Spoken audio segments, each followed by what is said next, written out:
Let's see.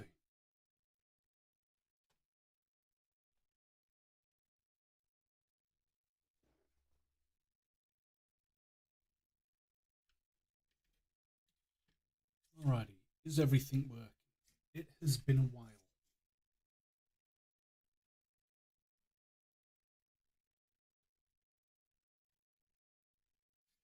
Kind of lose the habit of stuff. Can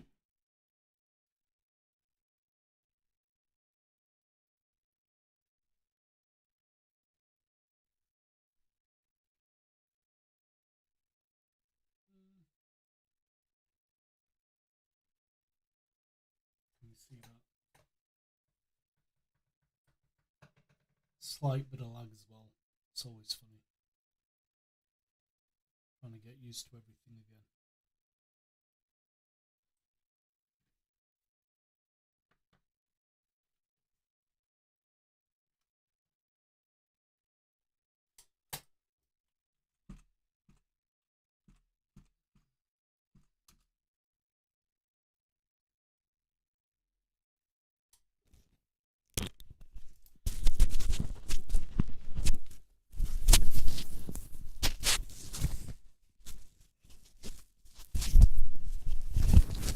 Little bit quiet. 2 moments. Un momento.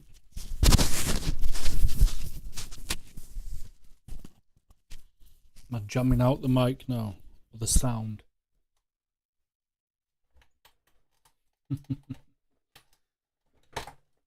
Hello, Monomer. Fantasy Craft Forge. Is the sound any better now? Do we know?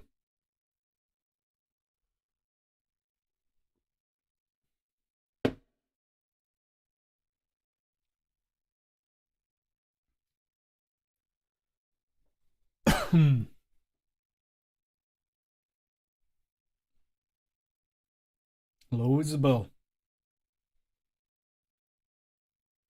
How's everybody doing?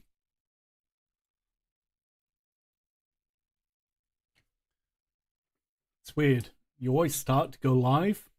You think you've got everything ready, but when you're out of practice and you start pressing the buttons and things start happening, you realize, well, I'm never ready. And I don't think I ever was, so this is quite fun. Sounds great. Cool. Awesome.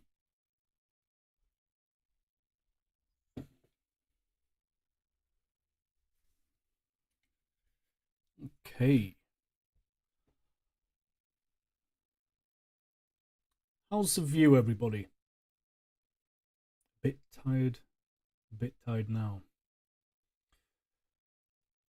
I'm okay. I'm full of energy. I've been excited to do this. I've been excited to paint some stuff. So I'm all right. I did stay up a little bit later than normal, watching a podcast, a D&D one, by the Game Masters, Curse of Strahd, and I was up till about 2, and then I got too old on them, and I fell asleep. So a little bit tired, but now I'm pumped. I'm ready for tonight.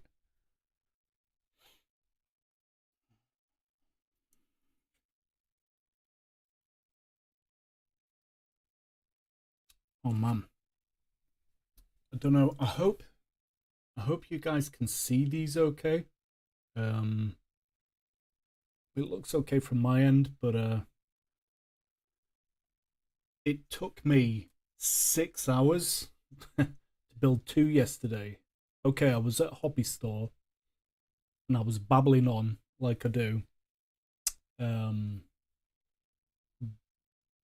But this box set has been hard, really hard for me to build and cut them. They're really fiddly. If you can see the detail. Hang on.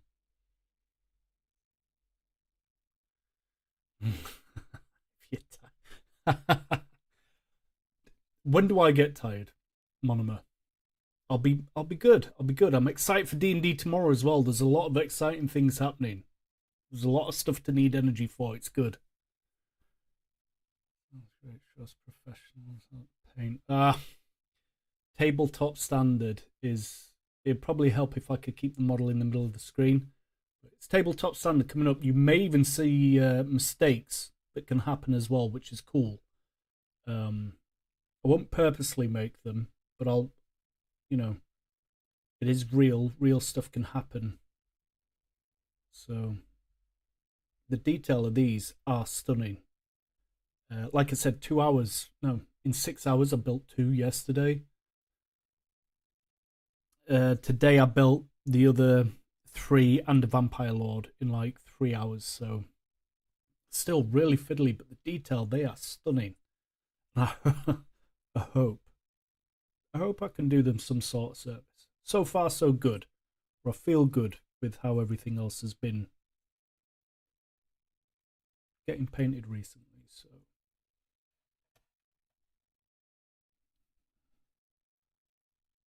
finally stream. Background music. I can work and watch at the same time. Yeah, that's a weird thing. It's something I've never asked, is about the music. I was and ahhing, but we'll see. If I do it, it'll probably have to be on the next one, because I'm not that computer savvy still yet. How long do I want to stream for? I don't know. I'm gonna see how far we go. But tiredness painting, it's a real thing for me as well, mentally. And I think it's important that if people are struggling when they're painting, or always upset with their finish, it sometimes is because you push a little too hard. But if these do get tiring, I may grab some objective markers or something easy, or just babble about the DungeonDen, the D&D, painting, whatever it is you guys want to babble about. But yeah, just trying to show up some of these models and how cool they are. And I'm stalling time as well. I'm looking at my paints.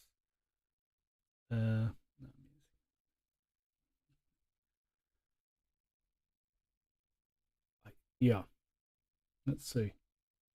It's going to start with the dry brushing, I think. Normally I'd dry brush these with a bit of grey sear and use that super cool slap chop style. But on here, I think I'm just going to dry brush. I want these to be a green. The box set themselves, I don't know what's best. Where's the less shine for anybody? They are green and reds, but I might have a bit of red on them at some point, especially maybe that flame hair on the Vampire Lord, because that's just cool. But I'm gonna go for a bit of a darker theme with the silvers and the greens, and keep it right. So right for me, and to fit my narrative for D&D as well. One of the reasons why I've chosen Age of Sigmar's as well, models, and the game to play itself, is because these are cool models for D&D, and they fit the calling, or a lot about what's the calling. So 2 birds, 1 stone. It's purely accidental. Getting some caffeine. Right.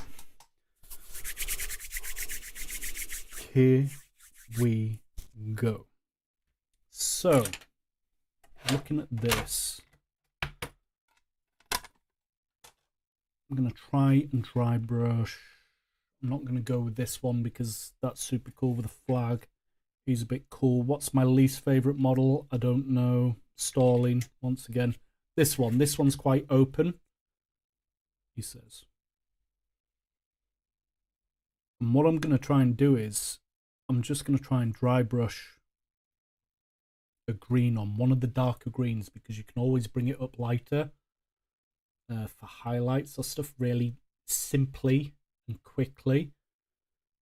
And worst case scenario is if it all goes wrong, you can just paint over it. So here we go. Try and get that right. They look great. Sweet models, really sweet models. They have been rattle canned with a primer as well first, just in case that's not clear for some people. How many models are in this set? So there's 5 Blood Knights, 5 of these guys. with a couple different variations to build. General's got a mace, which is pretty cool. There were 20 of these skeleton guys. That's another thing. I always have a model that I've painted from the other batch, just so I can keep it similar, just so they match. But there were 20 of them, and then there's three of these awesome huge bat vargeists, they're called. They're pretty cool. They'll be coming up in a video at some point as well. But here we go. So I was using the contrast Dark Angels green when I'd done the slap chop, which is covering them in that white or that grey sear. But I'm going to use the base paint Caliban green to dry brush. Trying to rep the DungeonDen t-shirt as well. If it gets too cold, I've got a cool jumper that I've been bought for Valentine's Day that's got a print or like a stitch. I will paint in a second, sorry. But look how cool this is from the wife. That's the stitching of a picture with me and my girls. Just think it's really cool. Bless her. Right. Stop babbling on. Okay, so I am just dipping it in there. Put the lid on, because the amount of times I'll knock it tonight is going to be quite impressive. Where shall I do this? Is this a thing? Man, that's covered with paint. Way too much. And this is the thing, you just got to keep brushing it till it's drying. Let's do this a bit quicker. Get it on the tissue. There's way too much paint. But I'm getting bored and I'm getting eager, so this is probably why I get stuff done wrong. It's a good height for everybody.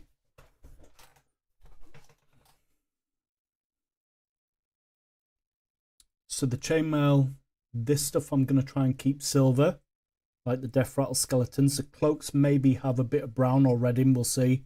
But the armour, like hardened leather armour, like Vlad from Bram Stoker's Dracula, the film, that style. Let's see. That's cool. All my girls, my wife and my two girls, way more creative than me. Better artists too, by far. It's crazy. Here we go. On a dry brush.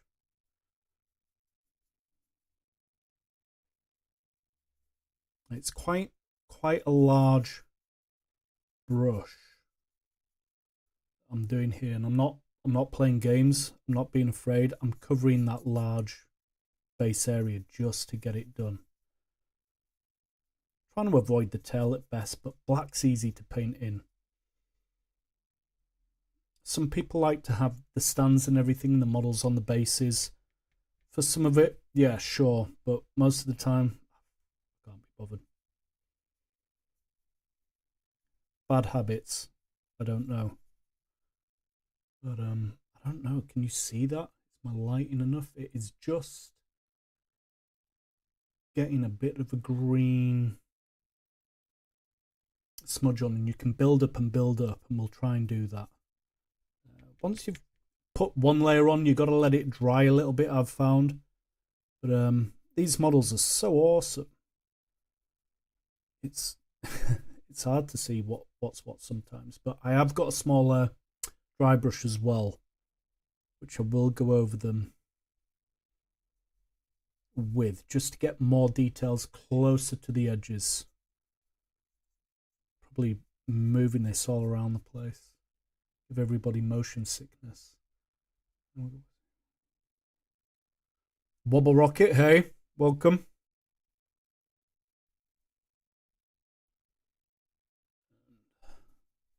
Yeah, so just getting this armor in and on. Probably going to end up doing the shield and their armor, this green as well. because I've got a bit on, and that's what's happening. If you watch how I paint, you'll probably find out how I D&D. If you watch D&D, you'll probably find out how I paint.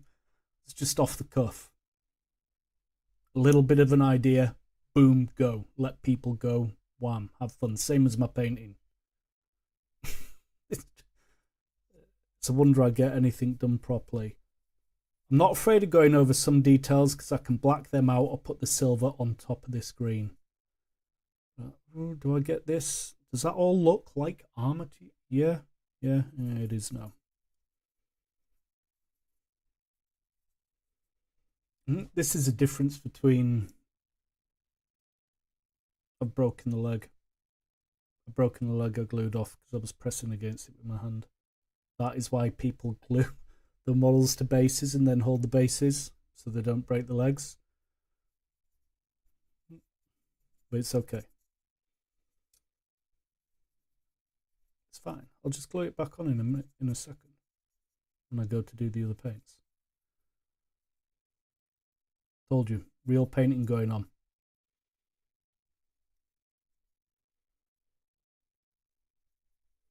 The sculpt detail on these is really nice too. These models are see, broken the leg. I'll glue that back on in a second. Gluing these, it's so hard for these for me to build these. Shocking. Awesome. Now I'll put a green on that just in case anybody's looking. Any point in time. I'll let that dry. I'll glue that leg back on. That's a shocker. There we go. Real life. I have got a wet palette. Don't lose the leg on that. And dry brushing for some people, your paint can get clogged on it, or mine can. You're fine to dab. Have the brush dabbed a bit wet, and the dry brush, it'll still work, still do the dry brushing.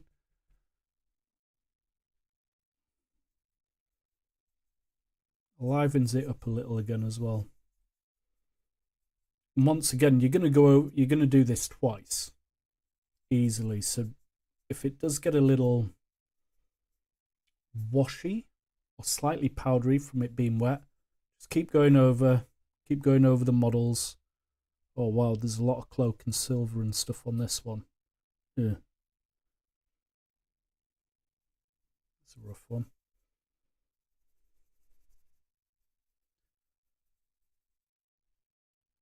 They're on the shin guards as well as the horse's legs, and I've just seen that. Shocking behaviour.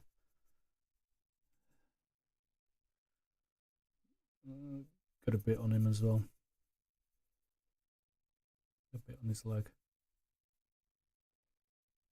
Wonder, can you see the green just coming through on these as well? It's pretty cool. It's pretty cool, and it takes a lot of fear away from painting. You can't quite see what's happening.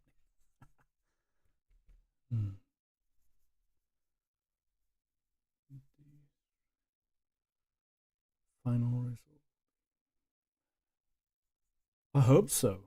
I think so. Right now, confidence is massively high. Yeah, I've snapped the leg off.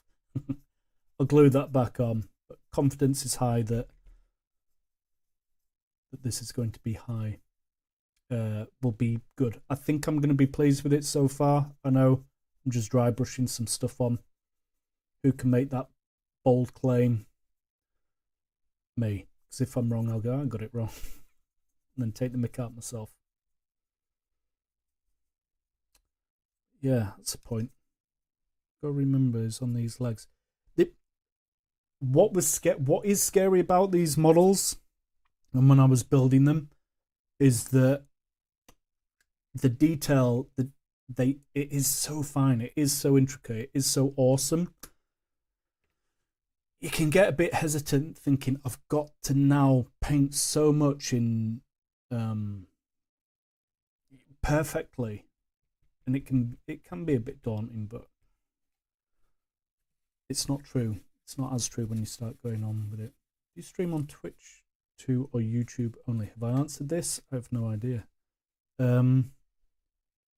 Just YouTube. Just YouTube at the moment. It's like the computer. It takes it's taken me a lot of space to do what I'm doing on YouTube, and I have somebody else doing my socials. That's how bad my brain is for it. Right, I'm going to give that shield a bit more. Wow, way too much. See how much greener that is? But it's okay. Oils at the end will bring all that back down. But don't worry about it. Get a new model, like something with a flag that's going to have a load of it, and you dry brush paint on that all over it. Gently onto some of this stuff. He says, snap a few things painting, snap more things gluing. These they're tricky. Also, I'll try and get all of one side done. That makes sense, doesn't it? Am I holding this still enough? It's hard, but I don't want you all to get like motion sickness.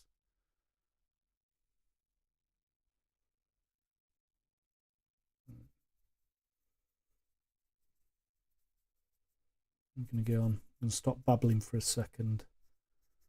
I'm gonna get on.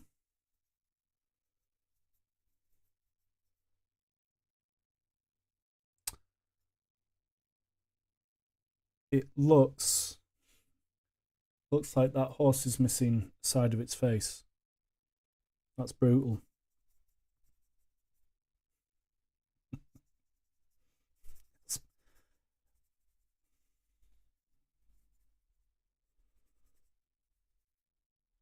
What can you do? Other than remedy it? I know, yeah. I'll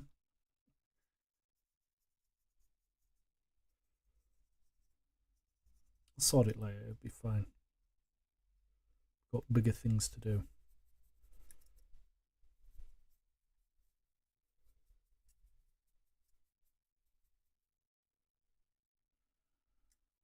Just running a little bit out of that green. Just put a bit more on. Right now. Yeah. Way up. Caliban green. I think it looks pretty cool off the black. I've used the Caliban green a little bit years ago when I was playing Warhammer, or got brought into Warhammer 40k. At one point I ended up painting the Dark Angels, so I got to see some of the greens and trying to learn how to paint them, running out of places to put these. Learning a quick style, because I'm not a great painter. What I'm doing is, it's just techniques, and it's not going to win Golden Demon, but it does a pretty cool tabletop standard job at a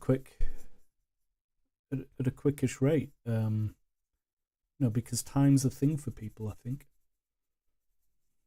I'm worried about the time, and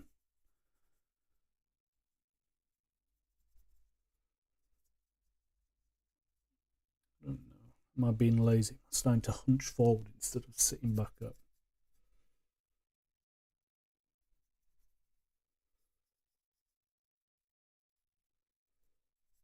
Like I say, it feels like I'm cheating using the green on top of the black, which gives you a bit more confidence to just go do it. Yeah, they're going to be green. I think I'm going to do try and do the capes a bit reddy brown. It's more about fun than top quality. I agree.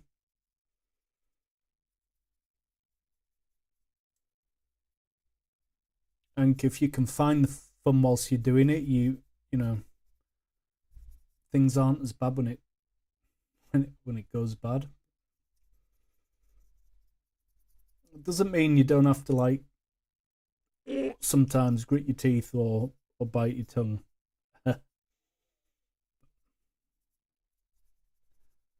Ultimately, yeah, I'd agree. Enjoy yourself. Oh, I was going to say you can't really see the green on that, and I think it's because I haven't put any on. Talking and rubbing it off. We'll see how they go. When it dries, it will darken up as well. Paint. I think I've got more paint on me than I do on the horses at the moment. Alrighty. Look at this. I'm not playing games now.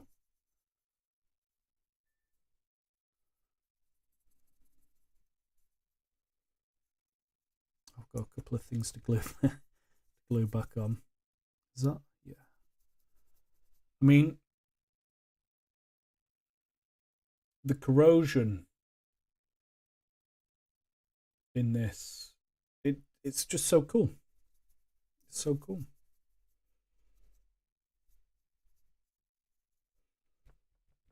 I think the sculptors, the artists, however this is done, I really don't know. Does anybody know how sculpts are done in this way to the plastic injection? I don't think I know, and if I've been told, I can't remember. Whatever it is, it's pretty awesome. Well, it's got like a unicorn. Do they all have unicorn spears? No. Imagine that charging at you.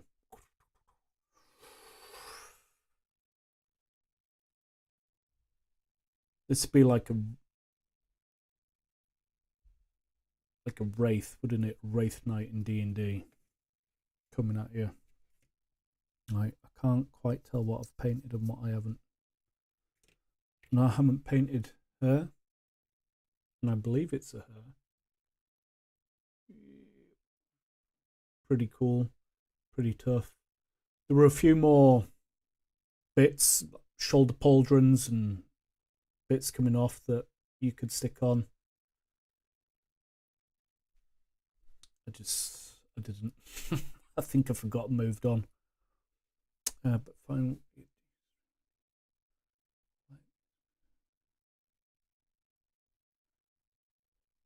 Unicorn spear would be scary. It would be scary.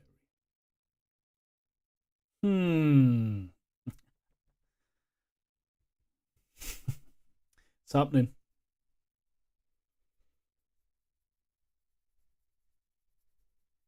Maybe not tomorrow night, because I think I'm like 7 episodes recorded ahead for the D&D. It takes me like 8 days to edit like 1.5. It's crazy. I don't know why, but I'm about 7 ahead of recorded. So I would probably give you all sneak peeks, but I can't always remember which episode is coming up. It always takes me half an hour to. It always takes me a while to remember which video I'm meant to be editing, to be honest. Maybe that is a touch of tiredness. Who knows?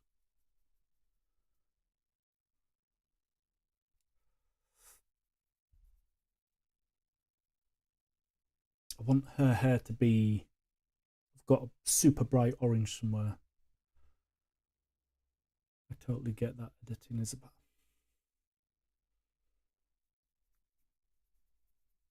Yeah, it is for me. It is for me. This is something cool about live. Is the interaction is pretty real, and you get to see it for real time. Maybe not, because I'm babbling way more than I normally would. Normally be painting a bit more. I can't help it. It's alive. What else you meant to do? Might stop here. Like I am going to go on to a smaller brush, but yeah, editing takes its time. You can tell by some people's videos, and they do a great job. And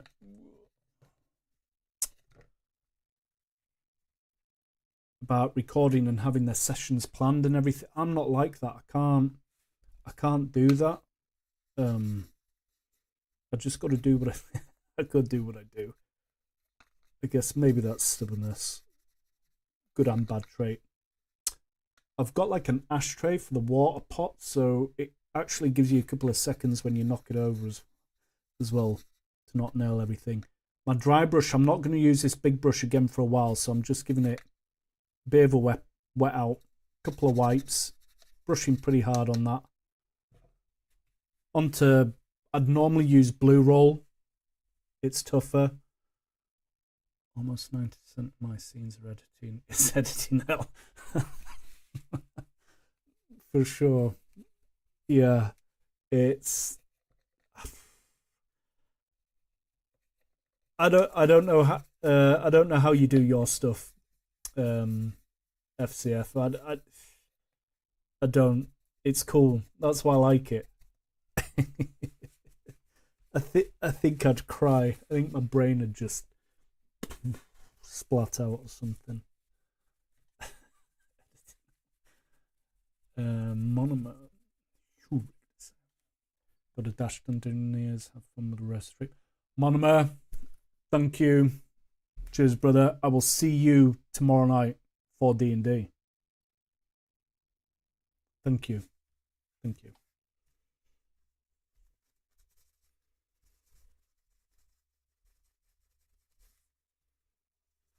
For anybody who hasn't guessed or who does watch the podcast episodes, Monomer is playing a Gravelord. He used to. This campaign's been going on for a few years, and they've had a few different characters and been in different phases and timelines of it. Somebody brought a time loop into it and absolutely nailed everything to bits. So they've had a couple of characters.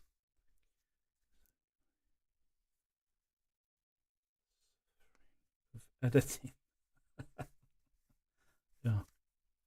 Well, things like that. Oh my word! I've left my coffee. Sorry, people. This may not be pretty. I've done a lot of climbing. I climb a lot, bouldering. Love it. It's masochistic. I'm a size. I think I used to be a size 9.5. Climbing shoes size 7. Get them feet in to climb. Shocking. Well, coffee's a bit cold. Who likes cold coffee? Anybody out there like cold coffee? Sorry, I'm going to have to quickly.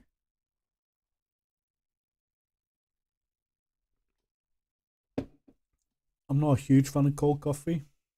I'll drink it. Right, where we at? Cleaning this brush. So, yeah, it's fine. It's a makeup brush, super cheap, and they last forever. Got in a bit of trouble by the wife because I didn't ask first, but they're really good. Smaller one, and I'm just going to go back to the first model. If I can remember which one that was. Is it the one I broke the leg off? It's shocking behaviour. I'm going to get a bit of water on from the palette that stayed a bit wet.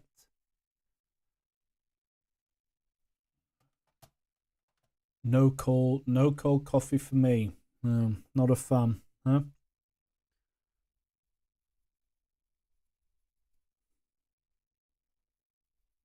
A mate of mine picked me up. I went to help him. I've been in the building trade for 27 years. That's what I've been doing until last year when I got injured, and this is why I'm pushing this and had the time and stuff to be able to do this. And I'd gone round to help to help build his mum like a cattery.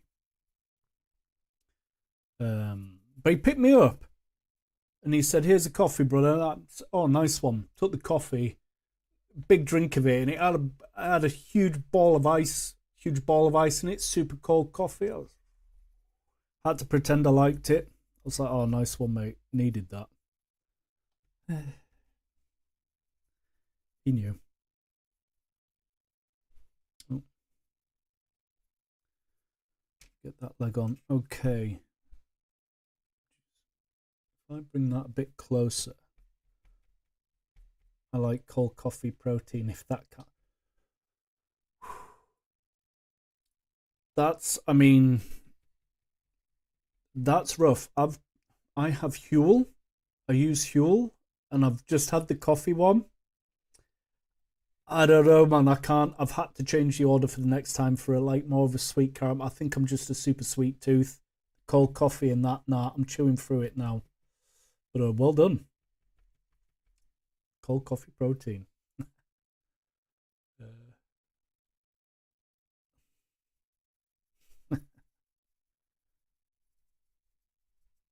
This is cool. Oh, painting on the video. Like I'm meant to be. But I am. I think you can you see? No. Oh, look at that. It's a shame I can't paint at that kind of closeness. But it is starting to come. So now just going over with this small one. And I'm going to be really quick as well. Maybe I can get it a bit more onto the models. See, when it dries thicker than what it appears as well. This is, wow, it's hard. It's hard to paint under a camera. That's, some people are just so good at it. Such a good skill. And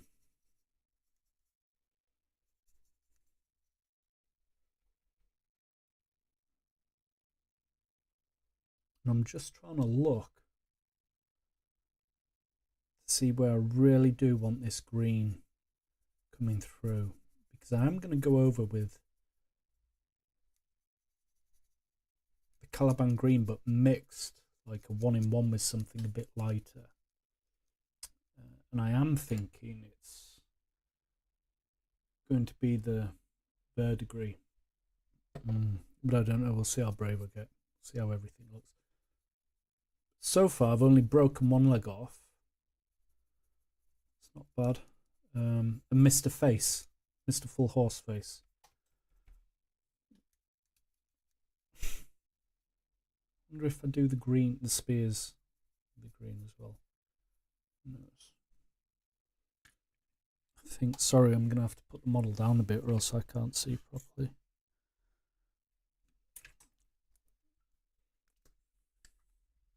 Looks great so far. The first layer is the most important, I think.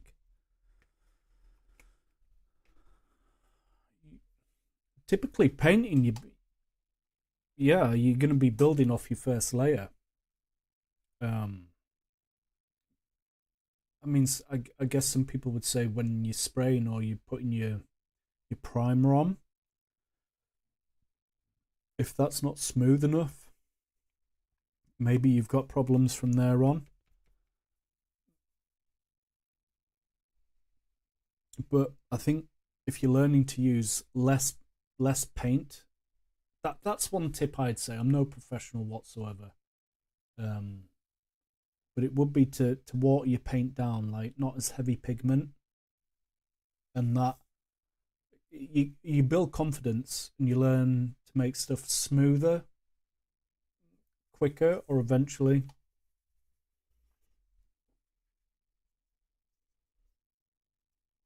I feel like these legs aren't getting enough of the, that's too much, that's ridiculous.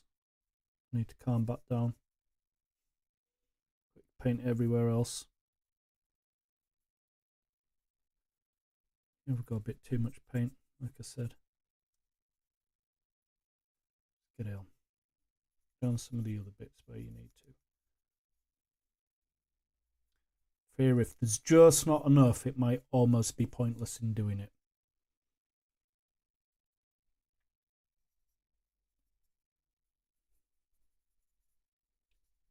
I don't know if I'm going to put any on the spear. If I do, it won't take long. Right, cool. Second one on that one.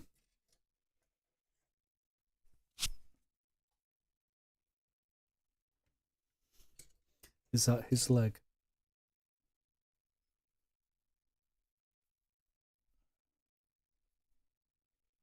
Perfect. I'm glad you can't see that. Here we go. No messing. Oh, no messing. He says this is like a, feels really detailed. I like it. Get in there.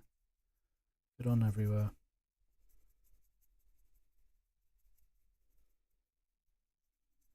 I mean, this is going to get covered in oil and all sorts as well, so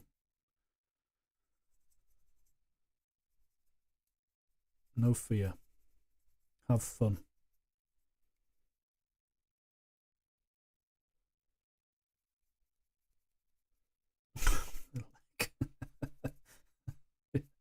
Yeah. I'm probably gonna have to glue it on at some point. If something does snap and you're just painting on like I am, carrying on, just getting on with it, don't paint the part that snapped off with the other part that snapped off. Leave that grey so that your cement glue will work again easier.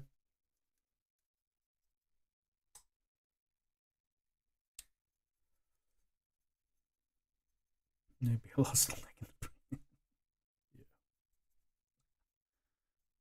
It'd be the search for the Blood Knight's leg. So like the hand of Vecna, the leg of the Blood Knight horse.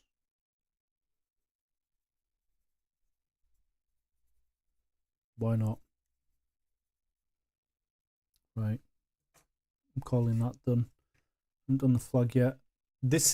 When your palette's pretty okay and working, people get a bit wet palette. If it's starting to dry out, just put a bit more water in,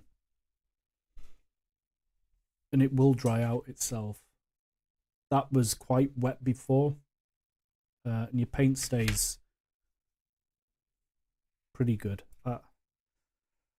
I'm not a genius, and it seems to work for me. So I hope, are they worth it?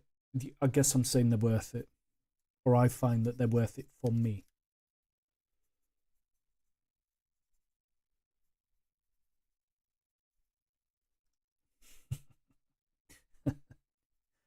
Don't know if you all clocked that.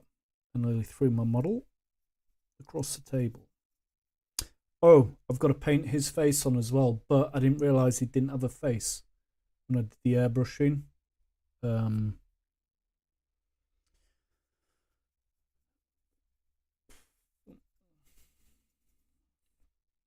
So I may have to scrape that back. Yeah, we'll see. Deal with that when it comes to it. I'll deal with that. Oh, not paying attention and absolutely loaded the brush. Can you see which way am I going? Can you see how green that is in comparison?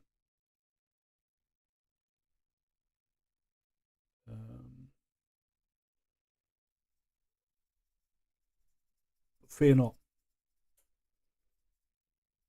Make everything else a bit greener and we'll put a highlight on it. And then we'll darken it down. But it is, don't panic at panic stages. He says he's on live TV. No. Realistically, that's way too much paint, but you can just see there's not much going on in that first stage. It is quite, the brush is quite dry. That is a huge difference. Yeah. Yeah. But I think, I suppose it's works in a lot of phrases, but less is more with painting and doing stuff to it. There's a level, and I don't think it's a flat line. Less is more, but it would go like that, and I think experience or however you end up painting or whatever style it is you do, it's got a bit of a wave to it.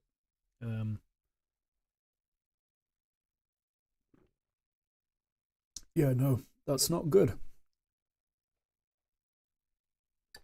But I'm from the north. I'm a Yorkshireman, so can't waste it. Go drink it. But it's done now. I'll go on with painting. Yeah. Speed up. Maybe didn't hit the flag enough. I might make the flag a bit red-brown anyway. And the red will go over the green very easily.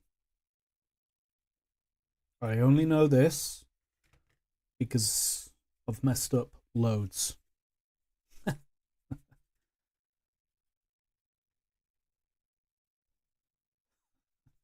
It's the truth. Yeah. I think green is starting to come up. Using an airbrush, you can get this quite quickly, this same type of effect, but that's using an airbrush.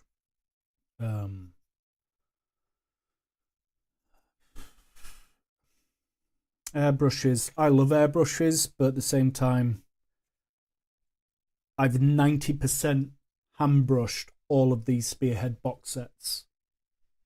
The giants that are getting done, the SoulBlight Gravelords, the Skaven type box set, it's 95% brushwork. So terrain, it's brush and airbrush. I guess I use the airbrush more so for terrain. Weirdly, maybe if I was a better painter with the airbrush, I'd use the airbrush more. I don't know. Then I'd use this slap chop dry brush style, and I wouldn't dare have the nerve to call it proper painting. It's certainly a way to paint miniatures.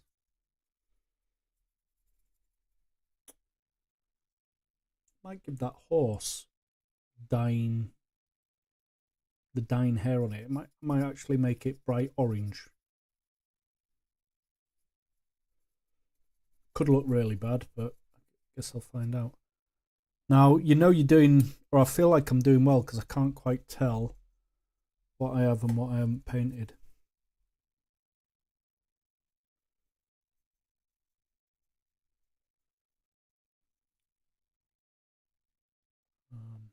Are you planning to do live stream of terrain building?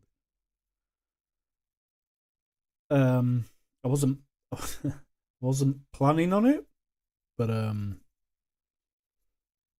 could do a live stream of that. I did a couple right at the beginning when I started this YouTube channel up. I was just trying to learn. I didn't know what I needed to know. I didn't know. Well, I didn't even. Well, honestly, it was just an idea. I didn't even know what the channel was going to be. I knew it was going to be about D&D, hobbying games, but so I don't know. But it's so weird because the terrain videos just don't do as well, and the painting videos probably only do well because it's got Warhammer involved. And Warhammer in the UK, which is cool, is massive. So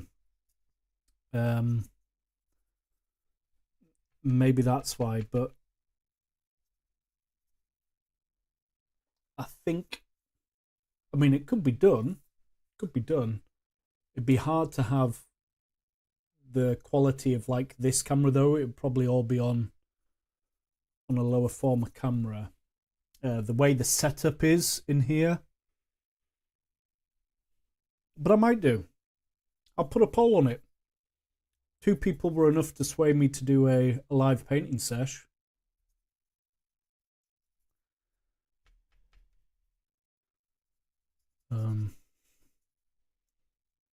I need more paint.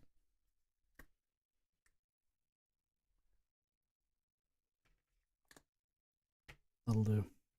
Ooh, maybe too much. There could be loads of paint on here. I'm just going to turn the model upside down. Oh, I'm glad I did that. Could have been terrible behavior. Here we go. I think it's a valid point. Models are more popular.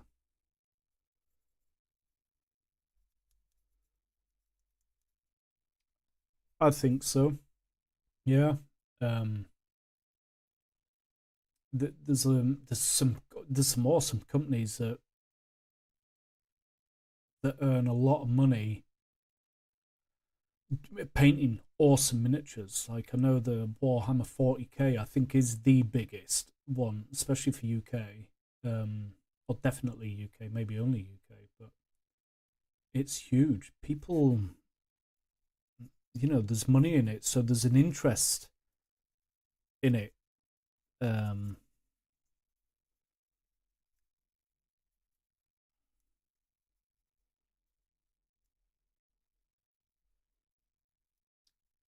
it's weird because I do understand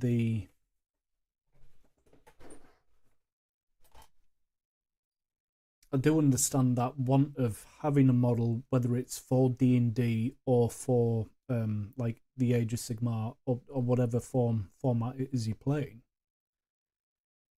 For me, the terrain and the painting, it's all part of it. And I guess it's like that for a lot of people. There's something cool about. I don't know. Is it just super geeky? I don't know. Maybe it's just super geek, and I can't help myself, which is probably the truth to stuff. But also huge trending on what's that model painting big on TikTok? It's I don't do TikTok kind of thing. You're saying it's the models that are trending? I can't. I keep leaning down instead of sitting up. It's a reality of painting.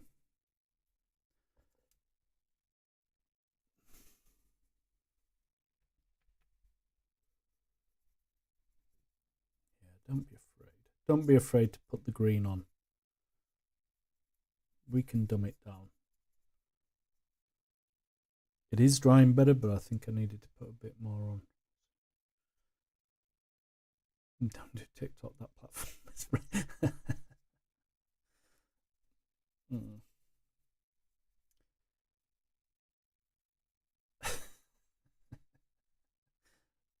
That's why I tell my wife. She doesn't seem to care. Bless her.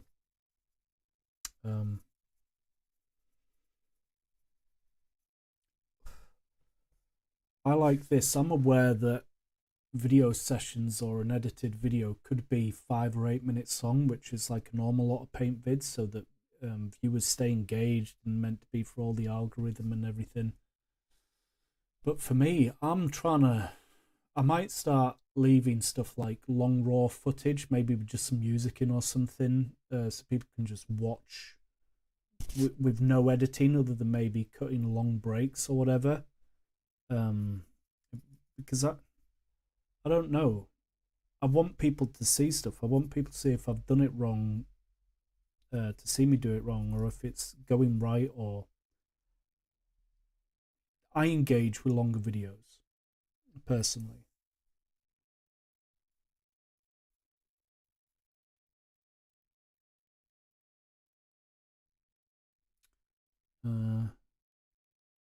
FCF Amateur Builder. This is even more fascinating for me to see. Okay, it's interesting.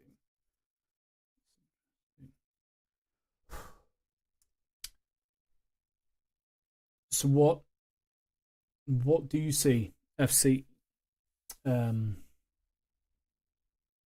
Is it similar? Do you see similarities in the terrain, building, painting aspect of it?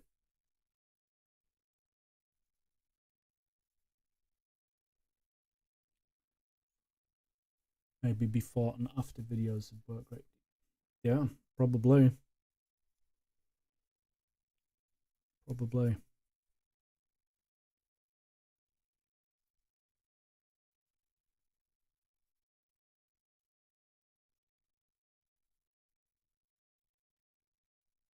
It's definitely a thing, isn't it? Because I think a lot of people think that YouTubing is it takes time. Like for me to do the videos that I'm doing and get the it's time consuming. Everything's so time consuming. It is weird, but I guess that's where you find out the videos that work for you and work for people who who are supporting and watching. Which, by the way, thank you once again. It's cool that you're here. I'm gonna chat at a live paint sesh whilst I'm babbling a load of rubbish. Thank you. Super cool. Before I had to bribe people like my friends to watch the other live podcasts, and they didn't even do it after after bribery.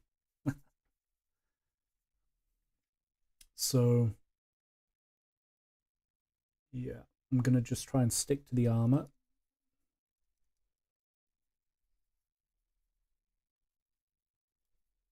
They're delicate, but they're not as delicate as the Death Rattle skeletons.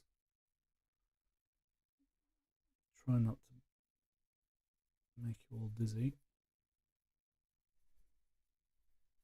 Oh, I got eye on that hair that's going to be bright red. It's okay, we'll sort it out later on in life.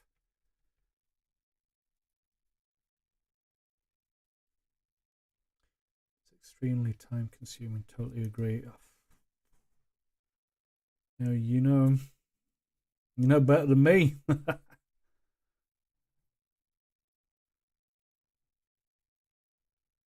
Happy to be here. Thank you. It's all about trying different approaches until you find out what works and what doesn't work for YouTube. Yeah. Yeah. That's a true statement.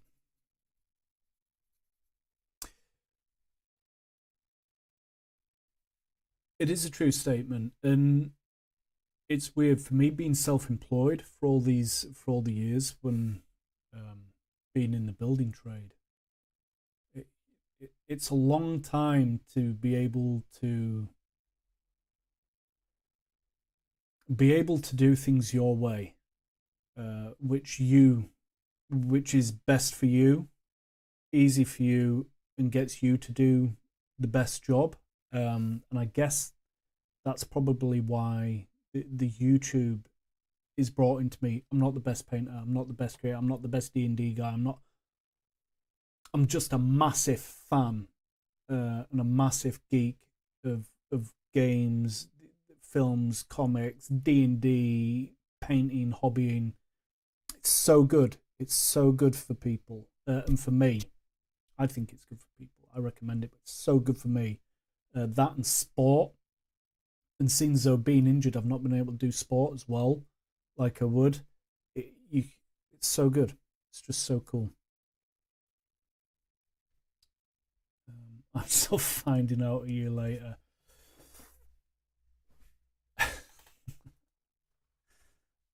I'm doing good. Your stuff is great. FCF, it's cool, man. It's cool. I like it. I like it. Oh, it's just remind me. I've got I'm gonna have to pay close attention in 6 or 7 episodes. There you go. Wink, wink.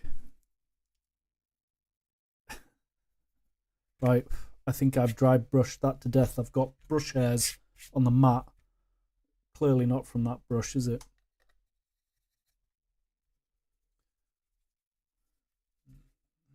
Your work is great, also. Thank you. Thank you.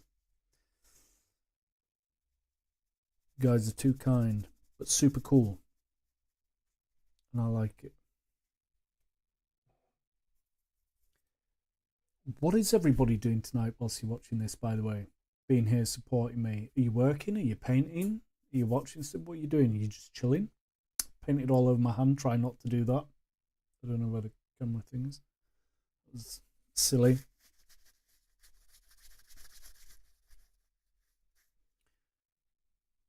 Right, let's get some painting done. Dry brush that. This is what I mean by scatty brain and just go with the flow. It's all about getting the ball rolling. Wesley Snipes blade. It's always trying to ice skate uphill. It can be like rolling that ball.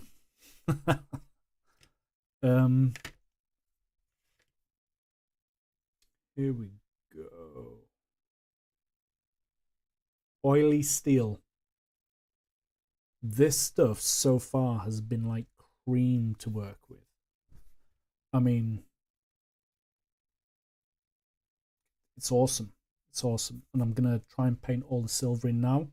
Now I can differentiate the difference between the leather. It's kind of, as I'm doing it, I'm working out in my head. I'm learning Italian. Okay. That's pretty cool. Italian.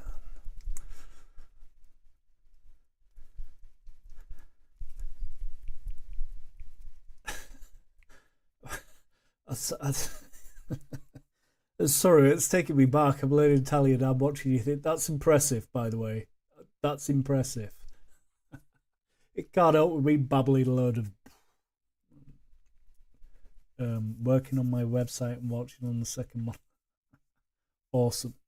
Yeah. That's cool.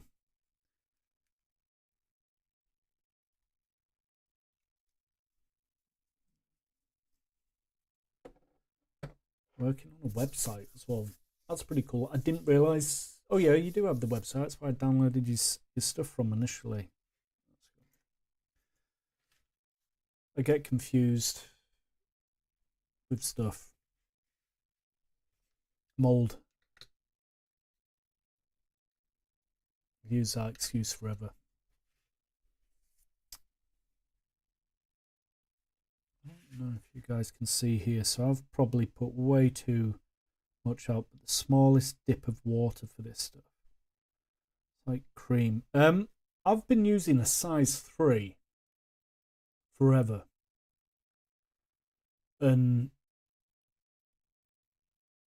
I've just been using this size 2 for the last models, the size 3 and then the size 2, and it does make a difference. And I remember some people, like, they're painting the models and they're using size 1s and 00s, and that blows my mind because that must take forever to get paint on. I mean, all power to you, but this, I'm still going to try use a size 3 normally, but these are quite detailed, so I'm going for the size 2. Now I've mixed that paint, but I am going to clean the brush out completely. The end is wet. Right, okay. Let's see how my painting is this morning. Can we remember which one I started with? It's the three-legged. The three-legged Blood Knight.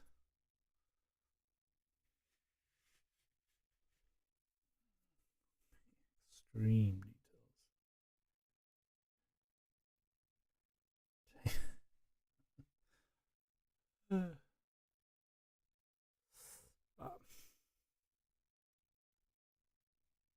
I think it takes me long enough to paint in general. Here we go. It's weird. I'm under the camera. I've got to get a posture ready, and I can not see too well through my eyes for some reason. Enough excuses. Here we.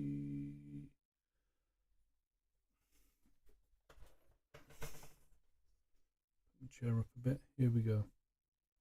Using my finger. And this stuff.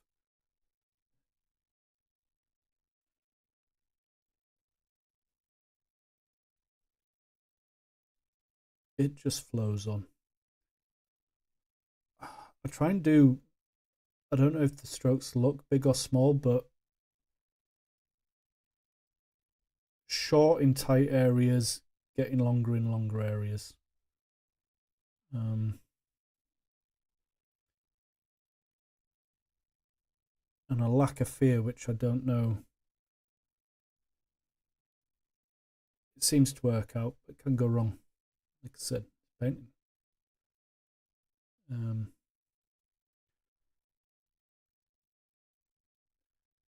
me see that, how that's going to look.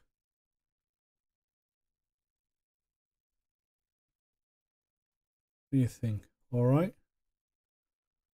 I'm quite liking it. 2 colours, that's it.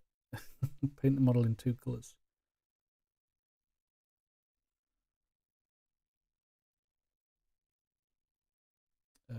And that's another thing when you're recording on a video. Like I've got everything recording, all of the models I do, but there's definitely like 1 or 2 that I concentrate on and will like make sure that I'm filming it. And then once I've done that, I can just crack on, and then whatever I film, then choose the best out of that. Now I can't see, does that under there look like cloak or what? Or does it look like getting chainmailed? Don't get thought about it for longer than a second.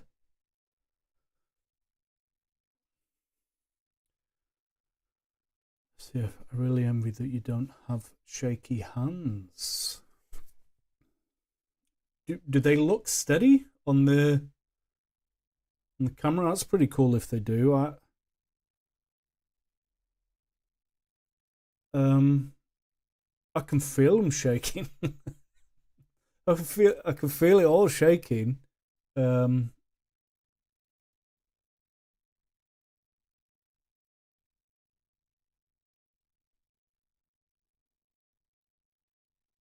there we go.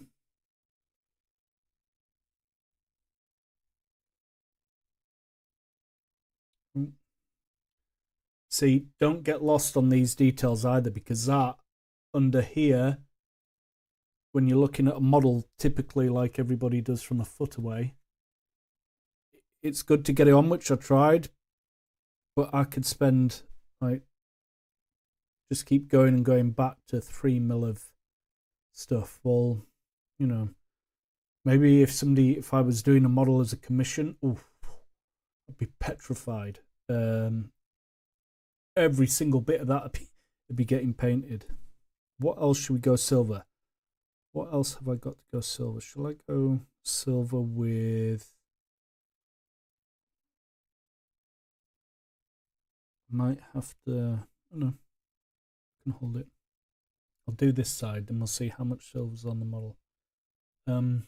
That's how much paint is on the end of this too. It is very steady.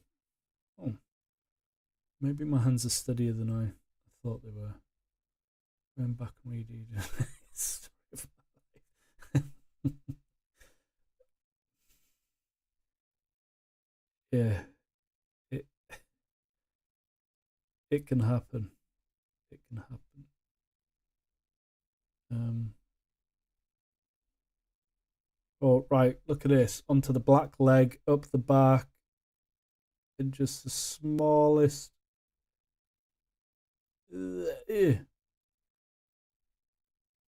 probably never going to see it, but because it only took me a second, I'd have left it even if that had gone wrong then.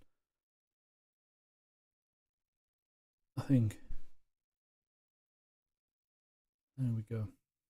The front side. And I'm normally not babbling as well. Not to myself. I've normally got music on. FCF, Isabel, you know, I was speaking the other day on the on your live stream. I normally have film scores on for music and stuff like Hans Zimmer and stuff like that. And I'd normally have music playing, but I don't know how legal that is. Or whether I'd have to like stop the video or something. I don't know. I don't really know. But instead I'm babbling and trying to paint. So I'm probably going a little slower. I will probably have to let this dry in a minute, but I'm going to try and get the insides and underneath because I'm not touching it. not having to touch it and not get, can you see where that leg's still grey? Don't paint that in. I can't paint that in. If you see me painting that in, if we get to that point, blow up the screen. Blow up the screen telling me don't do it. Okay. Thank you. Please. Where are we at?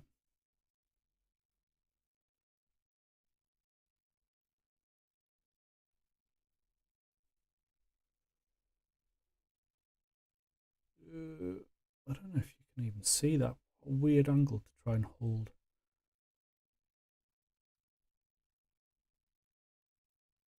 And as for painting, like a few years ago, I did an AdMech army and Army of Darkness. Cool, super cool, but that's not what I did.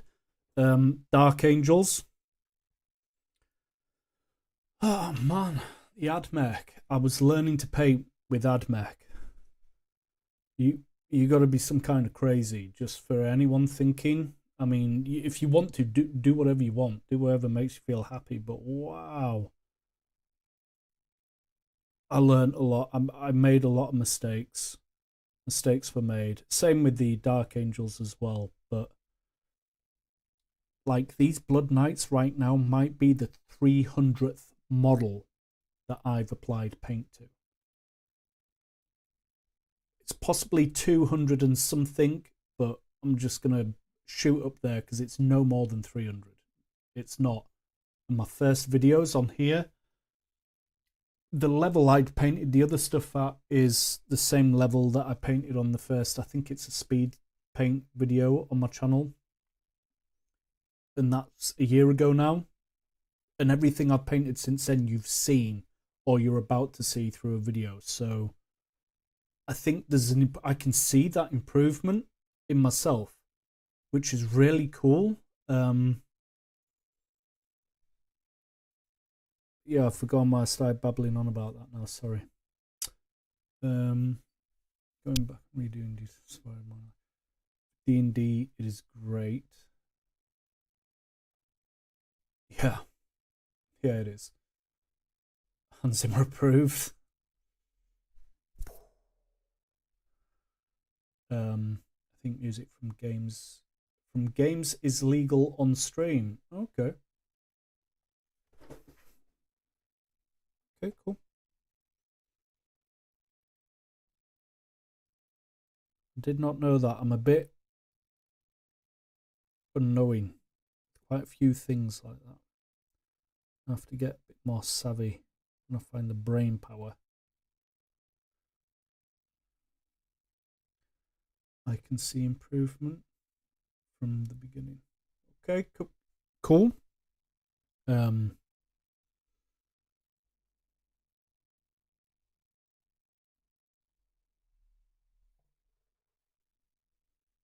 Yeah, I think I can. Recently, the only models that I've not been happy with, like I say, you got to be happy with what you're painting and understand, I guess, your level.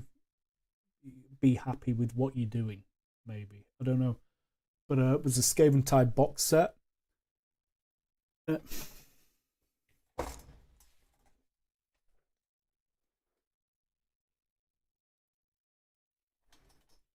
literally a few months ago, to be fair, they actually look better through the camera. Or cleaner through the camera. I did not have 3 colours in mind, or I did, and then when I got to painting them after building them, I got stressed out. And when I went to paint, I didn't have the colours I thought I had in my head. And they ended up, and I was not happy with these at all. But I looked at them the other day and thought, well, hang on. Even though as a standard, they're probably better than what I was painting 8 months ago. But I wasn't happy painting them. And I look at them and I'm not happy. And I don't think the quality's any different between that and, say, the Skaven or these that I'm painting too much at all. But it's weird. It's a mental thing. I think that's why you've got to enjoy it. chill out and relax and take it easy. I was trying to get a video out, rushed it. Now I can't even find the thing. Sorry guys, probably making you sick. Moving the screen.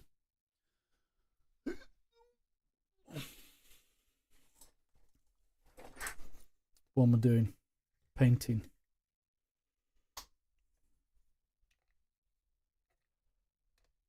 Took a little while to paint that night because I was babbling, but I am cleaning the brush again. Just to go again, this stuff on here is still lively. For sure, that would have dried out if it wasn't on a wet palette. I think it's still a huge progress. I think it looks great. Oh well, thank you. I'm an amateur in painting, so as in miniature painting or painting. What do you mean by amateur? Like just starting, or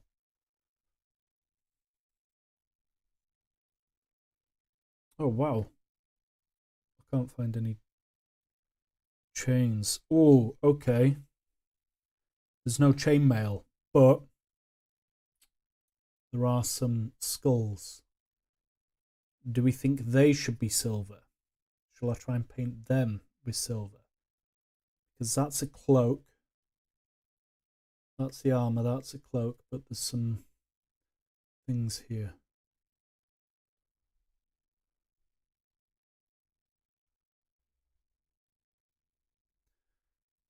Painting overall paper. And he's I got you. I got you. Here's a question.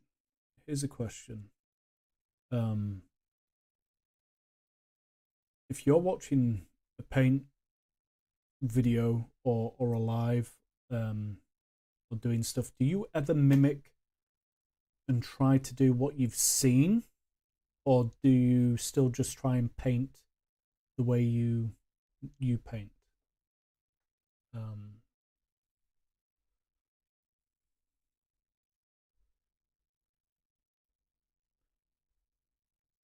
Oh, it's way too much silver. It's clogged all the holes in the eyes. Brush it a bit more. And black. Something will take that out.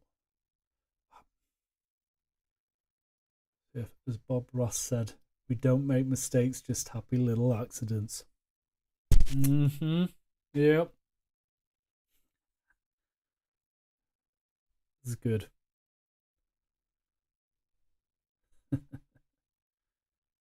Glass has got to be half full.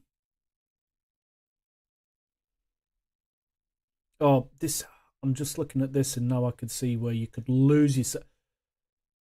To be able to have the patience and the want to sit down for hours and paint stuff or try to paint multiple details, maybe one day.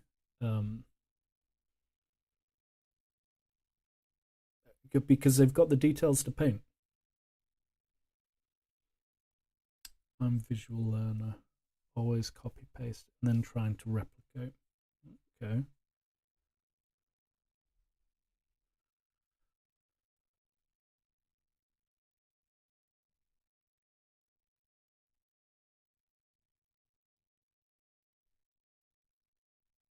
Am I even getting that in the painting shot? It's hard because my room is designed for a righty. I swear, it's designed for a righty and I'm a lefty. Yeah, it's not camera magic. I've not flipped the screen. I'm a lefty.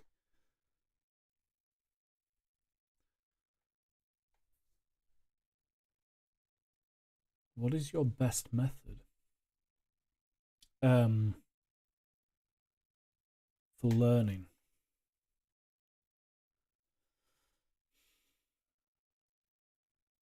Yeah, it has to be physical. I have to do it. either physical or mental. But I have to do it. I have to.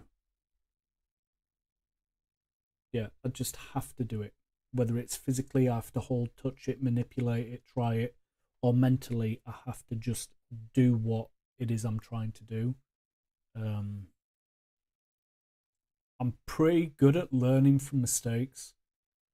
I've made so many, just in life, never mind painting and everything else. I've made a lot, but I do learn. I typically learn from mistakes and make new mistakes, or happy, not mistakes, happy little incidents. Yeah, practice. There you go, one word. Practice.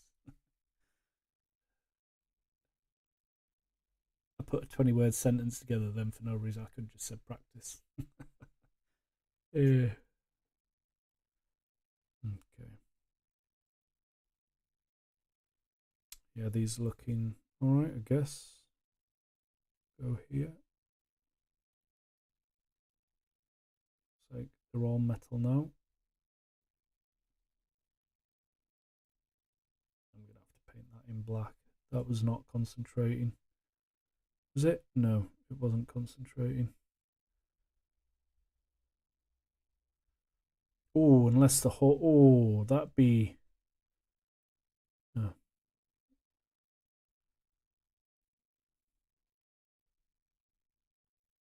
Well, they're all getting it now. Oil will bring it down and hide that as long as I keep it the same throughout. Consistency. Same here. It is the best approach. I've got some green going on.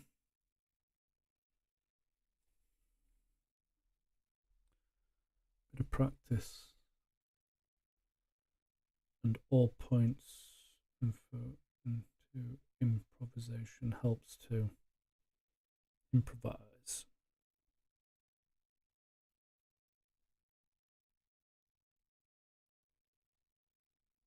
Yeah.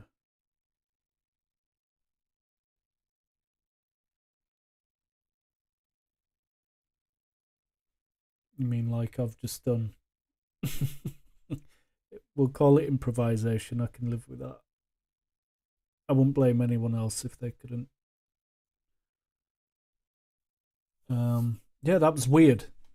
I wasn't expecting that. I hadn't even looked at that model properly. That's how awesome these models are and how much stuff they gotta do. Gotta go on. Gotta start painting.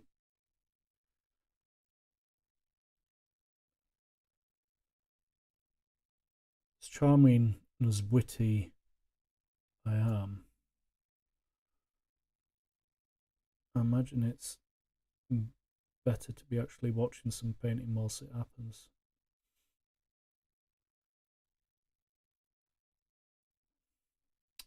Okay, here's a bit. So here we're going to go. Try and get in there in between the shoe. I think that is an important bit, and these are just one of the bits where take your time, breathe out, and gently split splat. Make sure there is enough on your paint. If you put too little, you'll have to do it again and again and again. Put enough on your paintbrush. Make sure you can see that I'm not trying to. And just dipping it in. I got a little bit on the toe. I'll wipe it ish. Made it worse. It's okay. Oil will sort that out.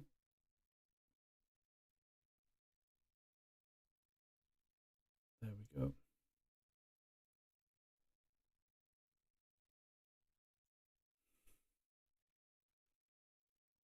Don't worry. Oh, look at this. This is cool all the way around here.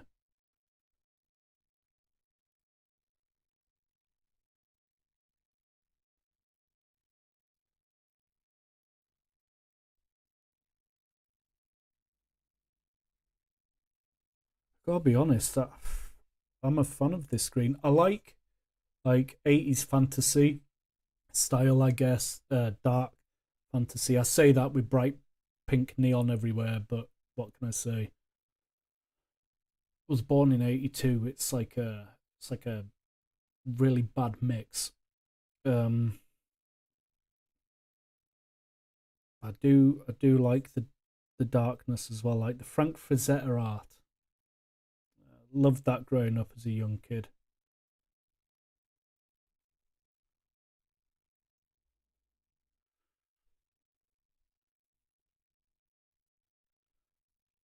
Models look really good already. Okay, cool. I think it's, yeah, they're cool. Got some green. You know, they've got some silver. They're stunning looking models.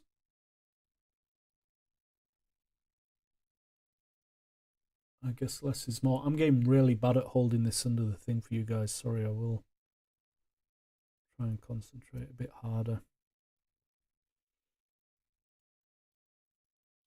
It's because I can only kind of see from here. I can see from here, but I can only see properly of what I've done and what right, just make sure that you're not going to be touching the opposite side. Get comfy.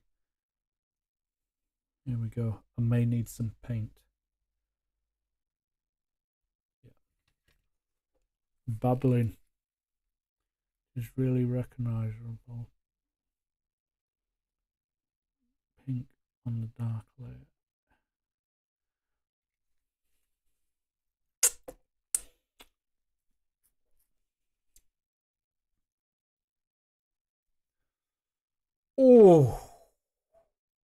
Oh, that question may need a little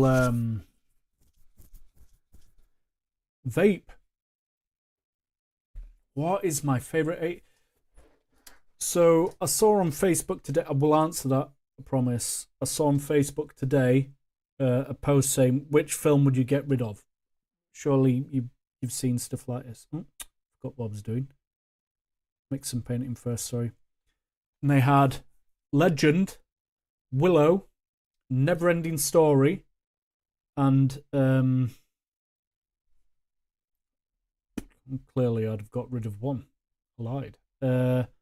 Willow, Legend, Never-Ending Story, and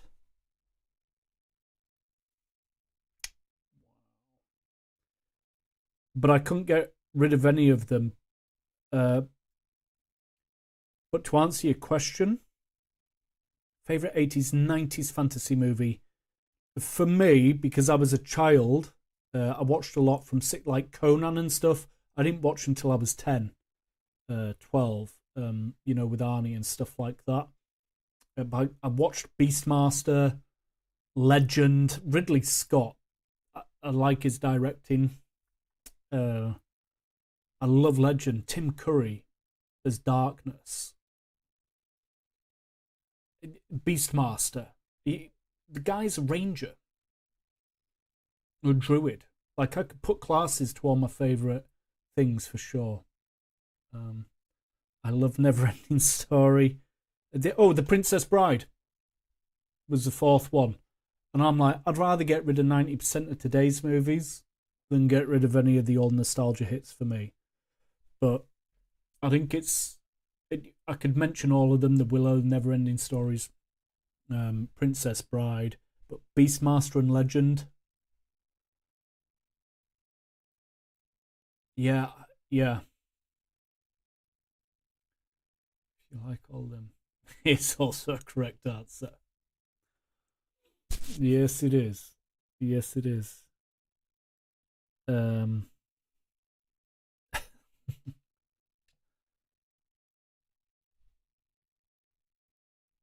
Where you guys at? Where are you at with your fantasy?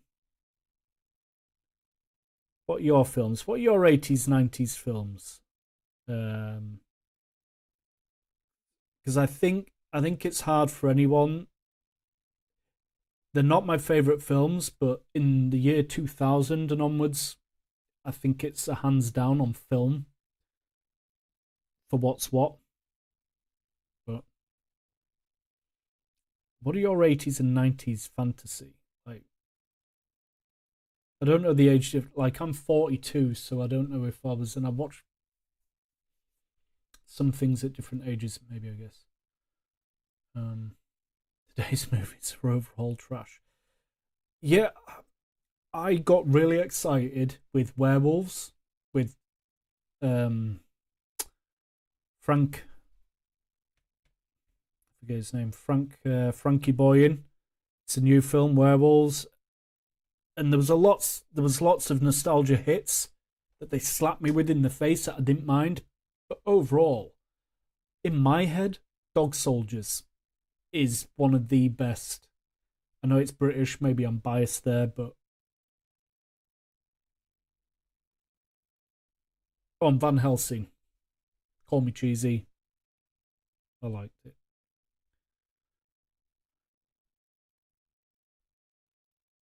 Yeah, what you guys got on your lists? What are we talking here?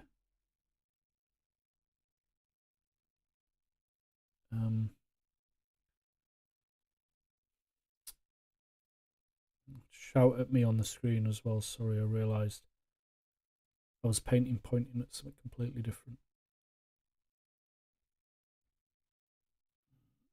Try and not hit the other bar. Oh, this is an awkward angle. Lie. Is at the back, so don't be too fearful. I think sometimes, sorry, I might just have to not be able to show an angle because it's so hard to get to.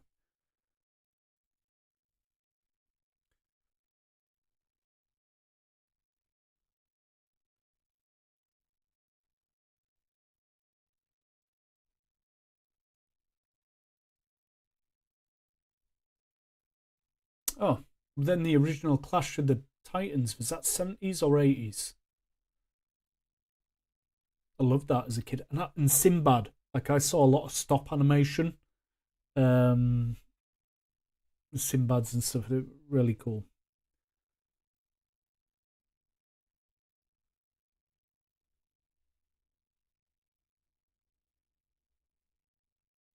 I like those type of stories, I guess. Feel goods.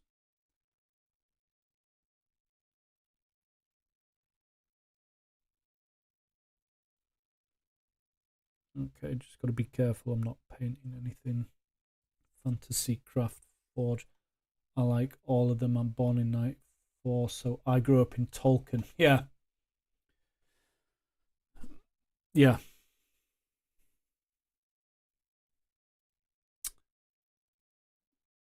What am I pressing? I'm pressing all sorts. I watched the cartoon version of Lord of the Rings as a kid. As a young kid. Scared me. That and Watership Down.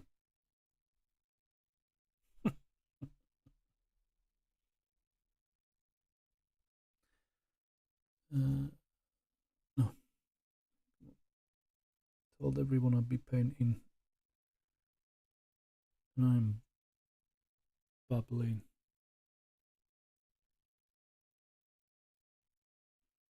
Yeah. Right. 2 more horses. Got a bit to go. What do you think about the new Clash of the Titans? What's going on here? Cartoon Lord of the Rings was crazy. Yeah. But I like it. Yeah. Fan. What do I think about the new Clash of Titans?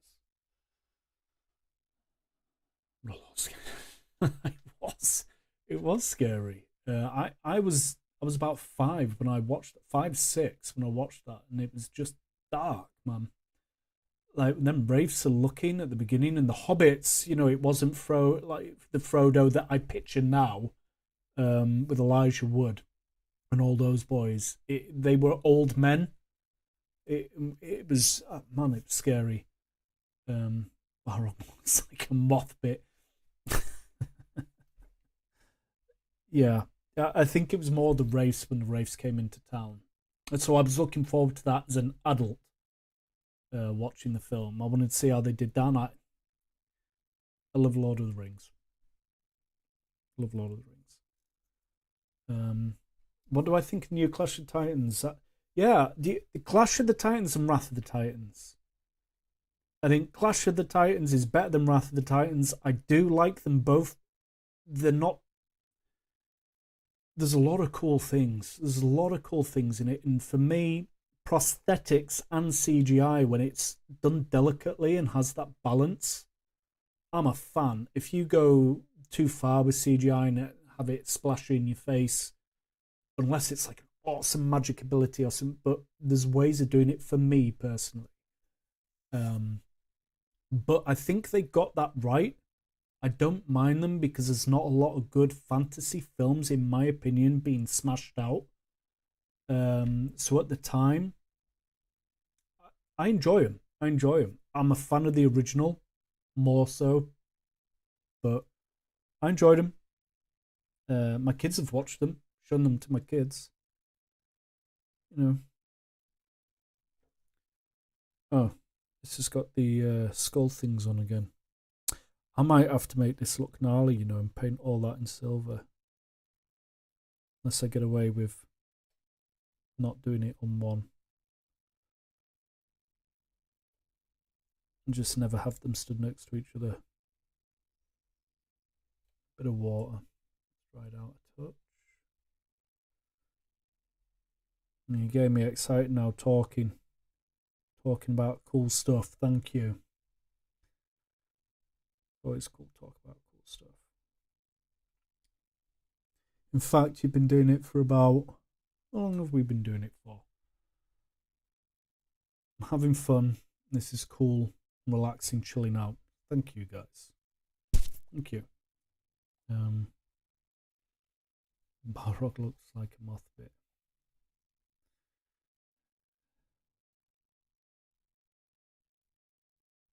I can't remember what I said. Do you know, it's a good job I do my videos because I can't remember all the paints. I have to go back and watch them and see what I've done. So true with CGI aspect. It can destroy the movie if used bad. Same here. Yeah.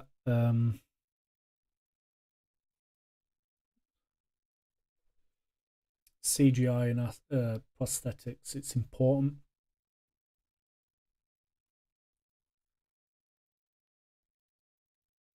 Oh, has this got... Oh, we're at the back. Couldn't see him then.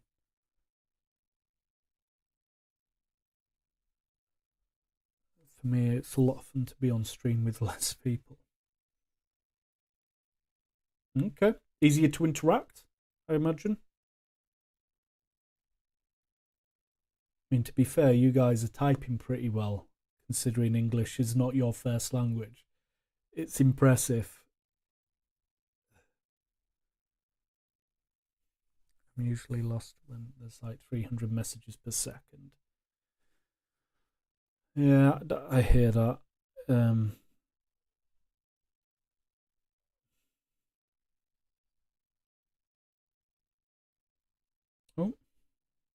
Ew. What am I doing here? I'm painting on everything. Thought I saw a skull. Oh, I did.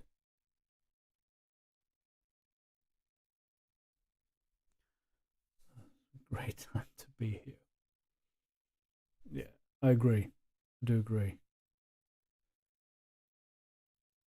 Of course I agree.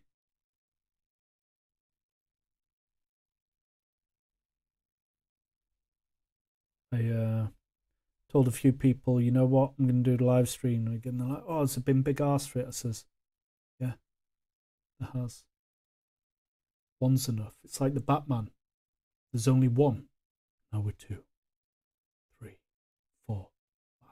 Keeps building, keeps building, keeps building. Then 300 messages a second. I don't know how you can do a stream where people get like that. I think maybe you got to turn ultra professional or something as the person doing the stream. I don't know. I wouldn't know, but because it's a lot to process. You'd probably just have to be just getting random buzzers to come up or something. Thank you. I'm still learning English. Well, you're doing awesome. You're doing awesome.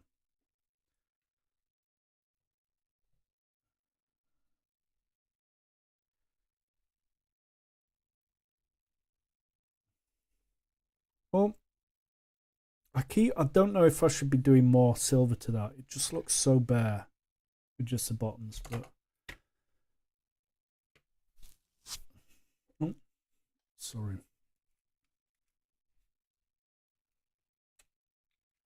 I'm gonna put a bit more paint on because I got a load here, and then I might just go a little bit brave, and I don't know. Do I? I don't know. Oh, it's a horse with half a face. Wonder if you see, some people have just got it to be able to sculpt that with green stuff and clay and maybe just look it gnarly like it's all, you know. No, I ain't got that. So I'm gonna have to find the other side to that and glue it all right. Put it all together and paint it all separately right at the end. They have, oh, they have bots for slowing the chat. Okay.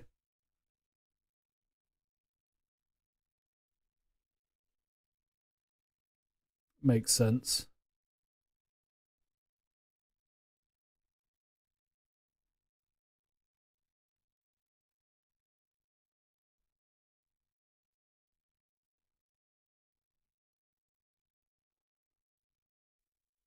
Is that it? Is that all there is? Okay.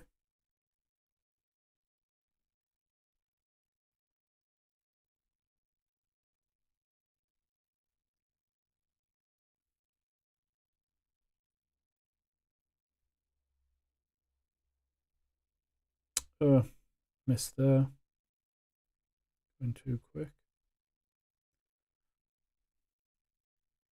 You see that there. Bing. It's nothing and nothing, but it's it'll get died down. It's part of learning.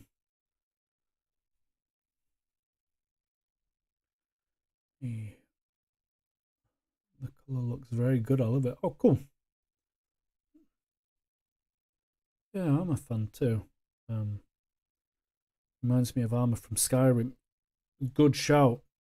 Good shout.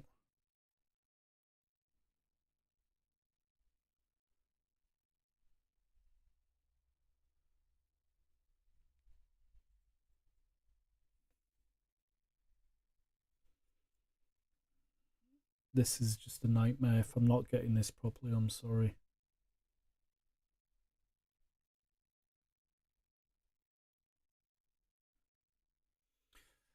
This is another thing. If you're all there watching me paint and I'm pulling crazy faces, tell me. I've just thought about it then. I'm like, I'm having to focus pretty hard. I have no idea what I'm doing.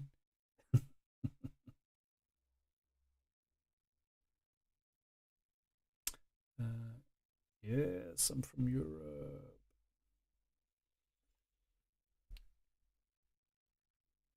I think that's all of us, yeah. How many viewers have we got? I haven't seen that. Have got the 3, yeah? 4 from Europe. You should see me.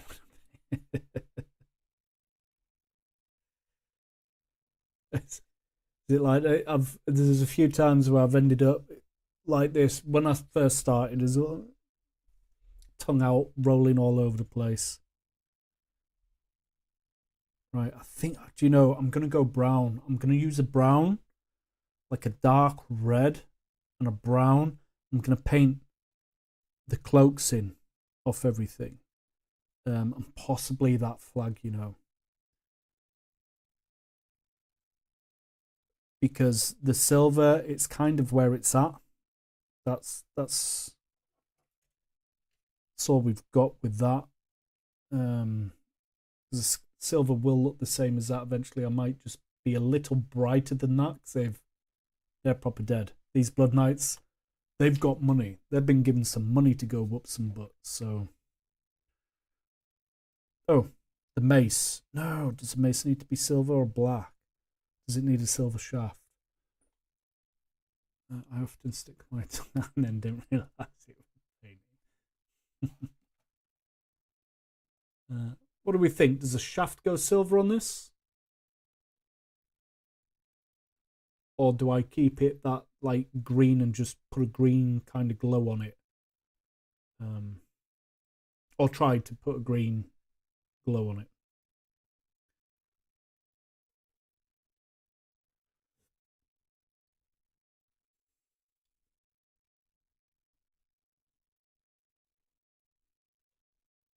Because if I do, I'll have to do it on everything, possibly.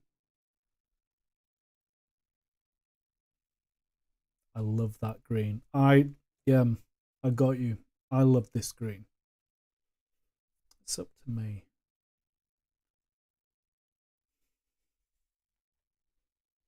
Leave it up to me. These are one of them moments where I'm like, you probably shouldn't be doing it on live. You should probably just be getting on, or I should probably just be getting on. I'll use English. It is my language. I'll try and use it properly. I don't know. I've got a lot on my pad, but I was just being a bit of a Yorkshireman then. Sorry. It should last. A bit. Brown. That's what we're gonna do. I'm gonna grab a brown. I've got this red, but don't. That's probably more better in for coming in for the highlights. Brown. Oh, and I'm attached to everything. Excuse me for 2 seconds whilst I kind of lean over here. I'm going to pull everything off. If you hear a load of stuff go, it's because I've pulled everything off. Here we go. I'm hiding stuff, look. Brown. That's brown. That's not the brown I want. Oh, there we go. I got a couple of browns. And a Bugman red skin tone. That might do it. Oh, with good luck. Didn't pull anything off. I think that's quite good. But green looks nice. Yeah, so you guys seen it too. You guys have seen it too. The green, man. Yeah, I'm a fan of this green. We'll be lightening it up a little bit, but I hope I get the look inside my head. And I think that's when you're happy, whether it's super neat, whether it's super detailed or not. I think for me, part of the fun, I'm trying to get that 80s fantasy, whatever it is I've pictured in my head out. We're good. I've got super dark browns here. I don't know how they're going to mix. This is the beauty of the wet palette though. Because I can do, should probably add some more water, maybe not drinking water, I'll spill it everywhere. There we go. A bit of the brown on, should have been shaken more. Bit of a dark brown on, probably a bit too dark. Excuse me. For a Bugman's glow. Succubus skin, Bugman's glow. I'm lying to you. Succubus skin. This is what I've done one of the giants in from the other Spearhead box set. That will be coming on a video. Sombra tostada. Burnt umber. Not even putting it on the thing. Sombra tostada.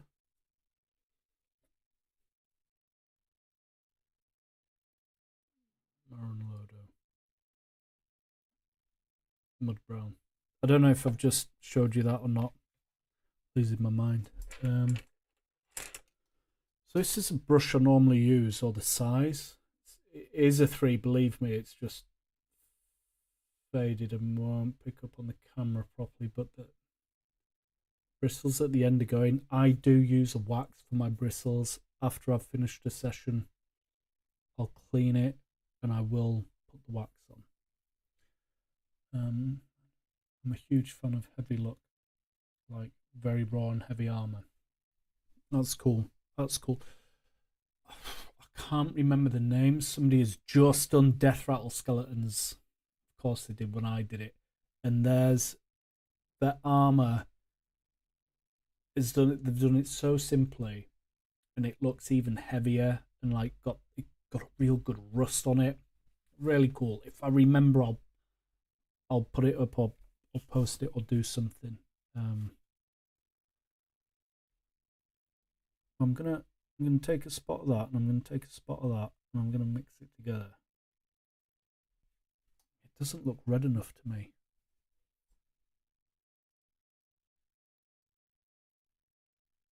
I'm gonna take rum rock. No, I'm not. I'm gonna add more brown. Let's see. Way more brown.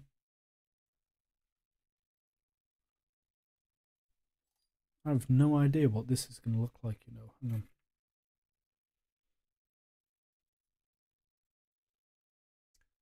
I feel if it's too brown, it's not going to be right. I fear if it's too red, it's not going to be right. Rust can add so much. Hell yeah. Right. Here we go.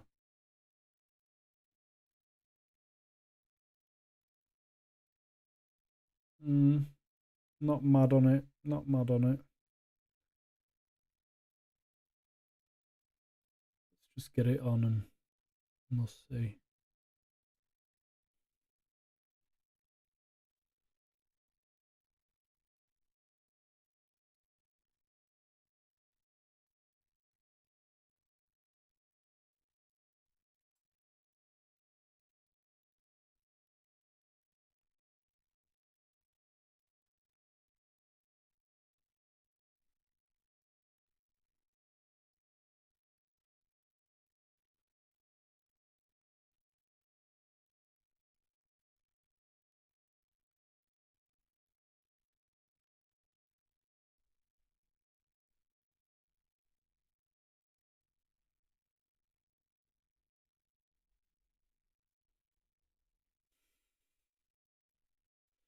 Well, one, I'd need to do a couple of coats anyway,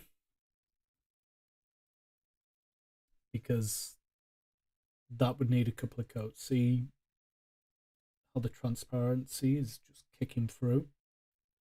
That would definitely need a couple of coats, but I think I want it redder. I think I want it redder.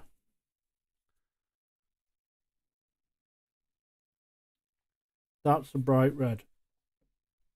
I'm going to do a magic trick again and try not to wipe everything out for a second.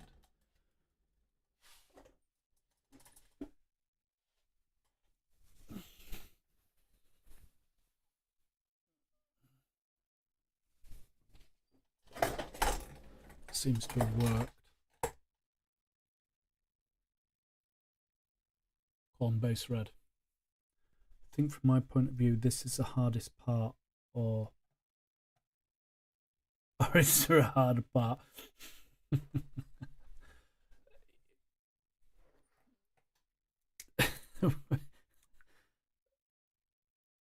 I don't know. This is hard. This is hard for me because the areas, they'll typically be smaller and closer together.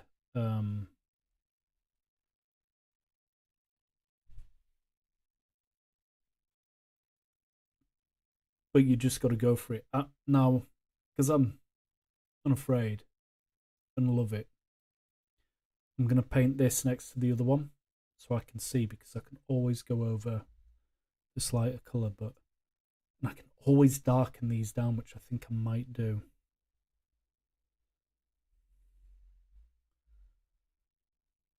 Or brighten them up.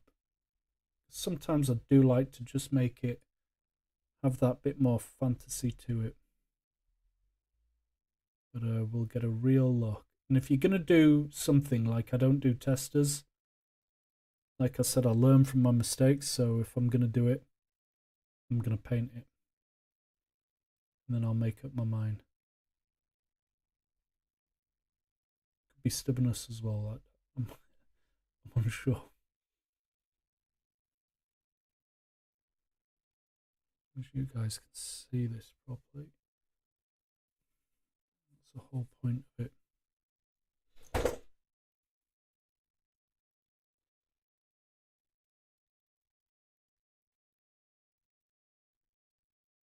It's just short strokes again. They're probably on a big bit.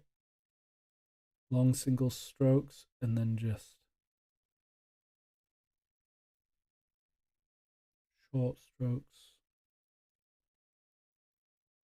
Try not to get on the silver. And yeah, these are going to be the bits that take the time.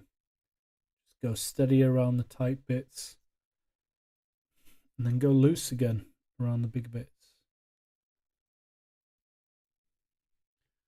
Don't know why my paint's not working. Could be me. Probably is. There we go.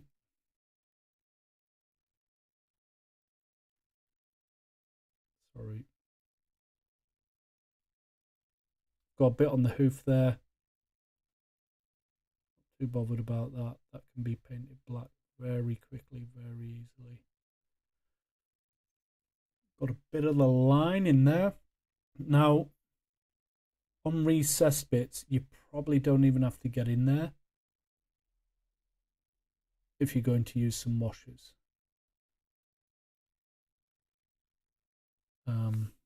But that will, if you can see that, that is going to need another coat. I'll show you when it dries, but what are we thinking in comparison for the colours? Do we think the red's a better colour? Do we think the brown's a better colour? Or is it a case of, I don't like any of the colours? What you doing? You're crazy.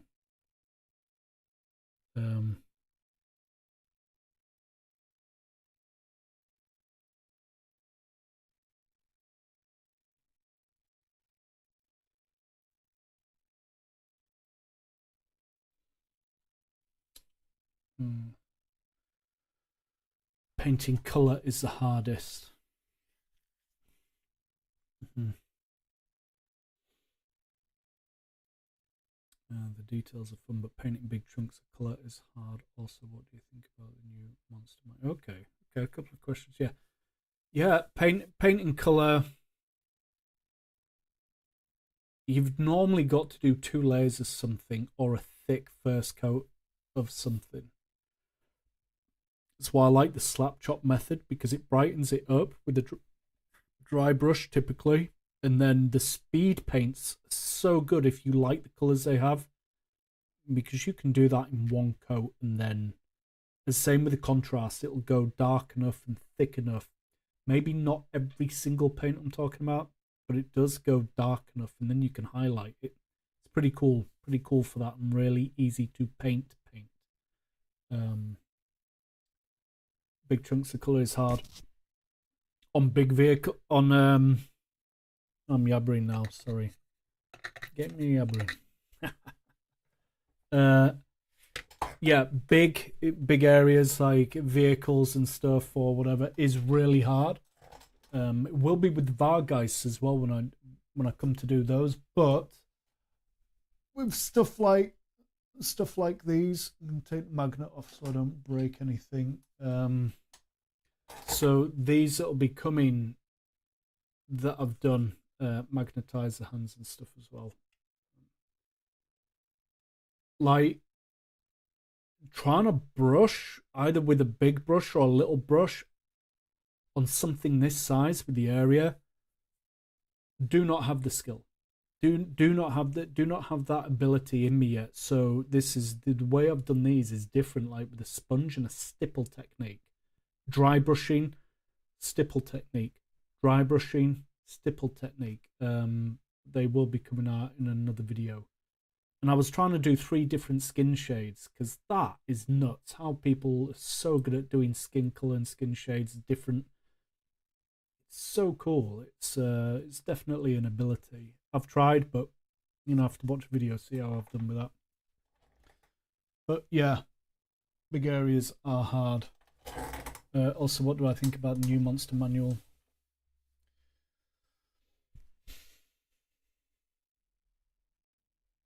What do I think about the new monster manual?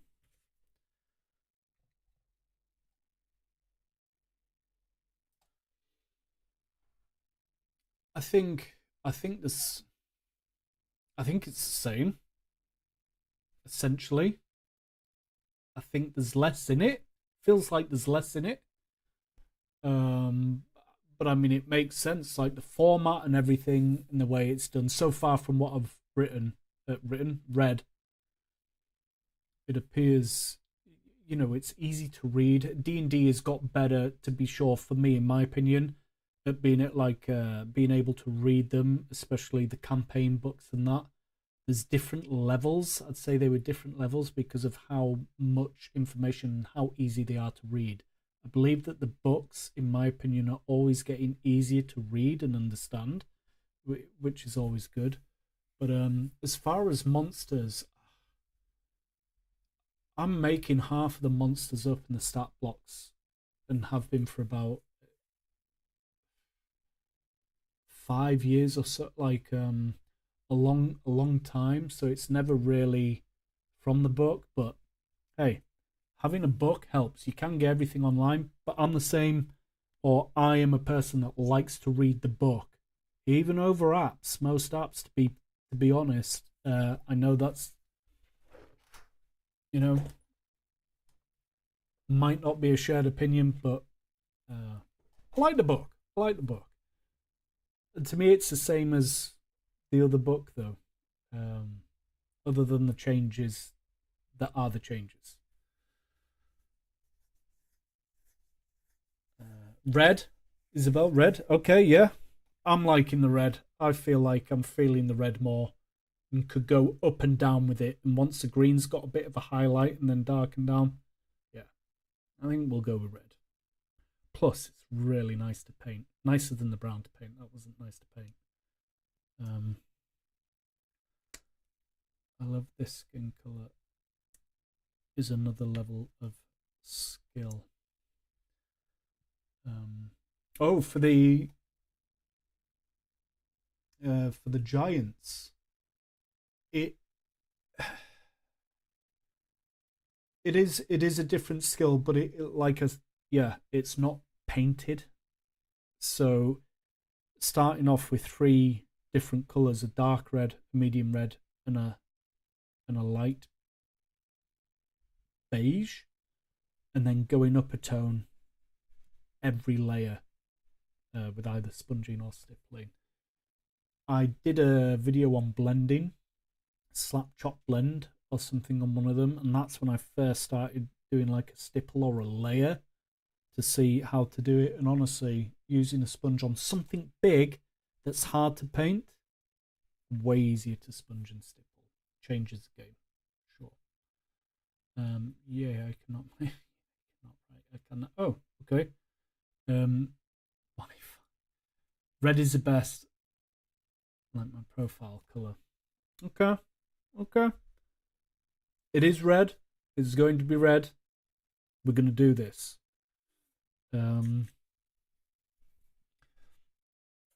Agree, it is a nice contrast. That's pretty cool.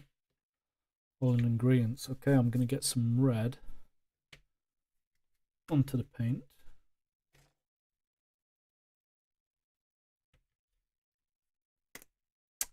What I'm going to do is water. I typically use water. But when something's really thick and vibrant, like this red is really thick and vibrant, this corn red, I don't mind putting literally one drop of the airbrush flow improver. It's what I use for the airbrush, and it's just what I'm used to.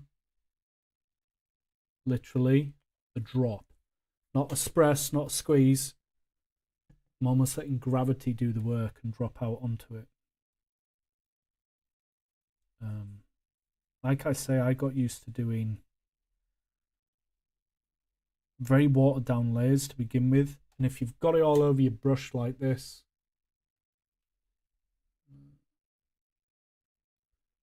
that's not cool. Getting it up high onto the edge, it's not cool. So I've been told, knackers your brushes really quickly. So after a mix like that, I will wash my brush I'll wipe it. There's a name for it. I can't remember it. I'm not an artist. That'll do.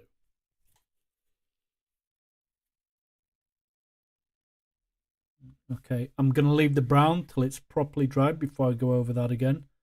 But I've got a couple of bits of red here to fill in. And this is the thing that I've learned with painting as well, is actually finish the area you're painting in. Try your hardest to make sure that you're not leaving an area, because to go back can be annoying. And I do it. I still do it a lot. I just caught that then there. I probably wouldn't have caught that. Okay, here we go. Let's get the slush red on again. So here, like, the details are so good, but that is actually what part's the leg and what part, where does the cloak come in and where does the leg go in? I think I'm going to have to make it up in my own mind.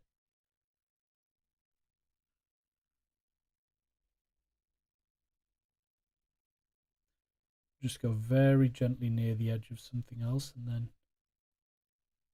speed up.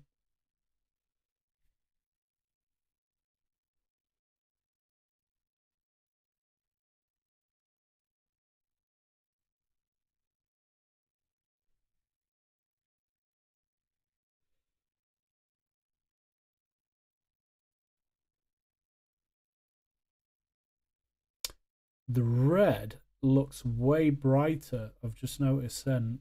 I don't know if I've changed the way I'm holding the model. It actually looks brighter on screen that I'm getting in my light.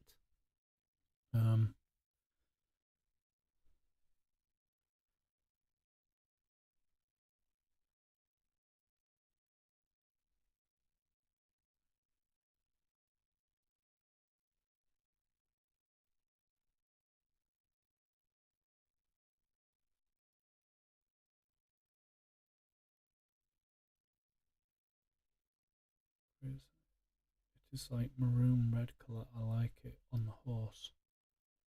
Yeah. Yeah, it's a corker. Like I say, it's slightly darker from my view as opposed what you guys are seeing.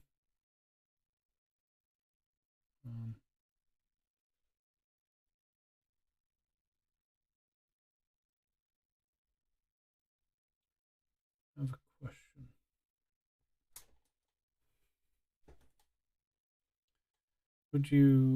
I have a question. Would you like to do this full time, like not just painting, but overall crafting D&D, social media?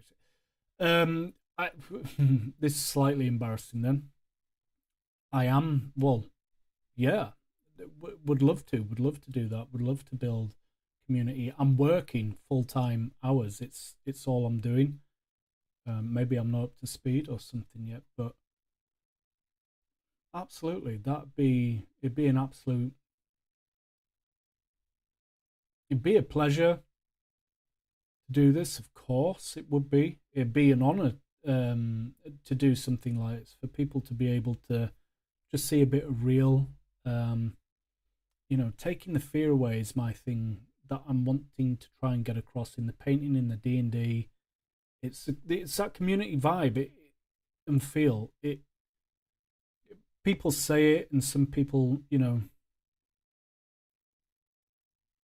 I guess they're not always in or understanding of it, but to do this full time, to get paid for doing this, and being able to do more and make everything better, make everything easy, be able to put more out for people, to be able to have something for people to go do, be part of.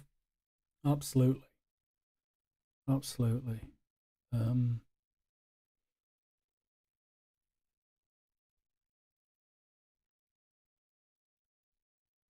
It'd be a privilege. Oh, I'm not painting on there.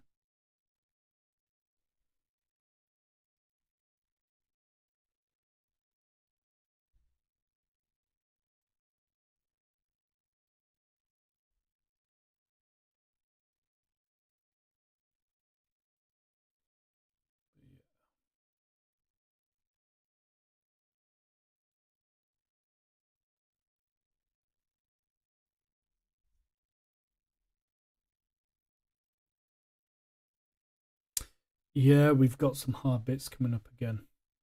I don't know if I've got a big lag or a little lag coming through to you guys. I don't know what the difference is. I mean, being a content creator full time must be so much fun. It's very hard to keep up. It can be a dream come true. Yeah, yeah, uh, absolutely. I mean, like I say, that's what I'm doing. It literally takes me all week to upload what I upload and do the stuff.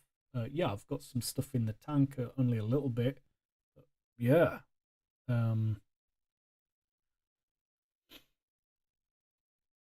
I've had the pleasure since my injury, the privilege to be trying to do this, to try and at least have a look, see if it's wanted out there by people, or see if my brand or the DungeonDen or this is wanted out there by people. But do D&D, get more D&D content out, more campaigns going. The ideas are there. Yeah, paint videos, just releasing the content all the time. It's just a lot of work. You could do with other people, but you need you need to pay people. I think you're on the great path. Thank you. I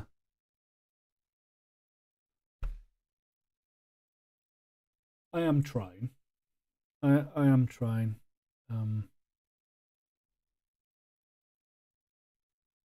I think it just takes. But it's weird, isn't it? I mean, I've always worked hard. I work. I'm a work. It's like being a workaholic. I wouldn't say I was a workaholic, but I have to be doing. I've always had to be doing. That's why I was good at the building trade, because I just did it. Doesn't matter the physical. It didn't matter to just do it, to complete it, and be awesome for people. Asking people for money at the end of the day for stuff is, no matter what you're doing, it had to be right. It had to be exactly what people want in order to make a living out of it. And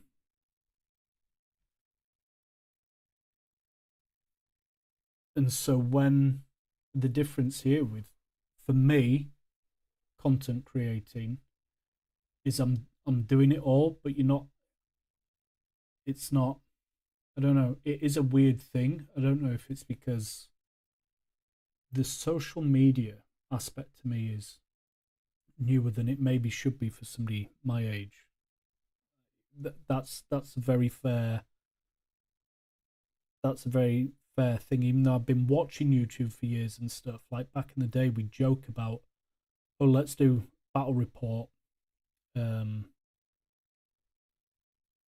video. I just realised I wasn't painting then. Sorry. You've got me babbling.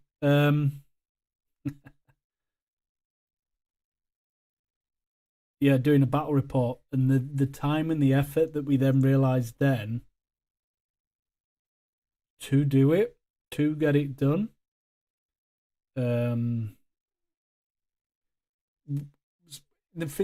Yeah, 60 hours a week in the building trade. I didn't have the time to do that. My time was allotted to sports and easier things to do and not learn.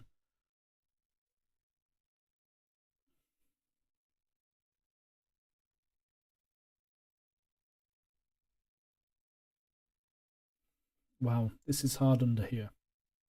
I'll make sure I'm not anything on.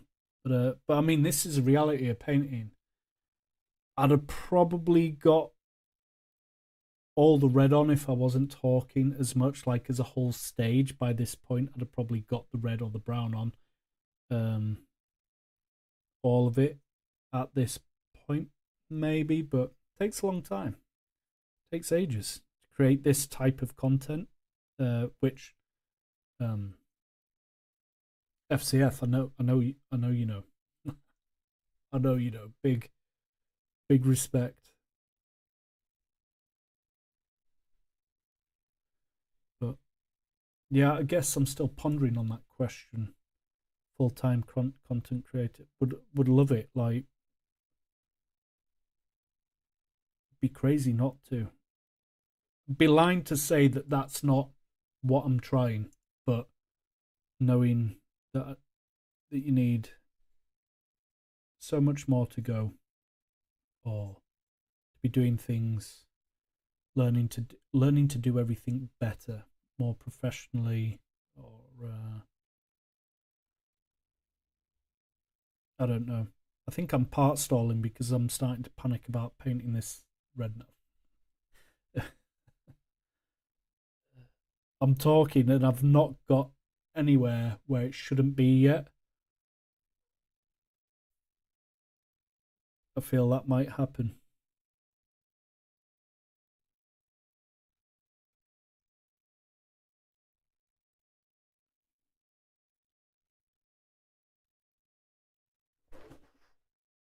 Try not to. You can see here the drying of just one coat of red compared to the fresh going on. Big difference, and that can throw you off at the beginning, I guess. Kind of got to learn to let go of that. If you don't know what it is or what they're going to look like, you just got to try. There's no other way. First thing is to have fun. That is the most important. Absolutely. We have one go. We have one go at it. Peeps. Be cool. Have fun.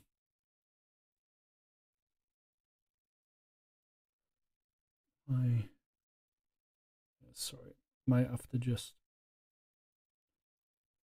do this out of shot. I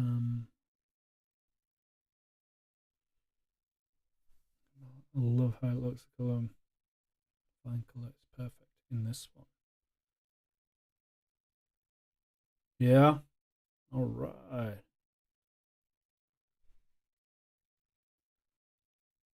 To be completely honest,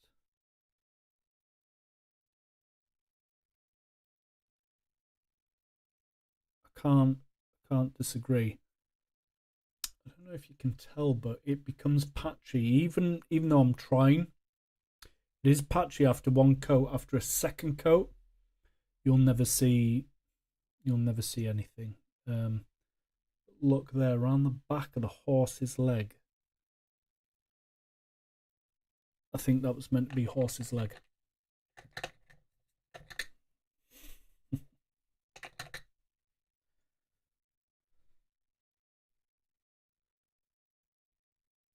So, has anybody, what miniatures have you painted or tried painting? If you have they been D&D miniatures? Have they been like a board game miniature?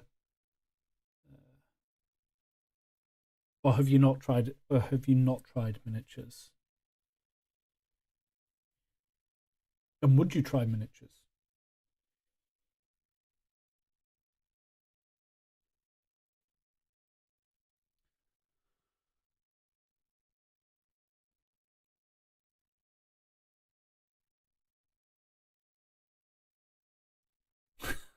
Yeah.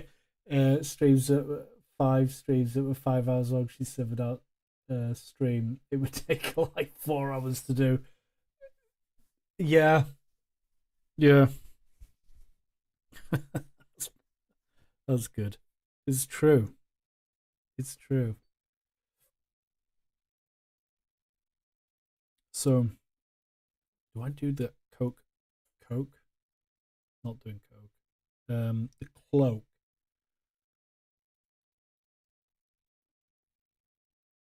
Horses is red. They're green. I might just do the cloak a darker green.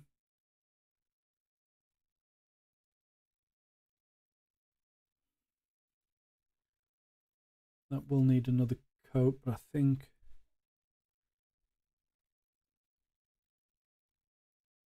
Yeah. Right, next horse. Here we go. A bit more paint because I've been yabbering.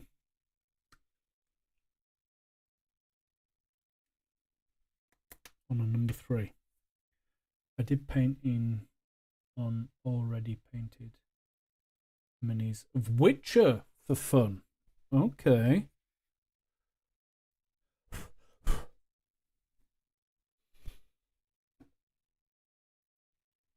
You overpainted. Overpainted the minis. What was that like? Were you doing like a colour by numbers, matching the colour paint? Which what? Blah, blah. Which Witcher models? Oh, right. If I don't look up for a second or 5 minutes, I apologise. It's going down. This is tight.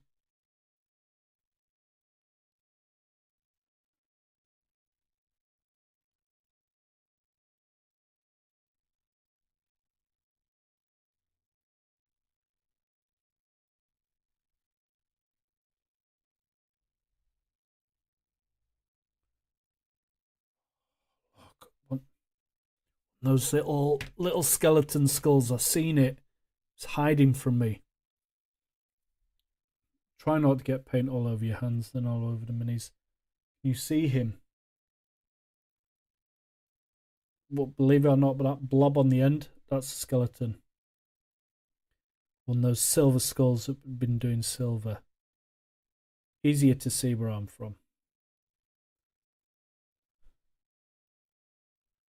It says, only just caught it.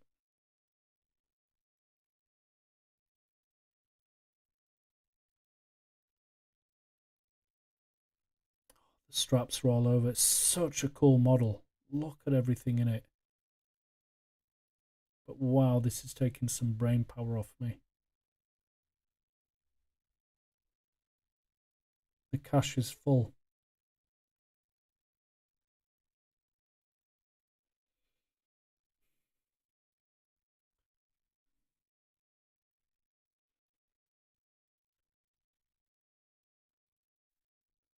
I had Gerald that my sister bought me, and I just read it. Where it was fun. Awesome.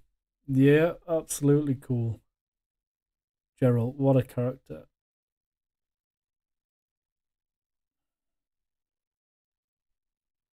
And yes, I enjoyed The Witcher.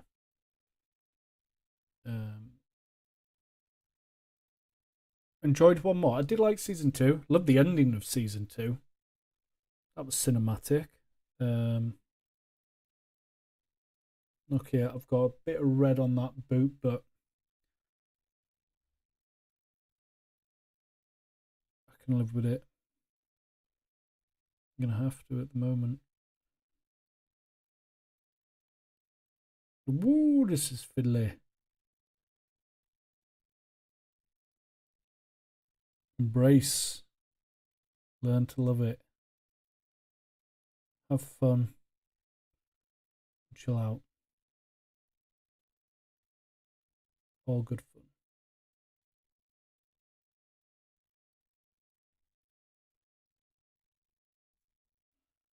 Oh, does that actually come off the bottom of that? Never played. If I never played games. Season 2 would be very epic. Okay, cool. I hear you.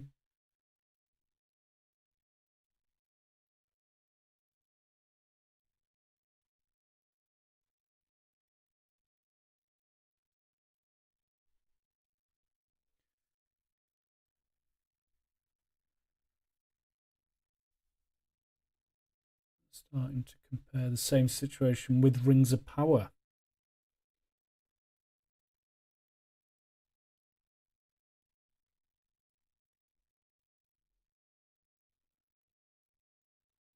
Yeah.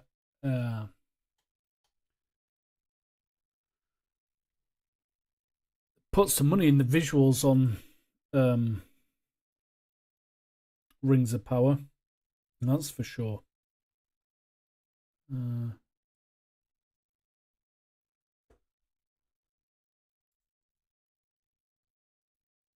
I think for me with the Rings of Power, unfortunately, Peter Jackson had done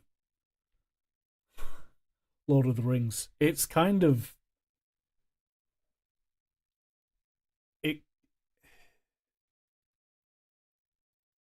it kind of makes everything else having to try and be as good.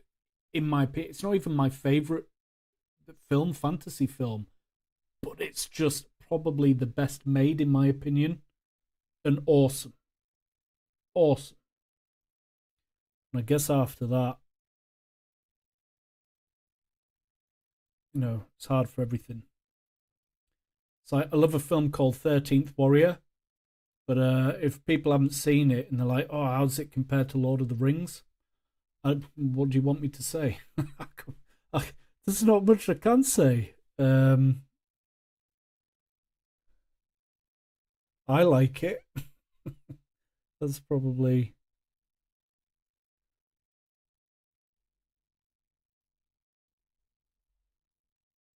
Some things are just hard to replicate, or some things were just made to be left alone. I'm good with leaving things alone, to be fair, as well.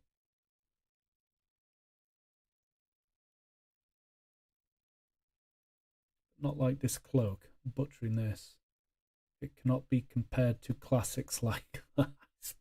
That's true. That's true. I'm trying to show you here. I don't know if I've lost the quality on my phone or whether it's me. Could be me. This is gnarly. This is gnarly to get into. I think that's cloak, then into stirrup, then into the frock. I guess I'll only really know when I get it wrong. Or not a mistake. I've already been warned about that. Don't make mistakes.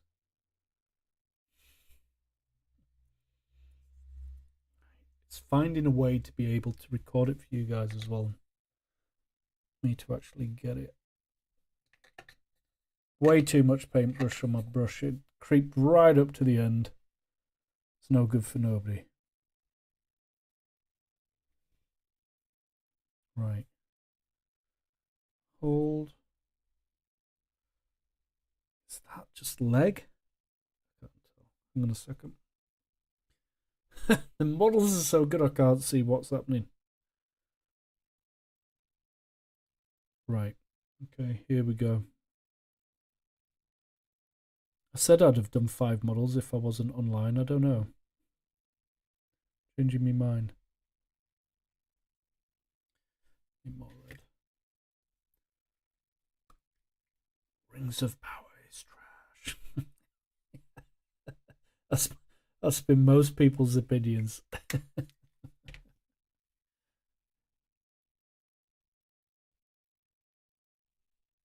I don't know why.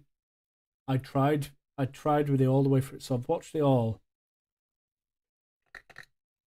And when I saw old Tom,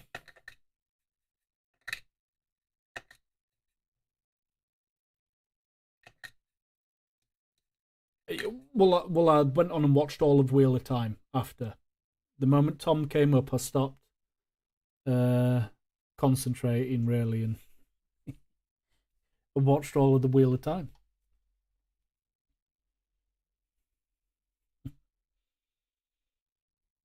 Mean visuals were epic in music too.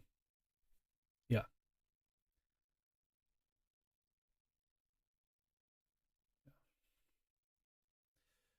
There's so many films that I've seen where maybe the story's not particularly cool. Maybe you're not a fan of the actors, the director, the music. I can still watch films even with those ups and downs. I think you got to be able to, because I think the best films were made years ago. I've said that. Or especially the idea. Now it's all like a carbon copy or a reprint. I don't know. Maybe it's just me being me. But some of the magic in some of these films, I don't know if you guys have watched The Last Witch Hunter with Vin Diesel. The story, okay. It could have been. It was a good story, but it wasn't. It wasn't great. It could have been way better. But I love the magic in that. The creation of the magic and the visual of that. I thought they got that really good. But without that, I don't think I would have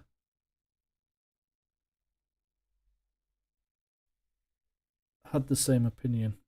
I thought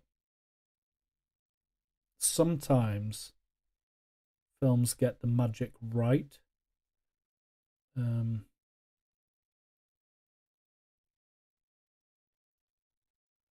Right, there's bits here I've missed, and it's because I haven't got enough paint on when I'm going in, or it's dried too much, or it's too thick.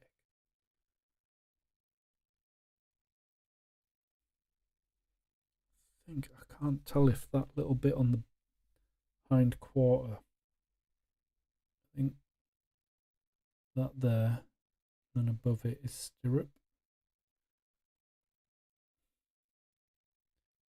I think, my word, I think I should be using slightly.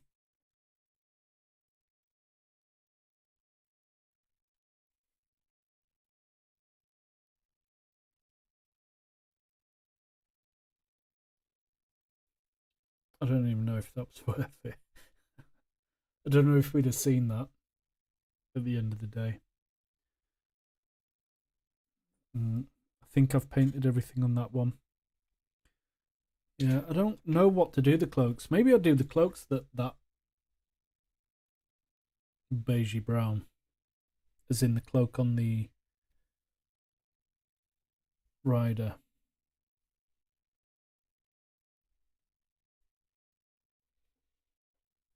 Sometimes magic and atmosphere is more important, I agree. Yeah, it can... When something looks cool, or looks like you're using it, or looks like it's being spelled... it even moves below budget, but right atmosphere can create epicness. Yeah, absolutely. Absolutely, I'd agree with that. I know World of Warcraft, I think it got smashed a lot as a film. I remember, but because I hadn't played the world, I knew about World of Warcraft and Leroy Jenkins and all that stuff, and knew people who played it. It wasn't a game that I was playing or doing. So when they brought the film out, I loved the orcs and the way the magic looked. I really quite liked it, but I don't know if a lot of fans or a lot of people doing it were actually upset. Or I think they might have been, but guilty pleasure. I liked it. I liked the magic in it. I thought the magic was cool, creative. Great work. So thank you. Thank you. We're getting there. I'm trying to get there. I think I feel like nothing's other than losing a leg and, a few other things. I think we're doing all right. Maybe use more paint though. I don't know what I'm doing with it all. Putting very little on. Maybe my problem. Right. And I normally say wash that out straight away. I've just told you that, but I'll try and get it on.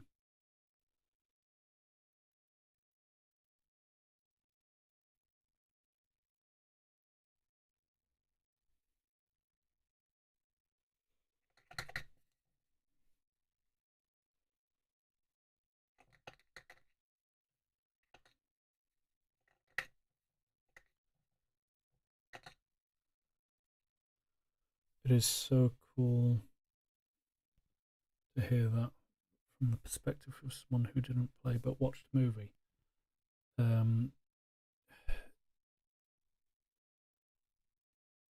Yeah, I don't know how did. Oh, that was really bad. How did everybody else do with that? Like, what was? I felt like Star Trek. A lot of my older mates didn't like the new films. I'm a fan of Star Trek. I've watched them all. I'm a bigger Star Wars fan. It is what it is. But I like the new Star Treks, you know. So it's. I guess we've got tastes and opinions for.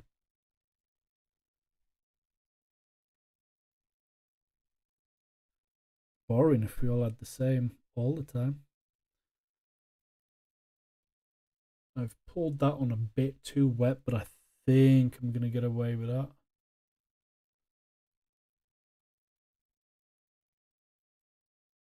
And that's where it's ending, because I think the other part of the cloak is actually part of his cloak, not the horse's cloak. Remember, turn that around. I think I'm going to do the flag red as well. I think I did say that. Oh, it's a carbon copy.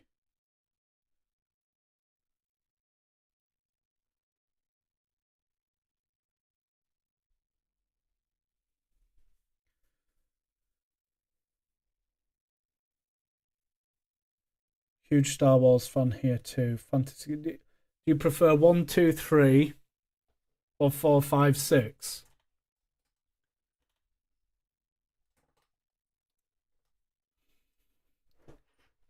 I prefer model looking great so far. Thank you. Thank you. It's getting there. It's feeling good. Like I say, I think these colours are cool, the green and the red. Awesome. Do I prefer what I prefer 1, 2, and 3. They were the first ones I watched. The feeling of watching that and the Jedi, learning about the Jedi, Obi-Wan Kenobi, and then I didn't like 3, 4, and 5 when it came out because of the CGI. So I wasn't used to that, and they were really trying to push it. Over time, the storyline, at the end of the day, the Duel of the Fates is the best film fight scene. You know, in the book, as you'll probably know, that was like a 6-hour fight. That was cool. A lot of people maybe didn't like the way Hayden Christensen played Darth Vader, or thought, you know, whatever, but I like him. I really like him. I thought it was really cool going back. Love seeing all the other Jedi. For me, they're just not 1, 2, and 3. For most people, I think number 2 for older people as well. I don't know. Tell me if I'm wrong, or you don't agree for sure. I think most people prefer 2 and would say that that was the first time a sequel was bigger than the original. Like, but my favorite in order would be 1, 2, 6, 3, 5. No, 4, 5. And 7, 8, 9. I like Ray. I like the characters they brought up, but it wasn't the canon I knew, and it was just a carbon copy of what happened. Sorry, people.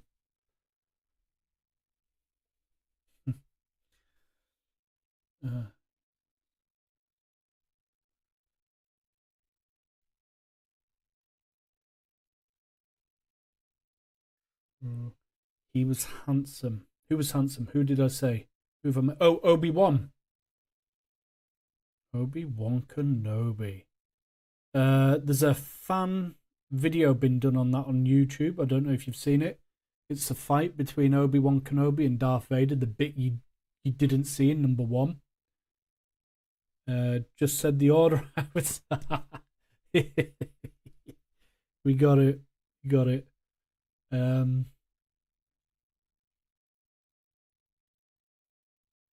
Oh no, Hayden Christensen, Vader. Is that what we're talking about? I mentioned a few names. I hate haters. I hate haters that hated him. There's no need for that. Yeah, there's no need for that at all.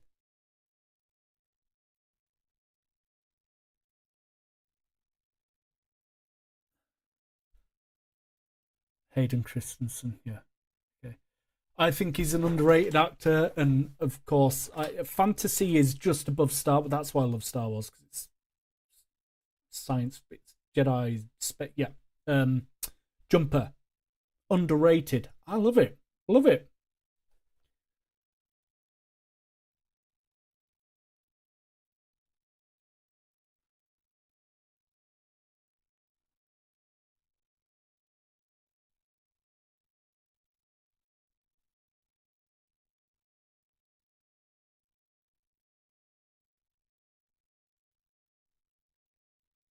Um,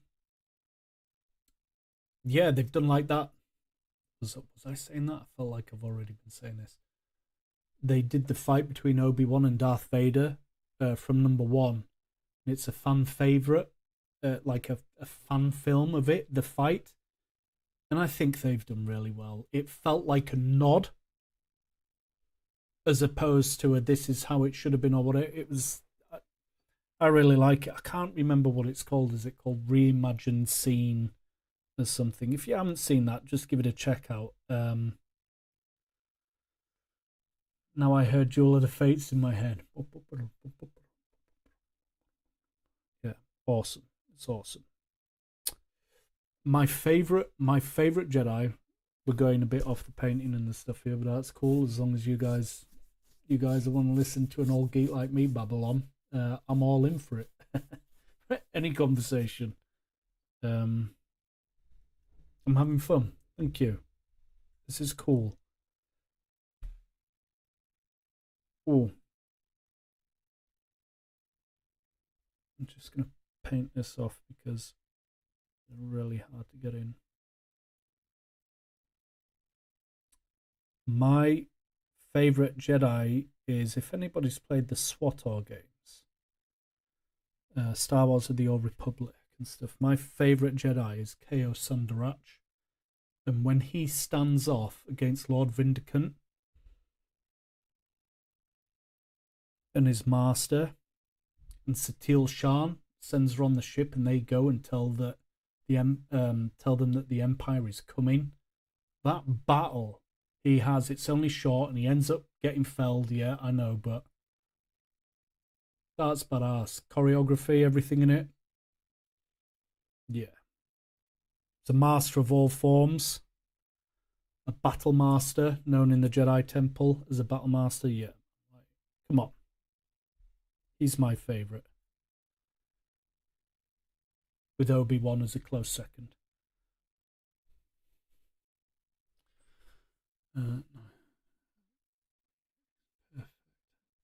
Darth Maul as Sith. Okay, I like Darth Maul.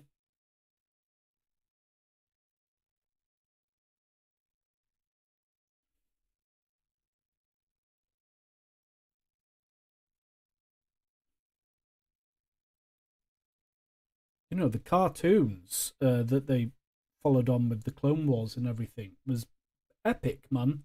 I loved it. I loved all that story. The final duel between Obi-Wan and Darth Maul again on Tatooine over that fire that lasts 0.5 seconds was just, what a close of epicness of stories. My favorite Sith is probably, is probably Vader, but Vindicate. Not Vindicate, Sidious. Not Sidious. Wow, who did I just say?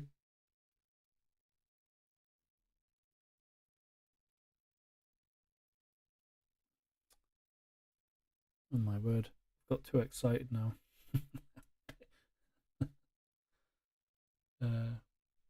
You said Rey. I really like her too. Rey. I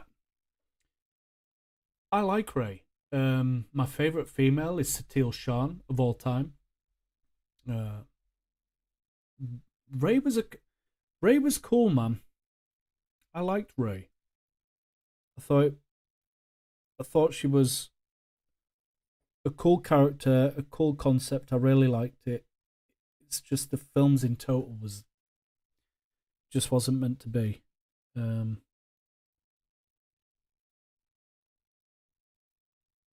to be fair, I like the actress. I think she's a good actress. Is it Daisy Ridley? I think it is, isn't it? I think so.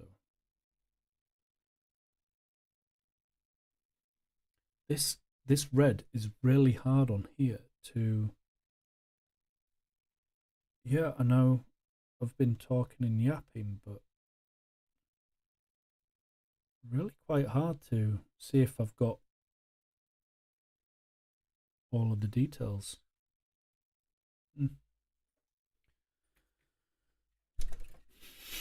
I'm getting that. Oh, the flag. I'm going to paint one side of the flag. Probably shouldn't do it with a brush though, so actually I'll wait, because I'll do that with a big brush. Or a bigger brush.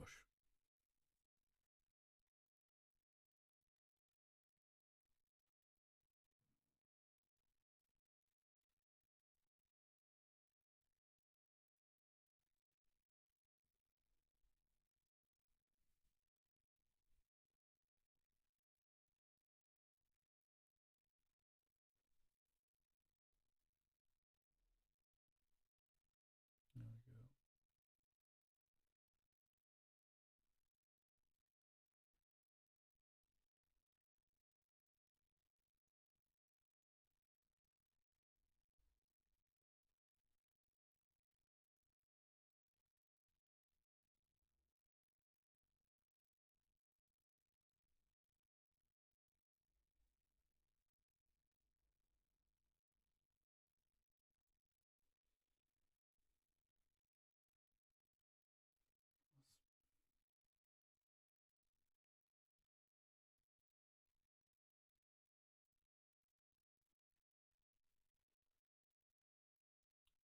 Are you from England? Right. Yep. Yep.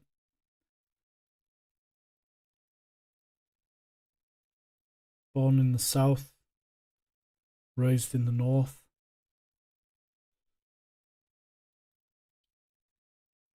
But yeah, I'm from England. What is my opinion on Harry Potter? So, this is okay. Why not? Let me get this red on this coat. Yeah, coat. Cloak. I probably will have to do a second layer of these, by the way, I imagine, or another colour. My opinion on Harry Potter. Interesting. So, when Harry Potter came out, I was at a certain age where I wasn't really interested about it. And then once they had all come out, including part 2, I think I'd seen an advert or a trailer at the cinema for part 2 and the magic kicking off in the duel with... There's so many V's. Why are there always so many V bad guys? Voldemort, Vindicate, Vice. Anyway, saw the duel. I thought, you know what? I'm going to watch them. And it's really weird as an adult because I've just started watching them with my girls again. So I watched them all, and I'm talking maybe 2 decades. I can't remember when part 2 came out of 7, is it? Whenever that was, I then watched them all. And I'm rewatching them with my girls now. And I'll tell you something. I underrated that. I never gave Harry Potter a chance. Now, it's a bit like Strixhaven in D&D in the way that it's school-based, it's college-based. That wasn't really me growing up or as a child. It was different for me. And so when I left school, stuff like that, it was a bit weird to do. So like when Strixhaven had come out, I'd already seen the Harry Potter. But to cut a long story short, or an opinion down in half, sorry, I like Harry Potter. The magic, the fantasy aspect of it, the creativity, that's off the charts. Do I like Harry Potter, the character? You know, all the others, they're all right. They're all cool. But the story, the film, some of the magic, I'm a fan. I'm a fan. And that battle You know, when wizards battle, it should feel like wizards are battling. People with power battle. It should resonate. It should just feel. You should be able to geek out completely and feel like there's something at stake.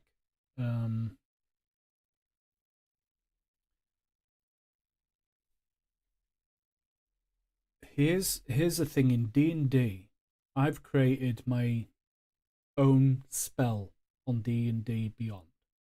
I think I've put it on public. I can't quite remember. And it'll be coming up soon in our D&D campaign, in the calling. And it's to duel, because we have counterspell in D&D. And some people complain it's overrated, some people know it's slightly changed for the new D&D, 1D&D or whatever it is we're calling it, or it's called. But having the battles and what goes on was never enough for me, so I've created my own spell. And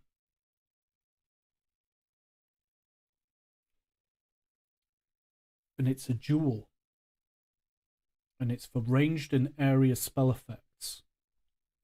So people are not just able to try counterspell. If you get this spell, if you learn this spell, Arcane Duel.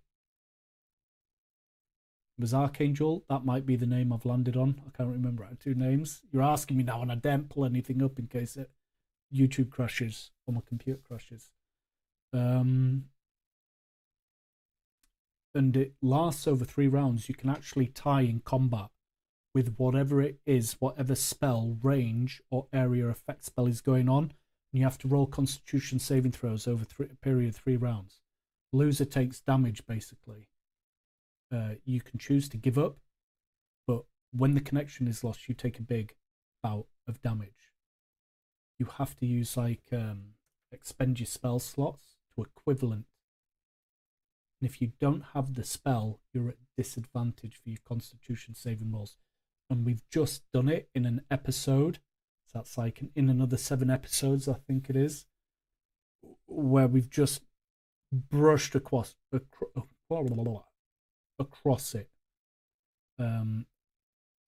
One of the characters has just briefly used it, like it's been brought to his attention, Arcane Duel. So I'm hoping that can give that tie-up, that epicness of Duel, because when you see that done properly, whether it's lightsabers, whether it's magic, whether it's anything, I geek out big time. And yeah, if it feels like there's something to lose, if it feels like it's taking your energy, I don't know. It's awesome. So Harry Potter, yes, by the time that build-up came, it was a magic battle. Oh yeah. Started going around, you're a wizard, Harry. It's so fun to see everyone see these movies differently. And I like, yeah, well, it is. It is. We've all got different opinions about everything. And sometimes we go on the same flow and same course. No, it's like walking along side by side in life. And sometimes, your pathways are next to each other, and sometimes they just spread a little bit, like a mini roundabout, like we have in England, and you come back together. It's how it is. It's how it is. I was very deep thinking about the campaign. I like that. It gives heaviness to the story. Well, thank you. Thank you. It's just,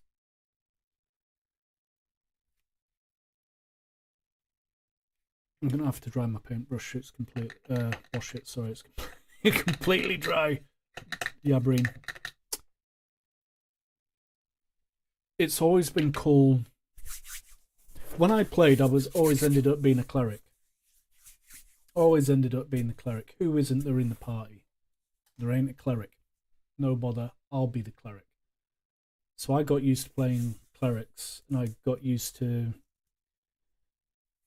using the game mechanics and the game really good at being able to use clerics in different forms, because I never did the same cleric. It wasn't always life cleric. All the others, Twilight cleric is almost ridiculously good. It will sound silly, but we played with wood sticks outside, thinking I did that the other day. I was letting my daughters zap me with wands. Mia was moving me. My eldest daughter was moving me with the force. So no, it doesn't sound silly. Yes, I had kids to keep me young and be a big man-child. Is what it is. You gotta have fun. You gotta have fun. You can't take yourself too seriously, ever. God, chill sometimes and just have massive kid fun. On to here.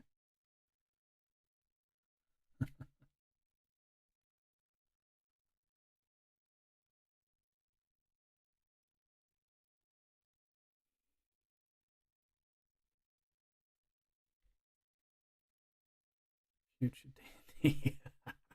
Yeah, so they've both played a fair few games. Mia is now 9 and Phoebe is 6. I know the ages of my daughters, of course I do.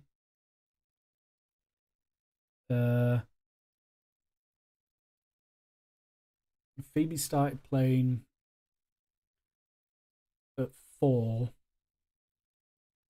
but that was hard for everyone. But Mia, I don't know if Phoebe will carry on, but Mia loves the D&D, Warhammer, the Age of Sigmar. She's been beating me on this spearhead as we've been learning to play. So Mia loves that side of it, whereas Phoebe is more likely to watch a cool film with you like that, or paint. Probably paint.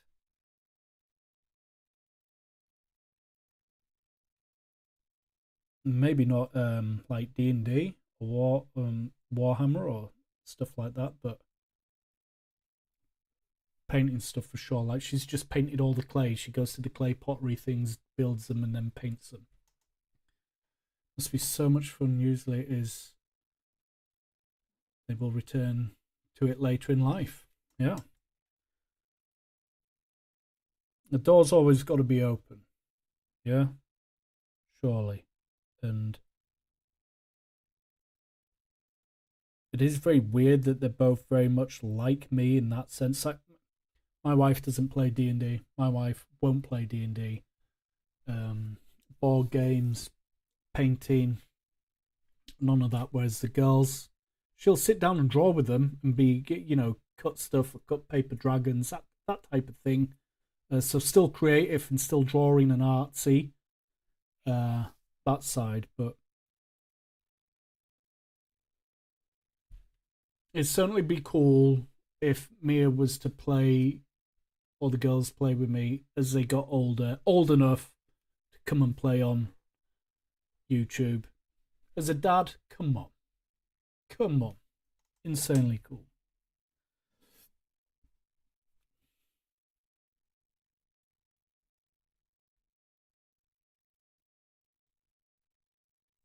Right.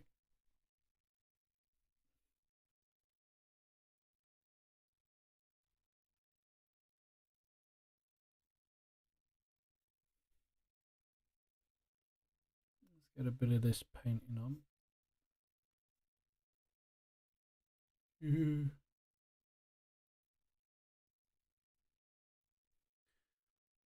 if I can show you the difference between it drying, so it does dull down, colors do dull down,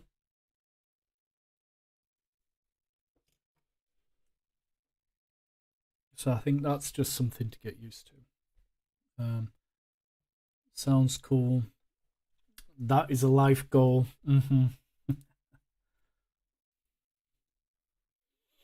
What's that to create mini U's?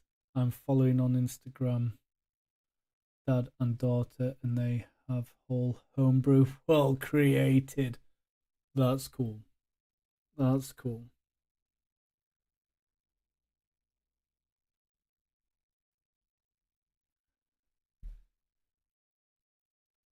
There's a huge difference to see.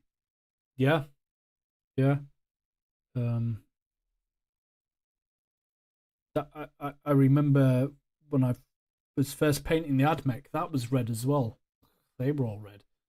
When I thought I was doing something wrong, but to be fair to Warhammer, they have videos and color wheels, and like I don't go that far into it. I'm not looking to paint like that, or I'm just not at that level either of art. Creativity, I'm creative, I think, but that level of art and painting, they've got everything that'll show you what the paint's like when it's dry, the colors that go. I think it's called a color wheel, and I imagine that they can help loads of people.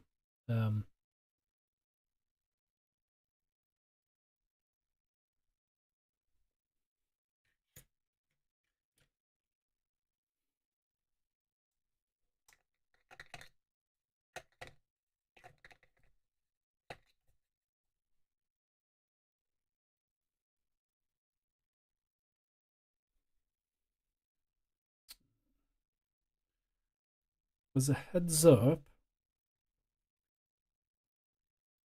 I will probably get the red on this, and then I'm just going to have to disappear for 5 minutes. So if you need a drink or need a break, need to go and do anything, I mean, go whenever you want and do whatever you need to do, of course. But I'm probably just gonna have to get these painted and then grab 5 minutes, if that is not too much of a displeasement.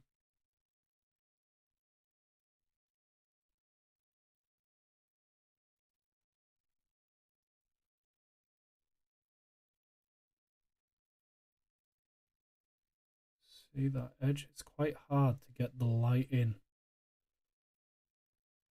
Something else. Need to learn lighting and photography and all that. I can get the lighting good sometimes, but then multi-thing, it's just so much to learn, which is cool, but still a lot.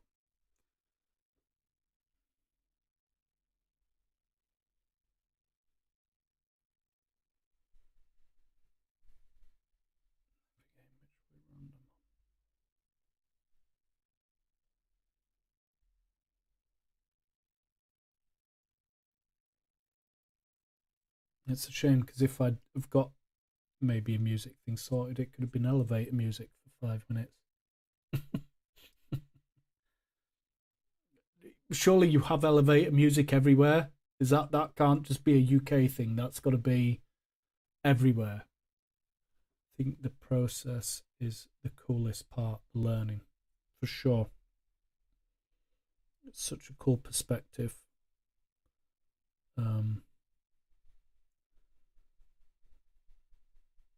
To have. It's something I'm trying to learn to appreciate more, and I think it certainly helps me. If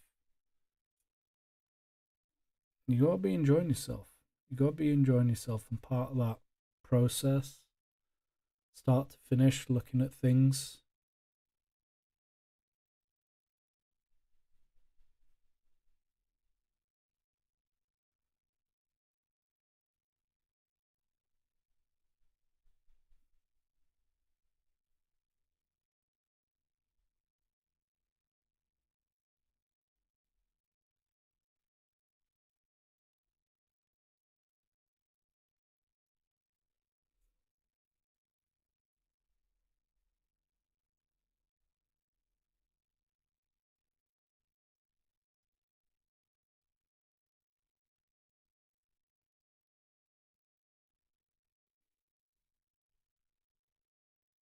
Yeah, red and green. That's pretty cool.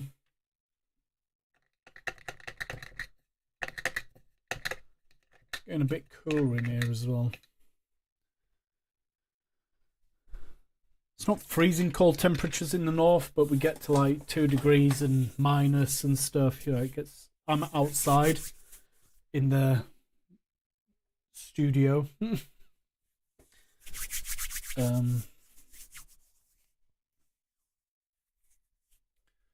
think the press. I need to go like.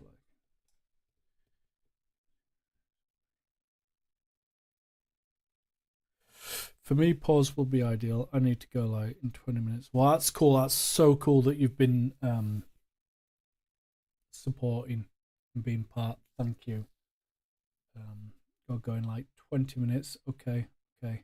I'll be gone for about 5. Like I say, will I have VOD from this stream? VOD. Sorry, I'm a bit. I take that. Is that like video footage? I don't think I started recording. No, I didn't start recording. I think I'd just forgotten. To be fair, but what I might do is I might record it from the break and then just put it out there anyway as a live. I don't know if YouTube automatically keeps it as a video to rewatch. If that's what you mean. Let's see. That is kind of cold for you.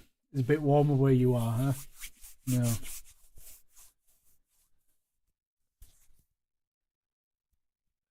I think it is stream record, save on YouTube. I have a feeling it might be, if I can remember. It's weird when you don't do something for a while. Like I haven't done live for a while. It took a little bit of time to get it set up. I was like, yeah, I'm good. Then I'm like, well, I can't remember what to do.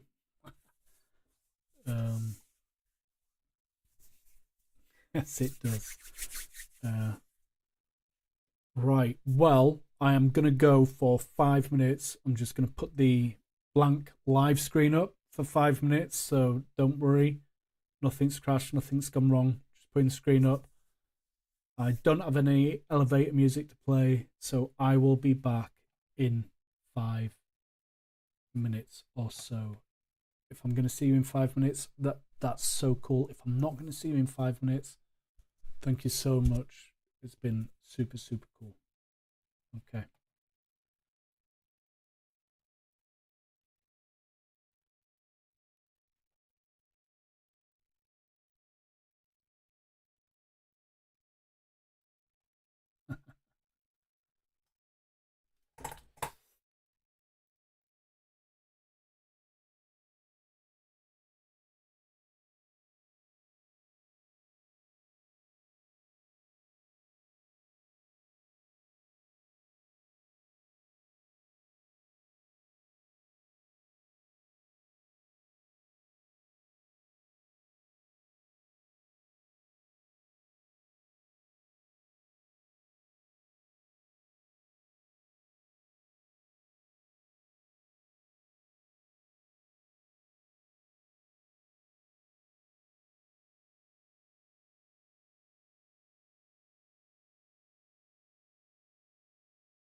And oh, Isabel, thank you. Have fun doing your things. Appreciate it. I'll catch you later.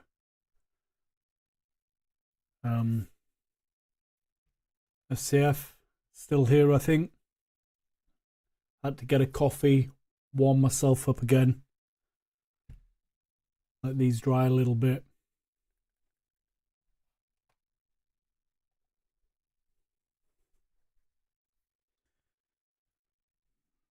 I think they're going to need another coat. That's for sure.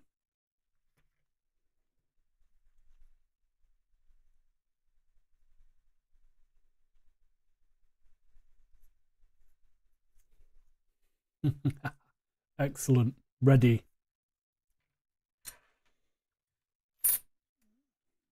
Quits. It might even get this leg stuck on whilst I'm waiting.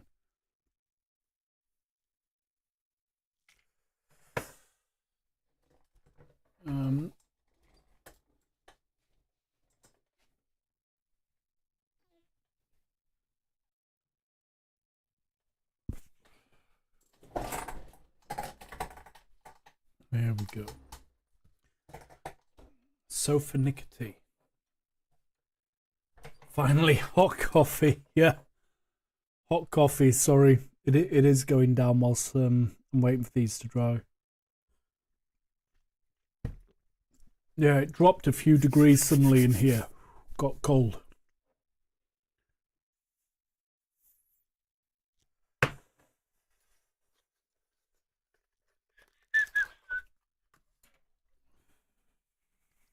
Okay, where's the three-legged Vecna horse? Here we go. I've done well not to cover it. But we'll get that back in there. And then I won't grip the legs. And we'll give that a few minutes. Here's another thing, to be fair, ventilation.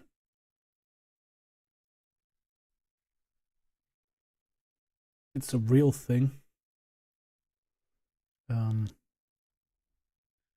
With the painting or the gluing or anything, like, especially if I'm airbrushing. Well, I sprayed all these earlier with this rattle can, and I've had my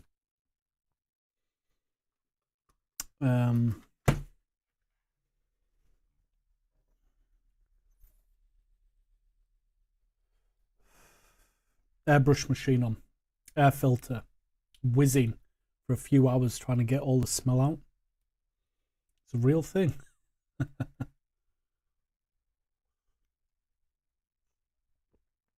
Oof. Oh yeah. Nearly. That's what I'm using. Comes with a brush.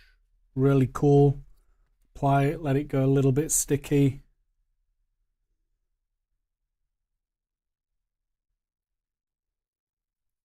Then stick it on, he says.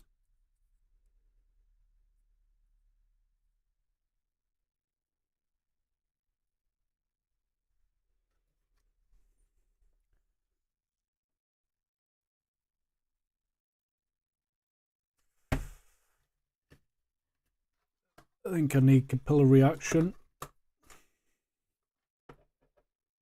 Also, we have zeros. I didn't see for a long time doing airbrush. Yeah, it's, to be honest, like, I had these 5 Blood Knights and the Vampire Lord ready. All I've done there is wet the brush, by the way, in between as well, and let gravity do the rest. But it's just quicker with the spray, with the rattle can, shaking it and going. For all things, it really is just too quick to do it if you can learn to do it with a rattle can. And there is nothing as quick. But, you know, the airbrush, when you need it or when you do use it. Like I could have airbrushed these models, I think, or the giants for sure. When you glue it, try and let it go off as well.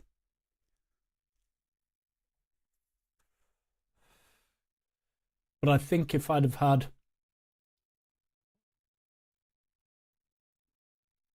maybe a couple more giants, I'd have maybe airbrushed them. It saves time for doing stuff, and I think I'd just end up doing it on terrain as opposed to anything else. Is because it is really easy to use, and with terrain it'll dry quick and you can turn it around. It's like anything. If I use the airbrush more and more, I'd become quicker at it. I think it's very simple if you follow simple ways to use an airbrush. But becoming a master at anything, it takes time and more use. Maybe I will do one day, do a bit more airbrushing, press hard into it. But I know that a lot of people don't have airbrushes or can't afford them. And they tend to want to see painting techniques as opposed to an airbrush. So, I don't know. We'll see. See what happens.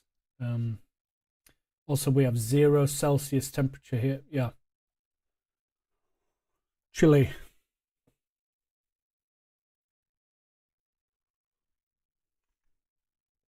For me, it is a little like alchemy. So many techniques. Yeah. Yeah. That's a good way of putting that. Sorry. Blowing in to the mic.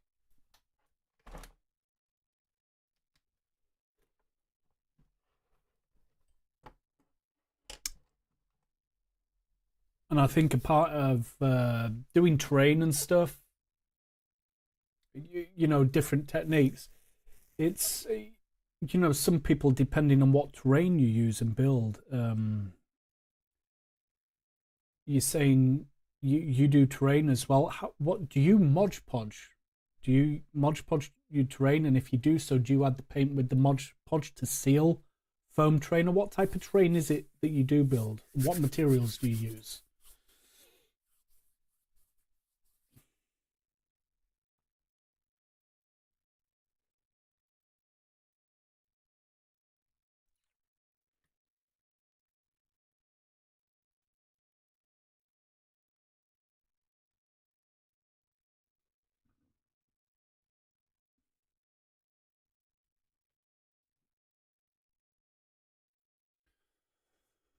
These are drying nicely. Yeah, you can see. Oh, have I just glued that leg on? It was one of them. Possibly that one. Possibly this one. Not that one. Wow. Not that one. Which one did I do? This one? My word. And no, that one. There we go. I can see. That was the one we need to leave a little bit. Shocking.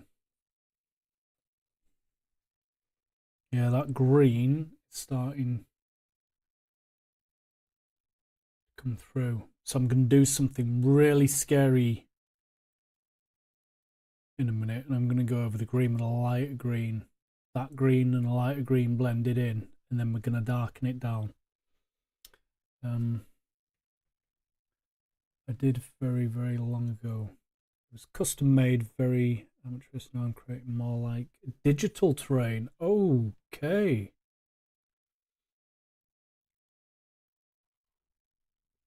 Okay, that's cool. Digital terrain.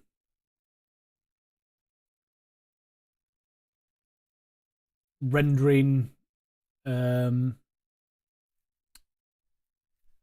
ambiences and stuff like that. Is that part of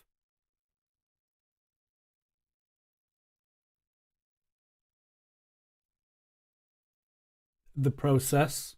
I forgot what the word was then. I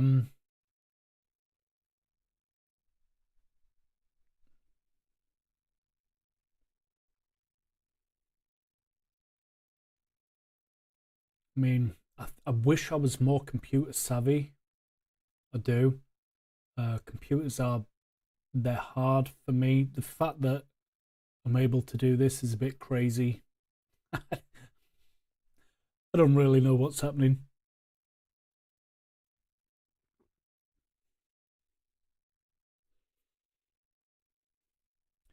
It is like battle maps, but from different perspectives. Oh, cool. Okay, I got you. Like to use on the Roll20 and everything. I've seen them on your. I've seen them on your channel. There was a couple I've seen on your channel. I'm sure I'm not going mad.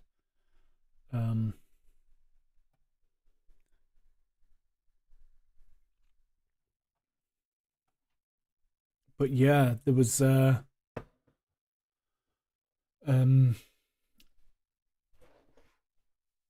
game masters, or the masters layer on the internet. His YouTube is game masters. I was in his campaign as a player for a lot of years, for the last 3 years definitely. And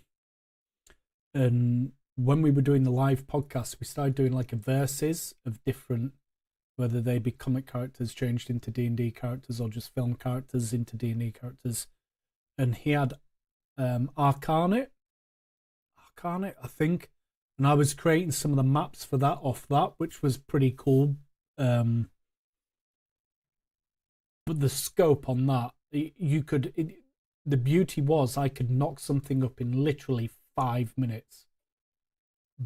But if you deep dive into that is another level of creativity and ability to be able to go there. So that's pretty cool, man.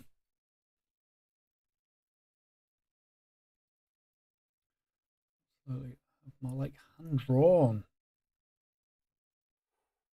man. It's impressive.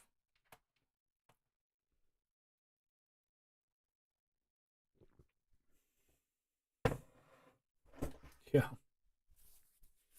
must be a lot of fun.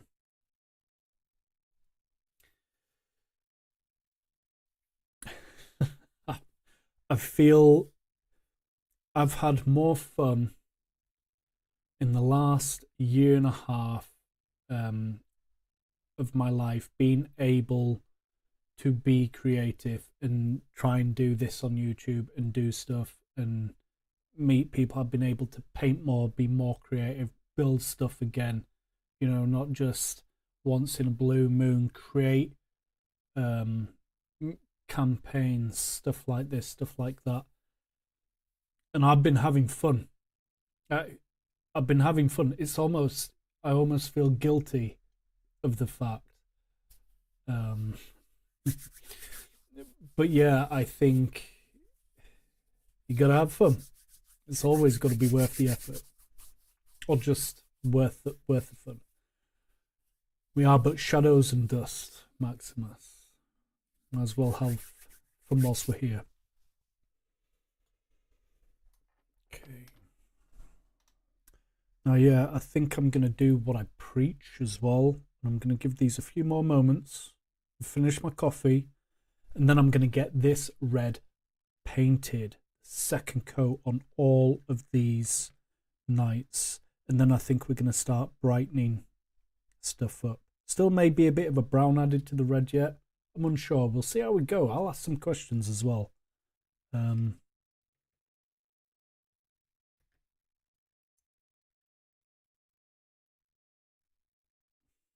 But I can still go. I can still keep going at the moment. I've not mentally checked out. Life's too short not to have fun. It is, yeah. You hear it, I hear it. It's cool.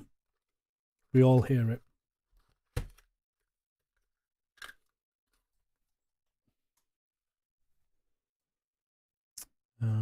So where's me reds? Looks really good so far. Thank you. Yeah, I think they're looking cool. And this is a weird thing. There's only realistically a few more steps, and then all the models are done. 2 of those might be brighter colors.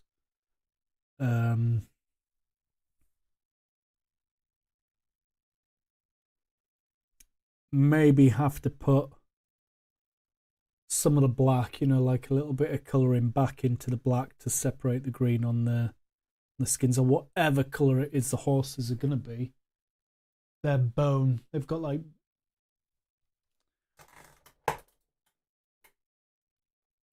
they're bones, so maybe just painting in the face, cheekbones, actual, you know, white again and stuff. But it's very small steps, to be completely honest. I'd have probably in 8 hours have cut them out, clipped them, glued them, built them, and I reckon painted them in 8 hours, in a full 8 hours with all the drying times and everything. If it was like a crack on day, definitely. And then maybe magnetize the bases and then put the, you know, bit of scatter on, bit of scenery in a few minutes whilst there was an edit rendering or something.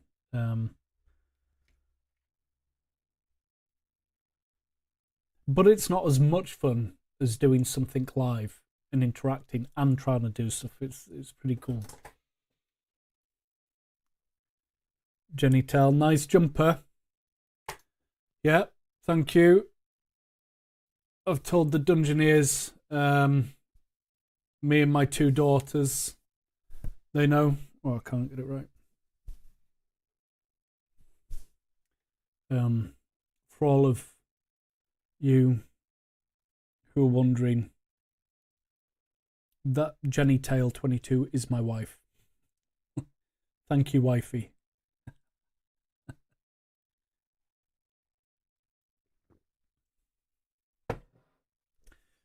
She bought me the jumper.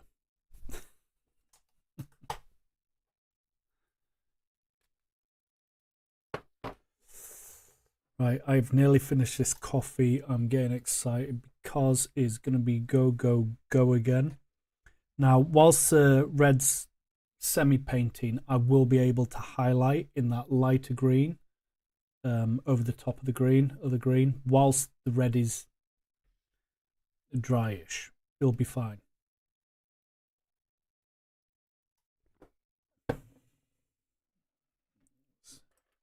Make sure I've got right paint brushes.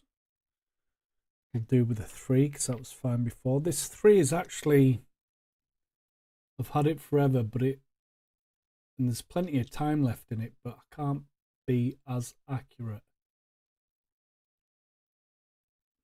That number 2 really has made a difference, but I think personally try and stay with a bigger brush if you're going to try and learn to try and be as neat as you can with the biggest brush you can, so then when you do go down, you've got something to actually go down to.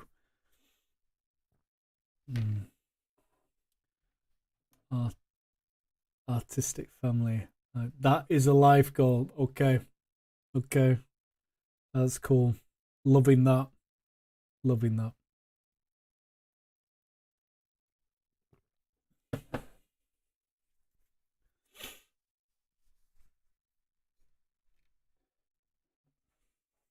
Right. Just a few more moments there, and I'm going to get on.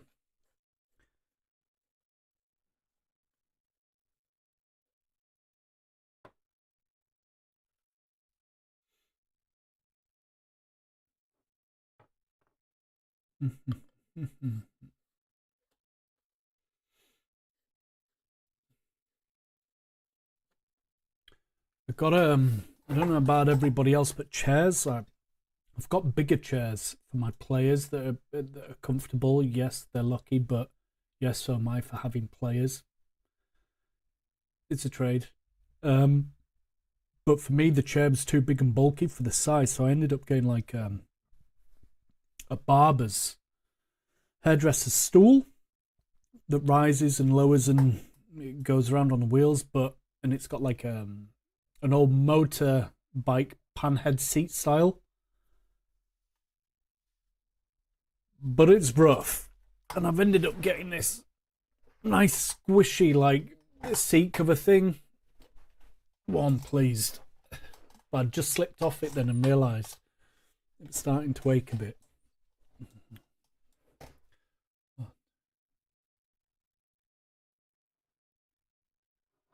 Maybe in a year or two you will be a big streamer.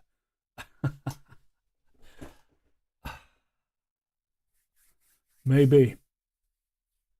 Maybe.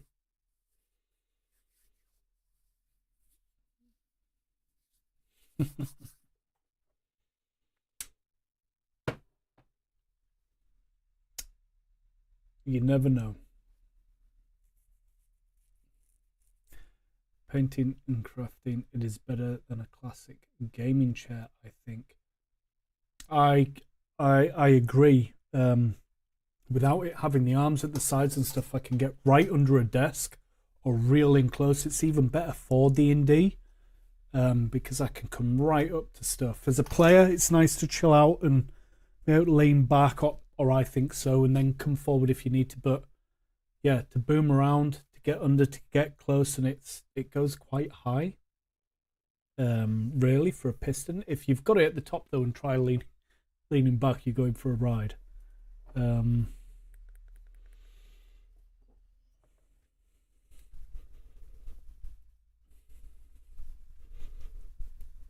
But yeah, the seat was hard, but for a £40, I don't know the exchange on that. I don't know the difference to euro. But just under 40 quid, it was worth it. The seat cover I got from my nan. She gave me it when I said it was a really good seat cover. She said I should use it. So, thank you, Nan.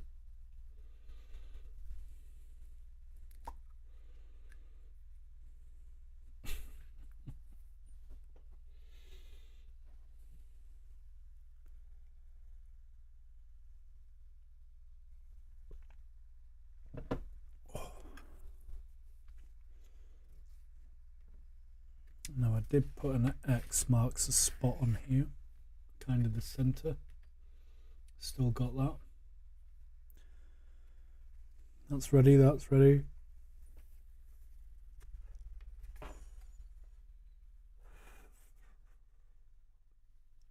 Big dollop. Straight on top of that, paint there.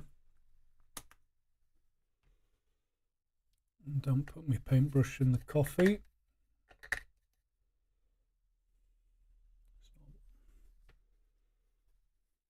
Somehow got paint all over the place.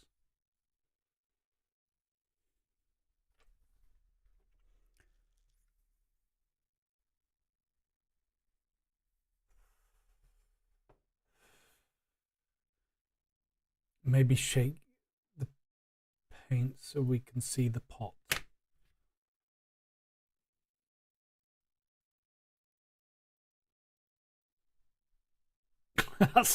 It's hard to shake the paint pot in that little.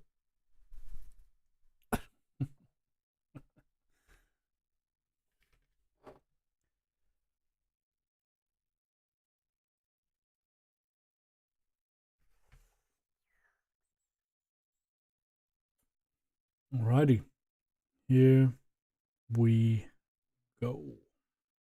See if I can get this done a little easier. Now, you will always be a little quicker on the second time round because there's paint on a lot of the model already. Just take your time. It gets tight. Just again. Make sure you hit all of it, because that's a bit that can be annoying coming back. And I do tend to do it a lot. So remember, if you see me do it, go large on the comments. Don't let me get away with it.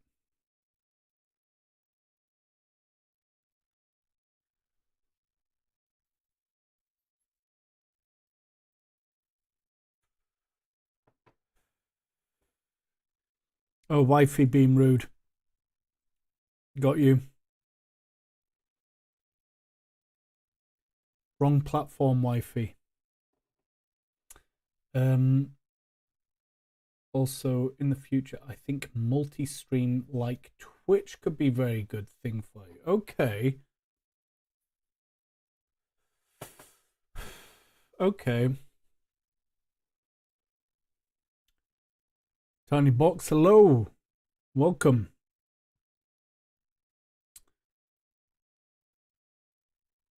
So why a Twitch? Why a Twitch thing then?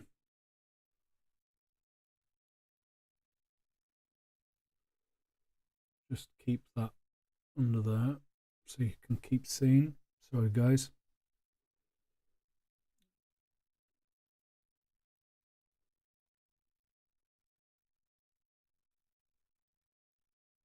So weird. Painting so people can see.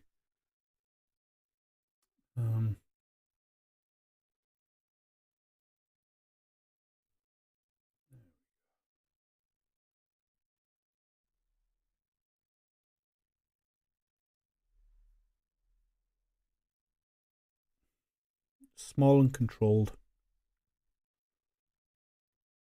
Go quick on the big.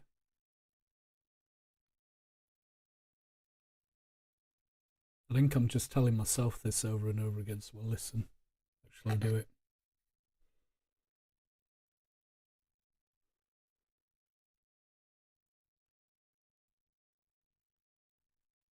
That's very wet paint. Did you see that? That was nearly really bad. Remember, it's learning. It's all good. Chill out. Get that red. I just wet my brush, then dried it. I'm just able to suck it up a little bit.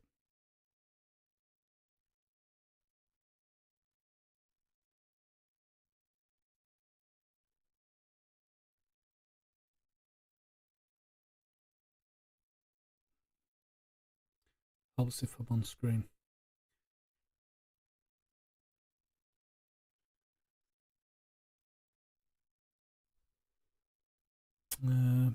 YouTube, from what I've seen, it's harder to attract views from live streams. Twitch is a lot better in this.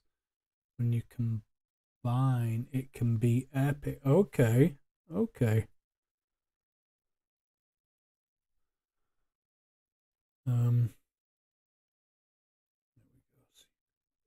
It's a hard angle to paint that. Okay, I'll have a look into that. Have a look, see.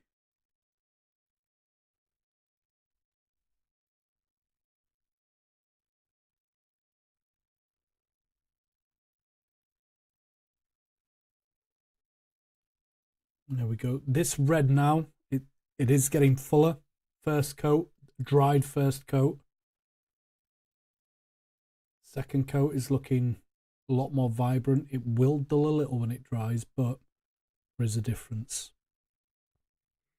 Still not sure. I think that this cloak, part of the guard, I'm going to just make green.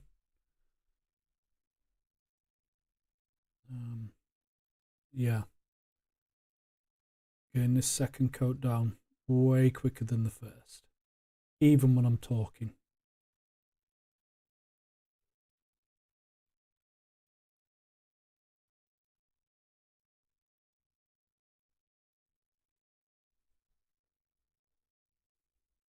Colors look great. Cool. Cool. We I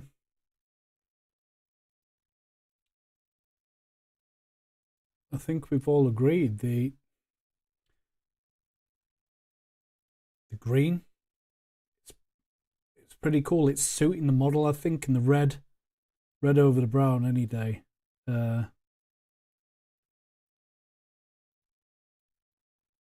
Starting to look vibrant. Well, I'll see what I'll do. I'll just follow through with routine as normal. Follow the process, trust the process. And I'll see where I'm going to get that bright, dark 80s vibe that I like. I guess I'm always trying to go for. It's nostalgia. I can't get rid of it. It's like built in.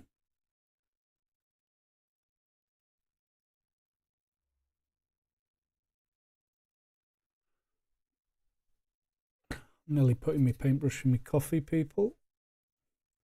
Not the best idea in the world, but it could happen.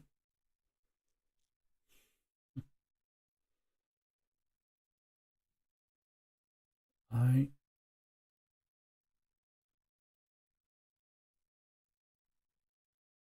think this model will look different the moment we get this red painted in, or the rest of this red painted in, and then highlight this green again with a lighter.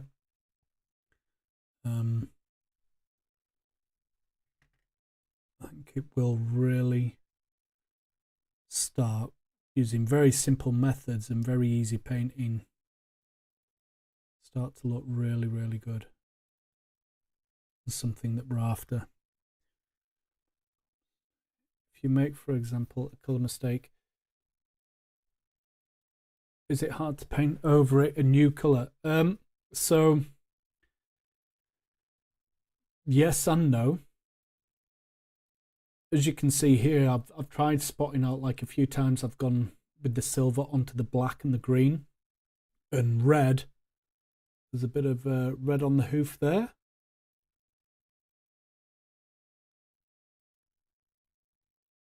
So those colors, if I was to go over a darker color with a lighter color, yeah, that can come through or take a while to remedy. My advice would be, if you get paint on somewhere where you don't want it and you're not like me and you can't live with it, you need to remove. Sometimes I do remove the paint, but this is what I would do. I'd wet the brush and I'd wash it off paint immediately. Not with a wet tip or anything, but just clean your brush, and then I would paint that paint off. It will be quicker than trying to go over it or use different colors.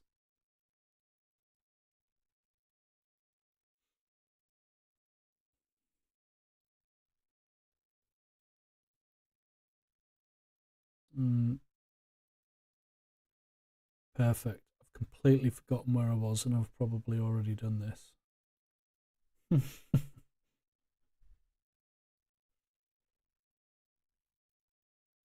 can't remember. Getting it.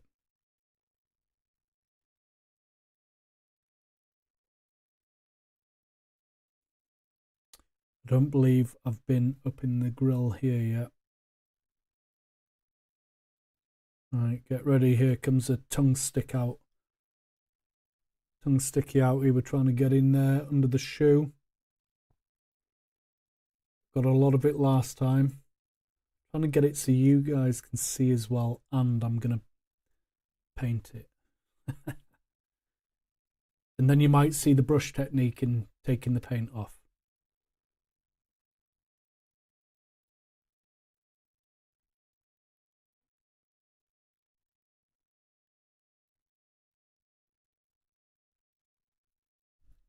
Small, delicate.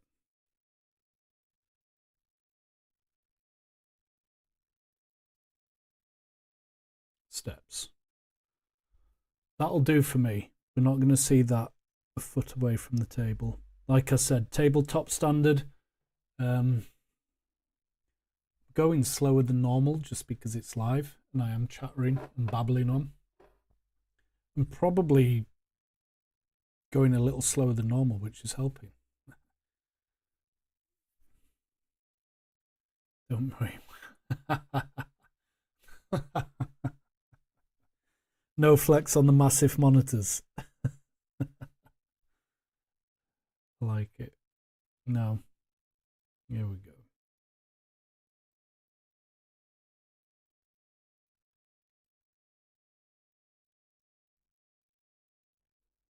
wonder if I could paint looking at the video. No, that's a silly idea.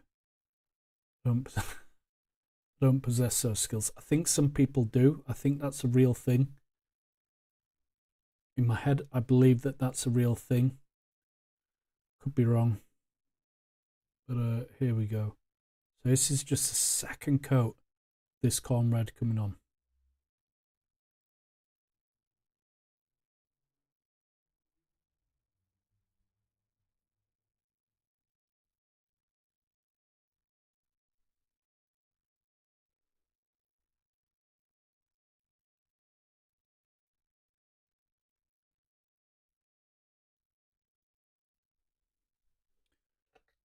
I'm going to have to move that coffee cup.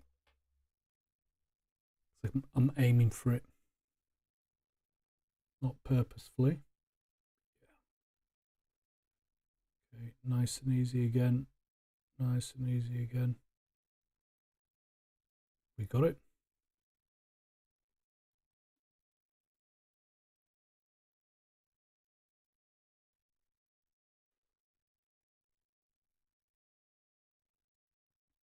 Oh, here we go. Remember what we do? First of all, we get rid of all the extra water on the brush that's dripping. Get close, take a deep breath. Big old smile on the face in case it all goes wrong. Short, controlled strokes. Turn the model. Turn the model if you have to. Don't turn the model if you don't have to.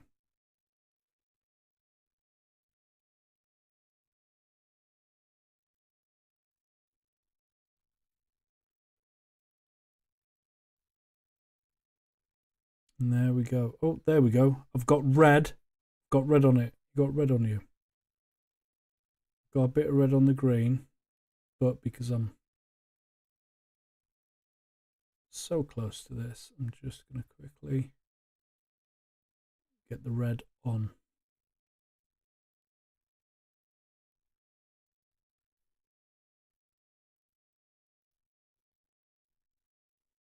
And then let's get here so you can see what I'm doing. I don't know where I've got the paint from. All over the place. No mistakes, only happy accidents. That's the one. That's the one. So this happy accident here, I'm happily going to remedy, is I've literally touched on the green. Now, is anybody really going to see that? I don't know. Is the oil going to get it off when I put the shades on? Possibly. And try and get it so it doesn't snap out of focus. It's not actually enough that I'm going to bother. That's me. This is tabletop standard. It's not Golden Demon.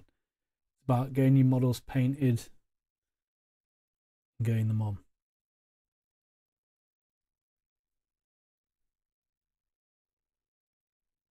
Happy as a Larry. I'm just going to go at the front underneath. One coat for me is enough.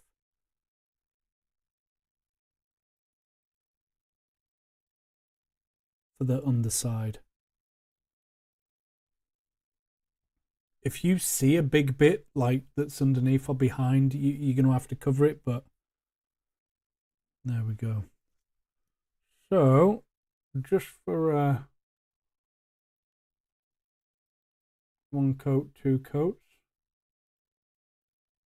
It doesn't look much difference there, does it? There it does. Okay. So, remember, your paint dries and it dulls a little.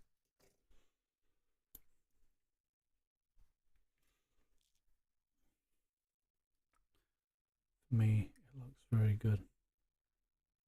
Well, thank you. For me, it looks very good too because I ain't messing about it. I can't paint it at a high level, and this is what I'm talking about. Tabletop standard, easily achieved. To be fair, very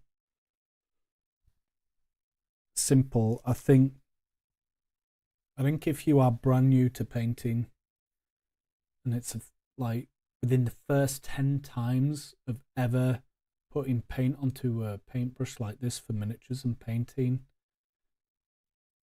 I've known people that just do it like that and they can paint, and it's phenomenal.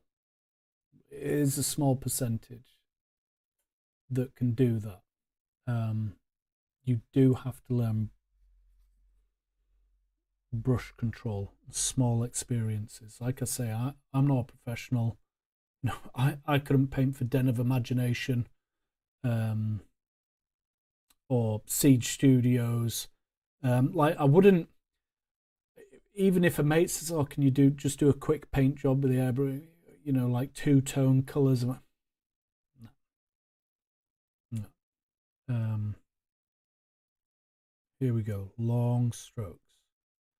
On the big, go big.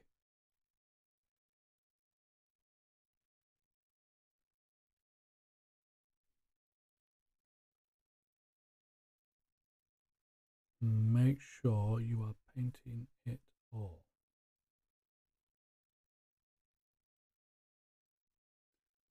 Okay, just a little bit in here.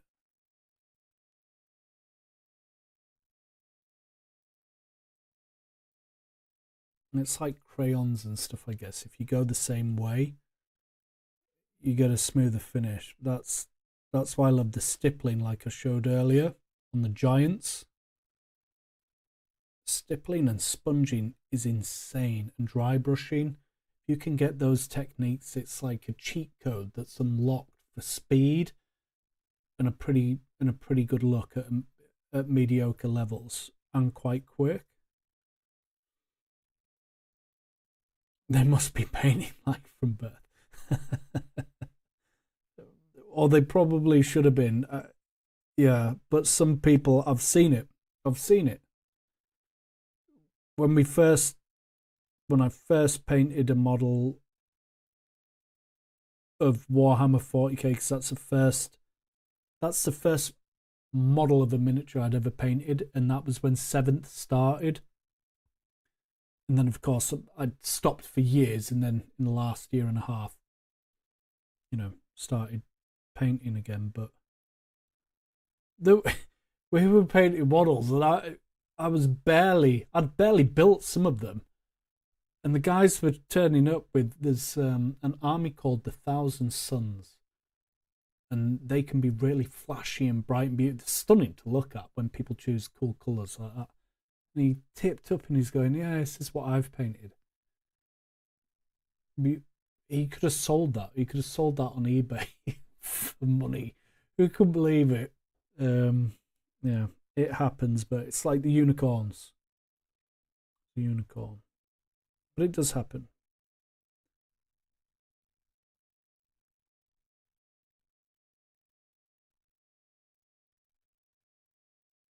Look at that. I've just put it in there just to get a bit. Trouble is I can't remember what I was doing either as well, because I start babbling. But I suppose you will all put me right, tell me the way it is, what's happening.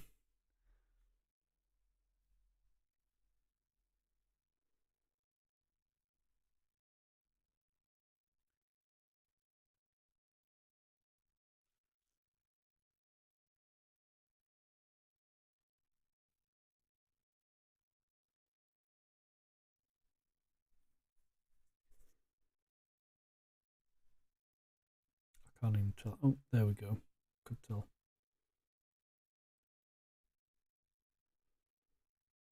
I feel like I could get this done quickly, and then maybe it's always hard as well because I wanted to do a video with the Blood Knights. Maybe not. Maybe I'll just do the Blood Knights over a couple of lives instead, and then create a video for the last lot in the pack. I don't know. What do you think? Some people are just natural, but I think it is about techniques. They learn very quickly. Yeah, it's a combination, isn't it? Some percentage to the other, or whatever. yeah.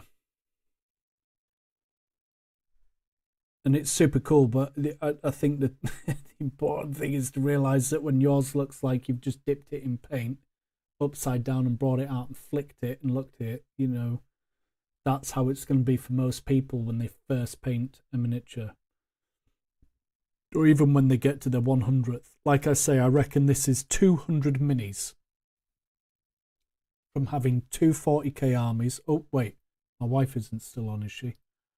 From having two 40k armies and these spearheads and an epic encounter box and a couple of random things. It's about 200. Like, I'm not a pro. It's tabletop standard, and it's what it is. It is what you're seeing. The reality of me here at the dungeon.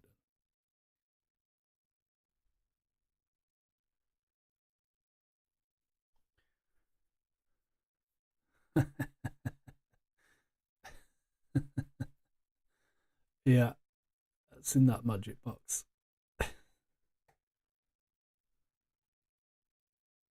Okay, this is the weirdest thing, and I still do it when I'm trying to record the videos. I think I've already said this tonight. Doing it to the camera and the lighting and being able to see everything, crazy. Some people just have a knack for that, cameras and lighting.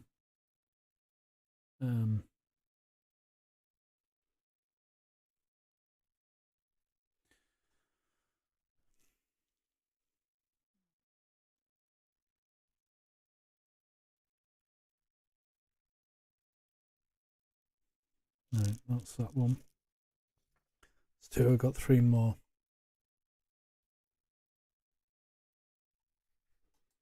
Oh, okay. This one's a fiddly one. Look at that. There we go.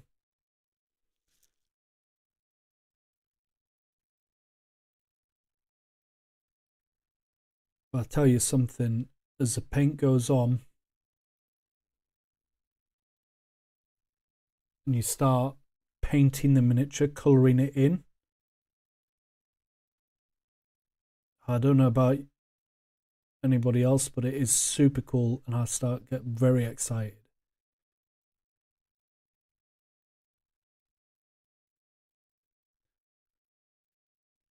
It's a case of keeping concentration more than anything else at this point.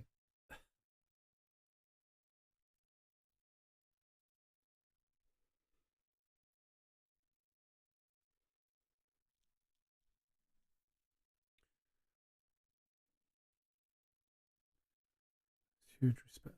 Cool, cool. I can't even stream, but for me, it is a language barrier. Okay, language barrier. Okay, okay. Well, your writing of English is insanely good.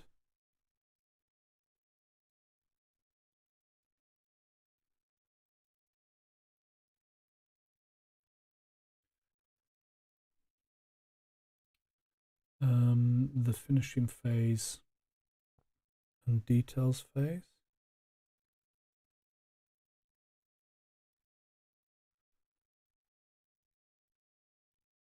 Okay, I'll wait for that because I was just babbling. Got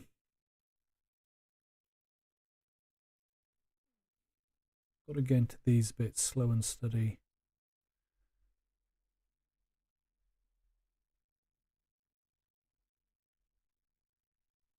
This is a time when you need to take your time.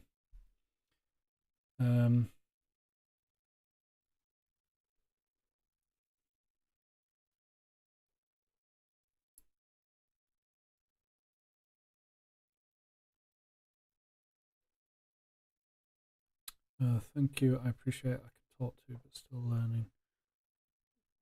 Maybe some new. Well, you're welcome. First off,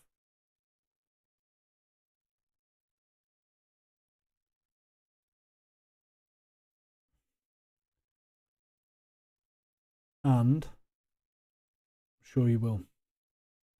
I'm here. I'm waiting. I'll wait.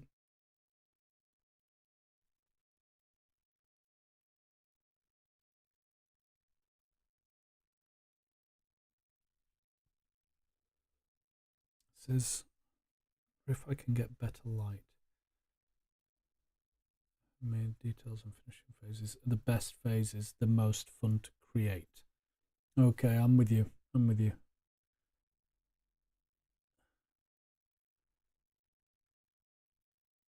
Yeah, I think that's part of what gets me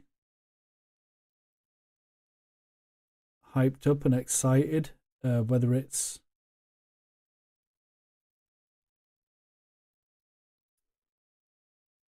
oh, careful, don't put your hand in the other bit you've painted already.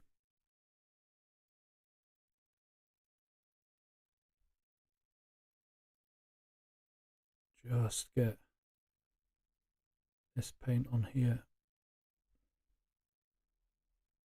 Sorry if I'm slow to respond to chat or I'm half breaking. I'm just really trying to get these bits done on here tonight, and then do the highlights so you get to see like another stage that would be scary if you do it and you think, oh no, I've messed it up. It's like just showing the stages that happen when you do these simple techniques. They can look scary, or you think you can nail it, but I'm just really trying to get to that part. Take your time. It's appreciated.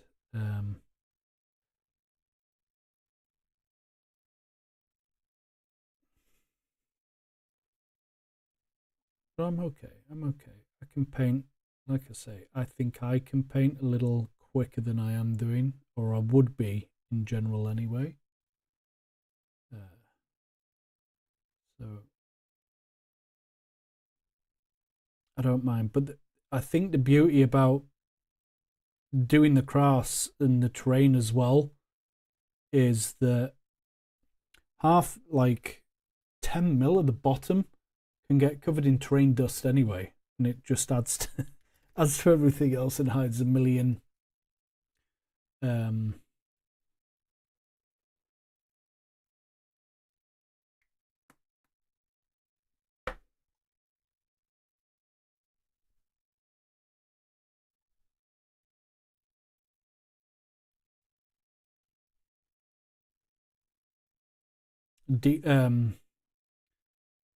details. Hang on, a bit crazy. Anybody else do that? You're thinking, trying to multitask. I've been doing all right for what, a couple of hours maybe, and then it's all starting to fall apart. A bridge too far, some would say. It's harder for you to do terrain or paint models. It's harder for me to paint. It's harder for me to paint models.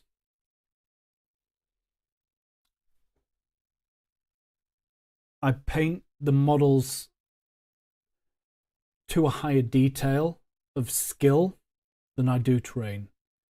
The terrain is just like 3 quick colors and blends when I do my terrain.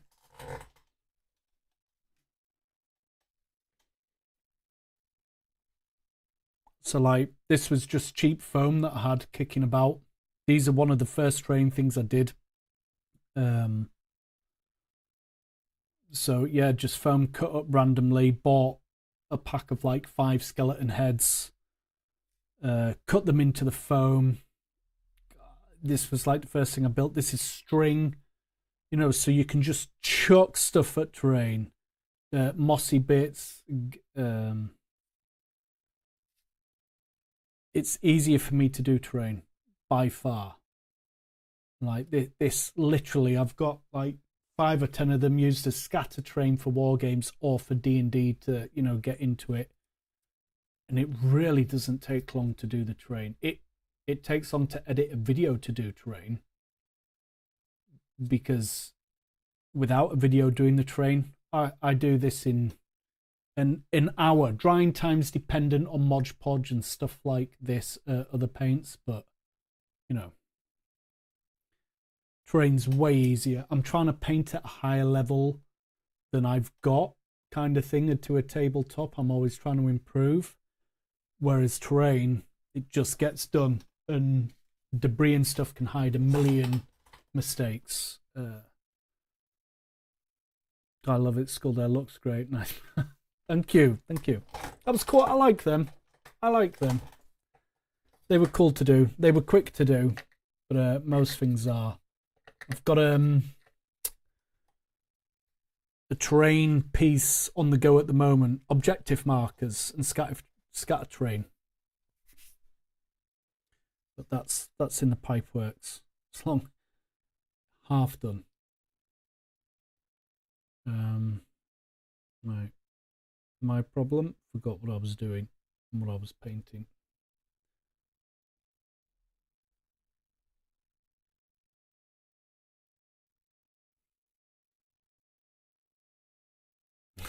That is why I'm doing trade. You can hide everything.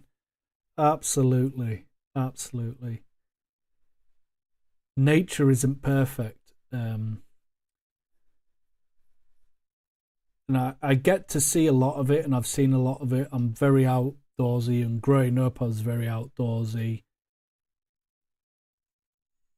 You know, I'd turn the Master System on after I'd been out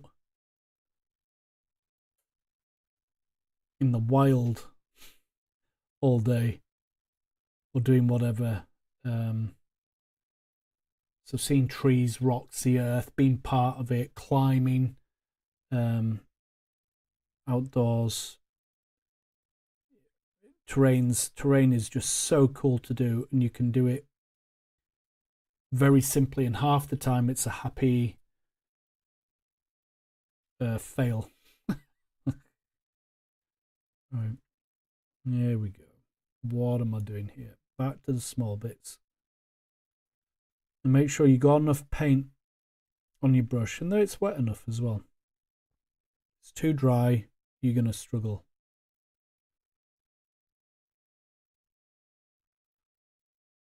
And I got it on the stirrup.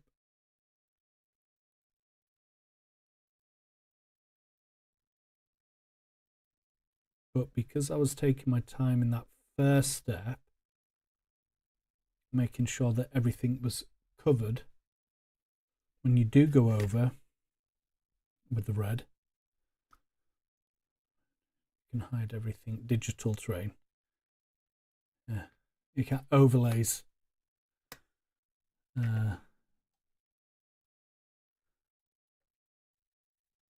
Sprinkle stardust everywhere. That's why I do in my edits. People might think that I just love magic popping off, which I do. Love it. Also hides a million edit sins. Okay, so here we go. Let's just get a bit more onto the red.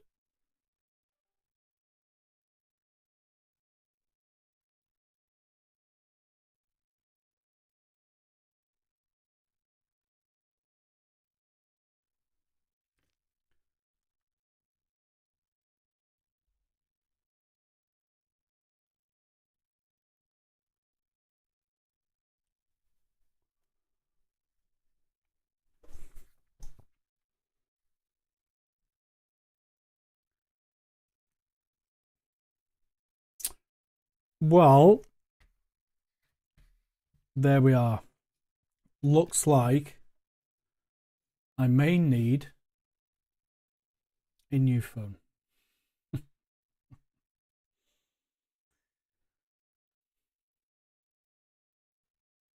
So true, and then you realize in high budget movies they're doing the same thing. Yeah. Yeah, that is true.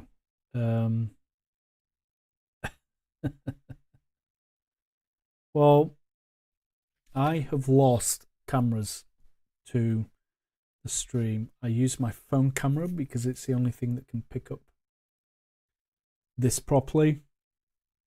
I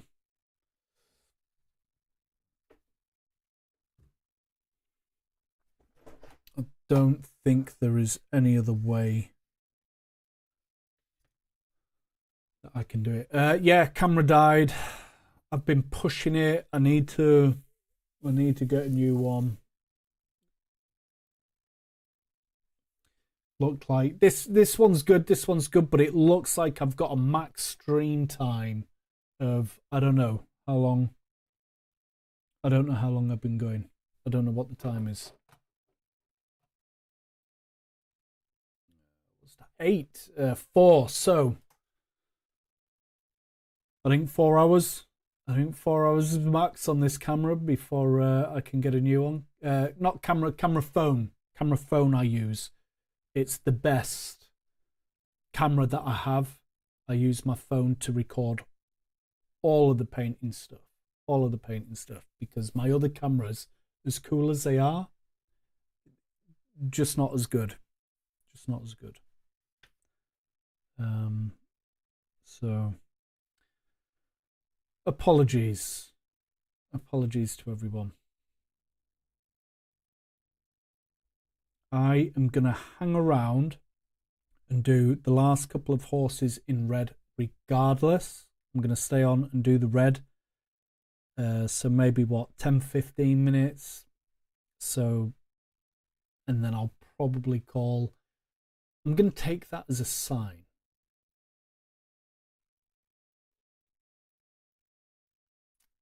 Don't worry about that. I think this was a really good session for us. Plus, is great.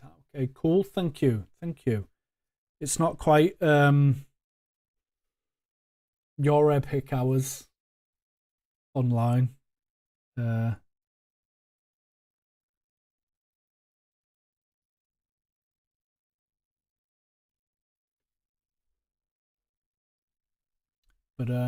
yeah, I think what I might do is I might just do these Blood Nights on over a couple of lives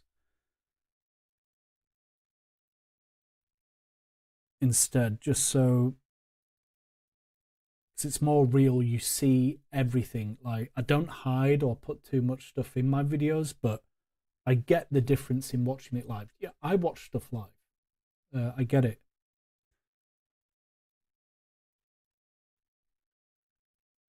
And to be fair though, when you're not recording and have your model at a different angle, you paint a bit quicker. But yeah, I'm going to stay on live just till I've got these painted. If anybody wants to stay on and chat for another 5-10 minutes, absolutely please do so. I will be here, but I do want to say, just in case anything else crazy goes down and anything else kicks off, is thank you very much for coming to spend time with me here at the Dungeon Den, and I hope it's been worth your time. And if you haven't caught it all, you can watch it on the replay on the Dungeon Den.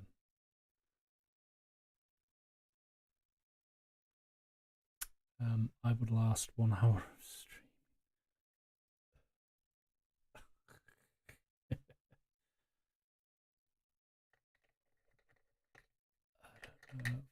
I'm here. Thank you.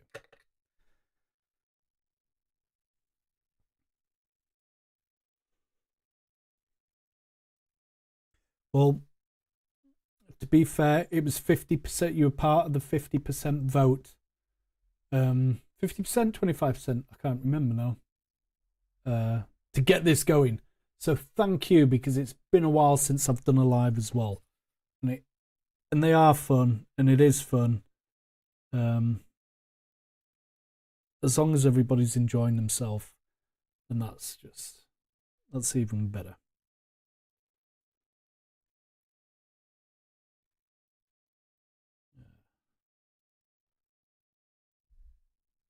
I love the fact that maybe something can be learned, something can be shared, inspire. and also talk about some cool stuff and have cool conversations whilst I get to make models look cool in my mind for D&D campaigns and battle reports. I think you could do really well as a live streamer. Oh, thank you.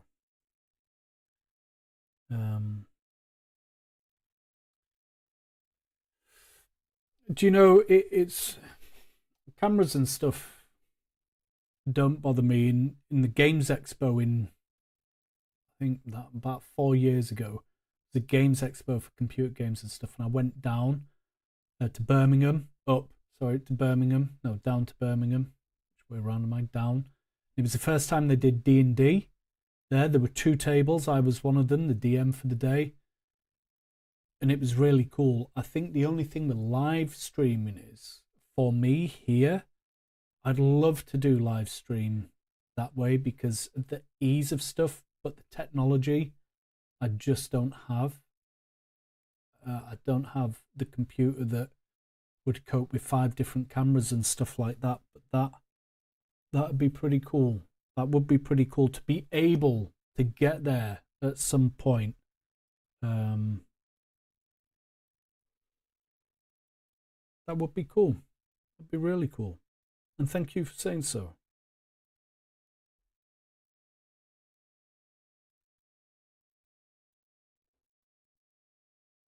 Oh look, I've got used to showing the model now. I'm trying to show it up to the camera.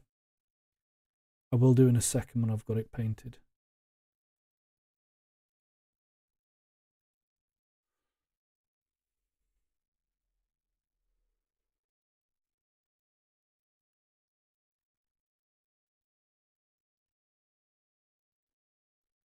But yeah, live D&D.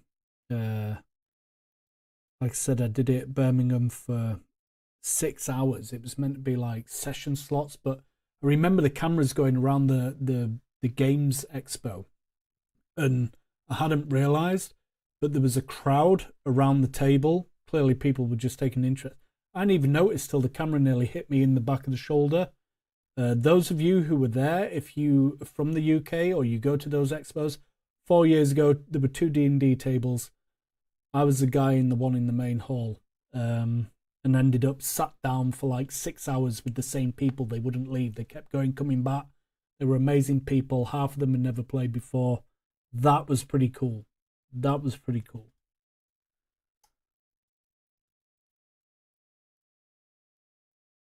So if you do recognize me somehow from there, or whatever, or chase me down, hey, how you doing? That was cool.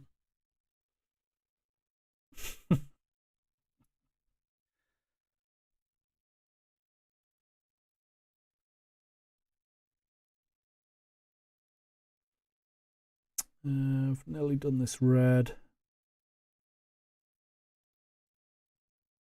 But yeah, I think I'm going to do the rest of these Blood Knights through lives, for sure.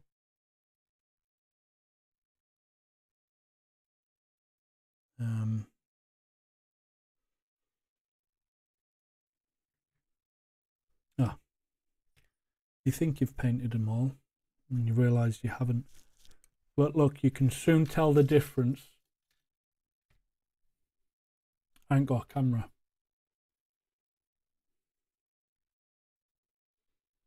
I don't know if the camera,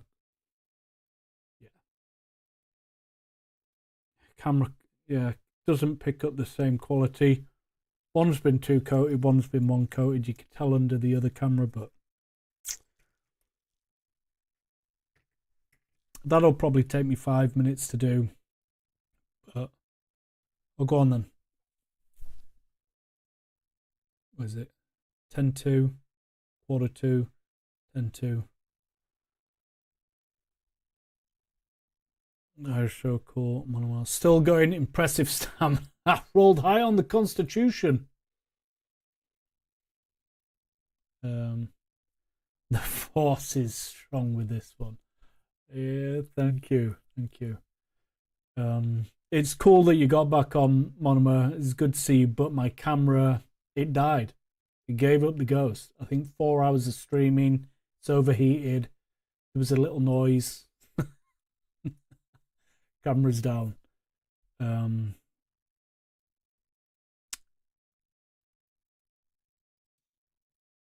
But I think not done bad. Not done bad. Got some green, got some red on, got some silver on.